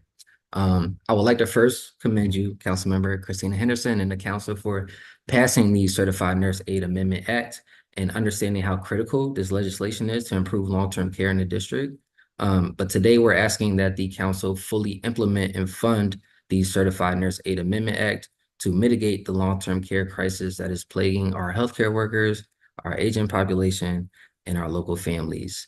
The district's agent population could rise as much as 24% in 2023. And as of June 2024, the district had about 11,500 direct care workers to 36,000 residents that need care. Research has showed that the workforce is actually decreasing as needs increase, and fewer CNAs and home health aides are renewing their licenses. And this is mainly due to DC ranking last in the nation for wage competitiveness for direct care workers. When I talk to our members, they do truly enjoy their work, but the mental burden and burnout that short staffing is causing them to question their decision to stay in the field. When we look at the workforce, 77% are female, 87% are people of color, and 47% lack affordable housing. These are people who live in underserved communities, but they show up to work every day because they need to provide for themselves and their families. An increase in wages could go a really long way for these marginalized communities and high turnover that we're seeing in the workforce. Now, I'm fully aware of the budget crisis that DC is facing and the threats from the current administration to lower DC's FMAP, the possible funding cuts at the federal level, and a resolution that was passed in the House that could cut $1 billion from the DC budget. 1199 has fought alongside this council and affiliate organizations to oppose these cuts that will have direct negative impacts on the working class. I'm also aware of the mayor's proposed budget that includes increased funding for MPD, a brand new football stadium, which would be the second largest subsidy in nominal dollars in all of US sports history. Year after year, we come before this council and we urge them to prioritize our most vulnerable citizens by investing in the workforce and ensuring that they are able to provide high quality care. But year after year, we are put on the back burner, and this is unsustainable as we must use our resources to improve long-term care in DC. Lastly, we've found that within DC government, there's often a lack of coordination between agencies on long-term care issues. Other states have prioritized addressing the direct care crisis, recognizing that solving a problem requires interagency coordination at the state level. So, for example, in Maine, the multi-agency approach to addressing the worker shortage included a directive for the Department of Human Services, Department of Labor, the Department of Education, and the Office of Aging and Disability Services to define a multi-pronged strategy to resolve the workforce issue. We believe in DC that this means creating a long-term coordinator position within DC government to oversee this process and to ensure that all agencies are aligned and working together effectively. Efficient communication and coordination between agencies is crucial to creating an abundant workforce. Thank you for your time, and I'm happy to answer any questions. Thank you. Deja Burdett. Okay. Joshua Drumming. Hello, I'm Joshua Drumming, attorney for the Washington Legal Clinic for the Homeless. Encampment policies have changed since the last budget season. Unfortunately, nothing has improved, but several things have worsened. Normal encampment engagements once had a 14-day notice period. Recently, notice has been reduced to 7 days. Immediate dispositions, on the other hand, allow DMHHS to clear encampments without notice, as long as they pose immediate risk to health and safety. Specifically, immediate dispositions do not require notice at the encampment site or DMHHS website. DMHHS continues to weaponize immediate dispositions to displace community members in clear encampments. This year, DMHHS's encampment response team has conducted at least 64 engagements. Of these, at least 3 were immediate dispositions. While there were likely substantially more, the opacity of the immediate disposition schedule, in conjunction with a recent decrease in our access to this information, have only allowed us to be sure of 3 immediate dispositions. Encampment clearings can too easily qualify as immediate dispositions due to the nebulous nature of the public health and safety determination. As a result, encampments that pose no actual health or safety threat to the public are swiftly dismantled, and their residents are dispossessed. Often, immediate dispositions are used for single persons. Those encampment residents often receive little to no outreach before clearings, and posted signage may not even be visible. Once clearings begin, all or nearly all belongings are thrown away, despite DMHHS's mandate to store non-trash items.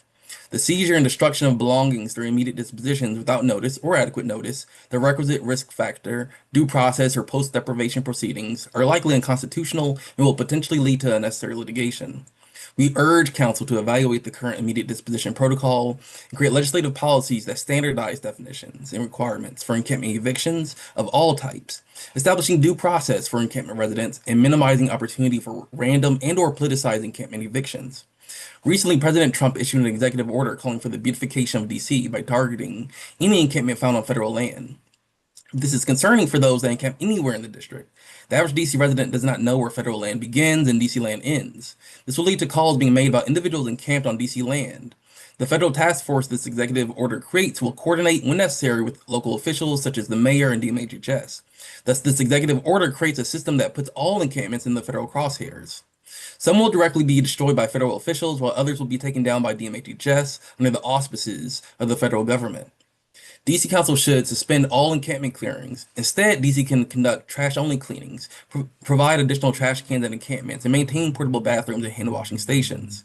Additionally, ending full encampment clearing saves DC money in a year where over $1 billion was stripped from the budget.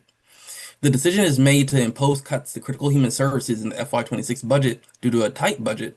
There's certainly no justification for the maintenance of DMHHS funding in the FY26 budget that will only be used to unnecessarily clear encampments and cement DC as an arm of the federal government.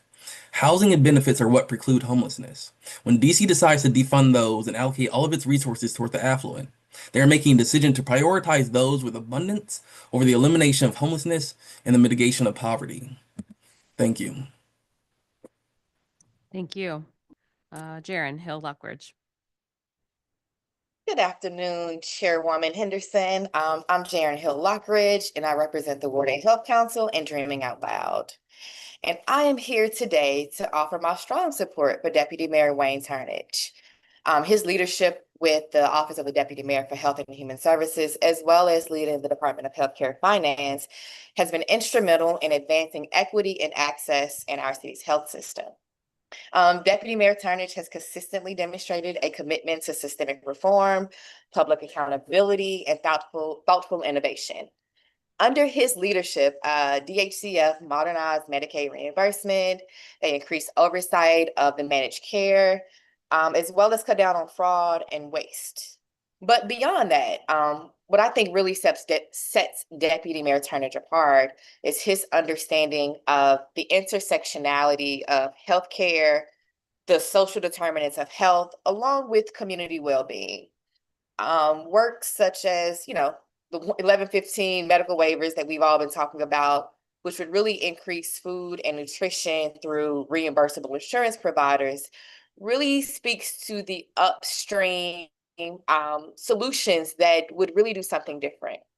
And as you know, here at Dreaming Out Loud, we're really proud to serve on the front lines of food response. From delivering culturally relevant produce through our Food is Medicine program, supporting maternal and infant health east of the river in Ward 7 and 8, mobilizing during man-made as well as natural disasters as food first responders. We know firsthand how important food is to improving health outcomes. But again, as you know, we're all deeply concerned about the recent federal cuts, from SNAP to WIC to a lot of other things. This is going to disproportionately affect Black and Brown families, our most vulnerable residents, low income, and of course, community-based organizations like ours. We're already stretched thin. And that's why local leadership is more important than ever. Folks like Deputy Mayor Turnage have showed up, stepped in the gap time and time again. So we really appreciate him for meeting the moment with clarity and compassion. When the federal government pulls back, we need DC government to step up. That's how we're going to do something different to protect the health and well-being of our communities and just make sure DC is better moving forward. Thank you for your time. Thank you for your leadership, Chairwoman. Thank you, Deputy Mayor, for your leadership. And I am here for any questions you may have. Thank you. Amanda Gomez. Hello. Thank you for the opportunity to testify today. My name is Amanda Gomez. I am here on behalf of Unite Here Local 25, the Hospitality Workers Union for the DC region that represents 7,000 members in both hotels and restaurants. I'm here to testify on Healthcare Alliance, health insurance that many restaurant workers depend on. I say this as someone who's both interviewed dozens and dozens of restaurant workers in my capacity as a union leader at Local 25 and as a former restaurant reporter for public radio. I'd like to tell you about one of our members who couldn't be here today. She's a cook at one of the most prominent restaurants in the district. It's among Washingtonians' top 100. She earns $19.50 per hour as a cook in the kitchen. She's scheduled just under 40 hours per week and earns roughly $40,000 annually. She doesn't enroll in her employer's health insurance because it's over $150 per paycheck if the plan just covered her and not her children. She is a mother. She is an immigrant. She is among the countless immigrants who are the backbone of DC's restaurant industry. She's also a union leader. If this budget passes as is, she loses her health care. She loses Alliance. She needs her health care. She and others in her kitchen have utilized Healthcare Alliance because workplace injuries are not uncommon. I know this because I have personally accompanied her to the hospital after a workplace injury. If adults are kicked out of Alliance, she and countless others in restaurant kitchens all over this city lose their health care. Separately, if this mayor's budget passes as is with Initiative 82 repeal, her colleagues in the front of house see their base wages slashed in half. The mayor's budget as is not a budget for restaurant workers, particularly our lowest wage workers. I know DC is concerned about funding cuts if we continue to stand with immigrants. One idea is to work on a legal strategy to defend Healthcare Alliance and do this in coalition with states that provide health insurance regardless of immigration status. I encourage this council to think creatively because a budget for restaurant workers keeps adults on Healthcare Alliance. That's it. Thank you for your time. Thank you. Jamila White. Okay. Tazara Mitchell. Council members, thank you for the opportunity to testify and allow me to join late. My name is Tazara Mitchell, and I'm the Chief Policy and Strategy Officer at the DC Fiscal Policy Institute. My testimony focuses on the mayor's plan to shift more than 25,000 adults with low incomes from Medicaid into a basic health plan or the marketplace. While this shift may save DC local funds, DCFPI is worried about three things. One, it could come at a high cost to struggling residents via reduced benefits and coverage. Two, with a rush timeline that could disrupt continuous care. And three, it leaves many unanswered questions about the to-be-designed basic health plan, particularly given the looming federal threats. Under the proposal, adults with incomes as low as $21,600, such as housekeepers, would lose their Medicaid, where they have access to high-quality coverage at zero cost to them, and be moved into a BHP. Other adults with somewhat higher incomes would lose coverage entirely and be pushed into the marketplace to find coverage on their own.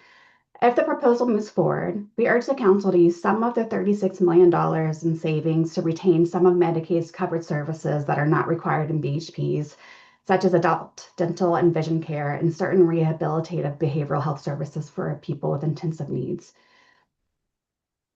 It does appear that zero premiums may be possible given some of HBX's early analysis.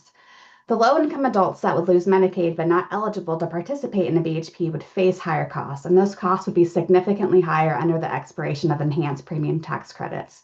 Analysis from the Center on Budget shows that based on annual averages, a 40-year-old with an annual income around $30,000 would go from free Medicaid coverage to owing up to $168 per month for a silver benchmark plan. The exchange and DC lawmakers should make the transition to the marketplace for this group as seamless and affordable as possible, possibly by offering a state premium wrap. Another concern for affected adults is that the same fair hearing and due process rights don't attach to BHPs and marketplace coverage as they do in Medicaid.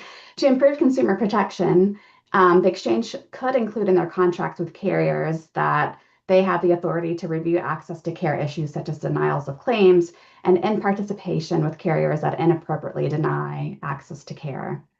And while DCFPI has witnessed the exchange work their magic in very short amounts of time, we are concerned about an October timeline pending federal approval. We feel that that may be too rushed and could lead to some externalities, but we are grateful to be part of the newly launched advisory council that will focus on some of the concerns that are raised. We recommend that the committee interrogate the trade-offs of this program, and if it chooses to move forward with the proposal, to work with stakeholders to inform program design and conduct contingency planning due to the uncertainty at the federal level. At minimum, we encourage you to reinvest some of the savings to minimize the harm of the shift. Thank you for the opportunity to testify, and I'm happy to answer any questions that you have. I submitted a longer written testimony via the portal. Thank you. And Shinnery Hubbard.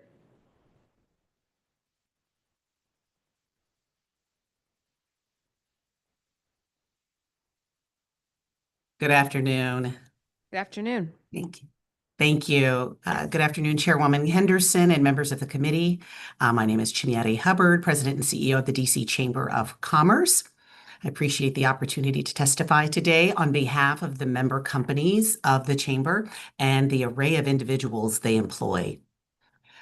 We are pleased to testify on the proposed FY 2026 budget submission for the District of Columbia's Health Benefit Exchange Authority. We do support the DC Health Benefit Exchange FY 2026 budget as proposed, and we ask you and the members of the committee to maintain this funding as you move through the council's budget process. Sustaining the small business health options program, the health coverage provided to thousands of our small business employees, is more important now than ever. To small businesses and district residents who are enrolled in DC HealthLink. Throughout the year, the DC Chamber has continuously partnered with the DC HealthLink through virtual and in-person interactions and web-based information sessions designed to educate the small business community about their critical health coverage options.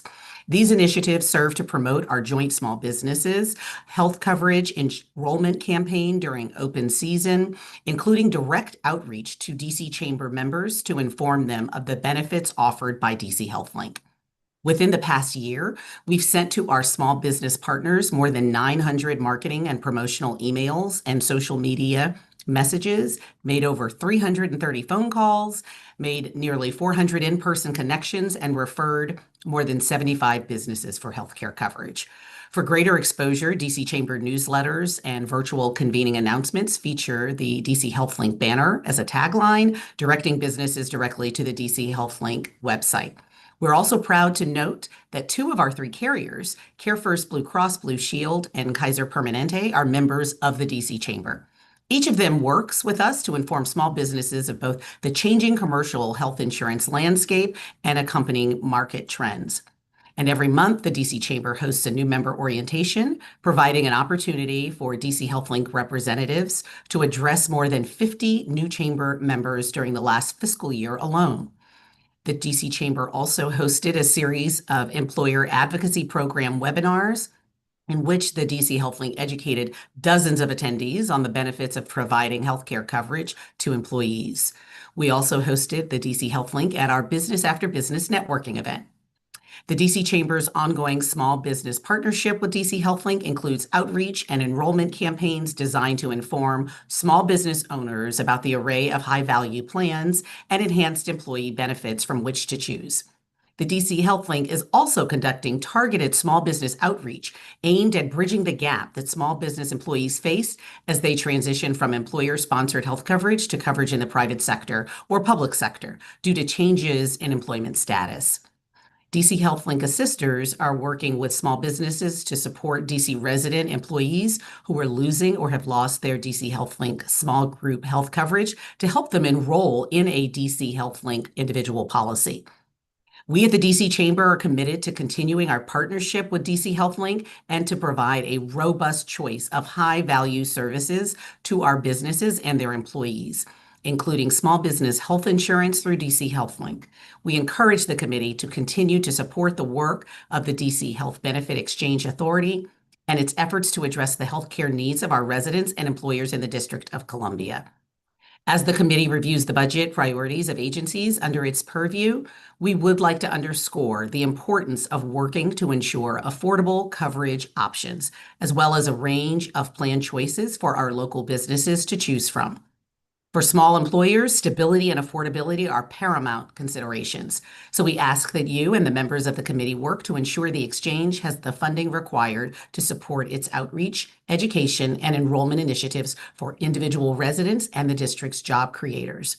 We look forward to continuing to work with the DC Health Benefit Exchange Authority to improve and maintain an affordable health insurance program for the district's businesses and families. I would be happy to answer any questions you may have. Thank you for the opportunity to testify today. Let you go over there because you were the last one, but thank Sorry. you. Thank you to all the witnesses who testified on this panel. The hard part of going so late is that so many people have covered a lot of the issues that you all have raised. But I thank you so much for being here. I don't have any additional questions for you all. Tazara, we'll take a look at your full testimony and we'll follow up if we have any additional pieces there. I want to thank all of the witnesses who spoke today. If someone was unable to attend or speak at today's hearing, the public record will stay open until Monday, June 16th. Written testimony may be submitted on the council's hearing management system. It's at dccouncil.gov/hearings. It's very easy to just upload your testimony. Our next meeting of the committee will be tomorrow, Friday, June 6th at 9 a.m. We'll hear from public witness testimony from the Department of Health. We'll hear for the government witnesses for the agencies we heard from today. That's the Health Benefit Exchange Authority, the Department of Healthcare Finance, and the Deputy Mayor for Health and Human Services on Monday, June 9th at 10 a.m. There being no further business before the committee at this time. This hearing is recessed until Monday at 10. The time is 1:47 p.m. Thank you.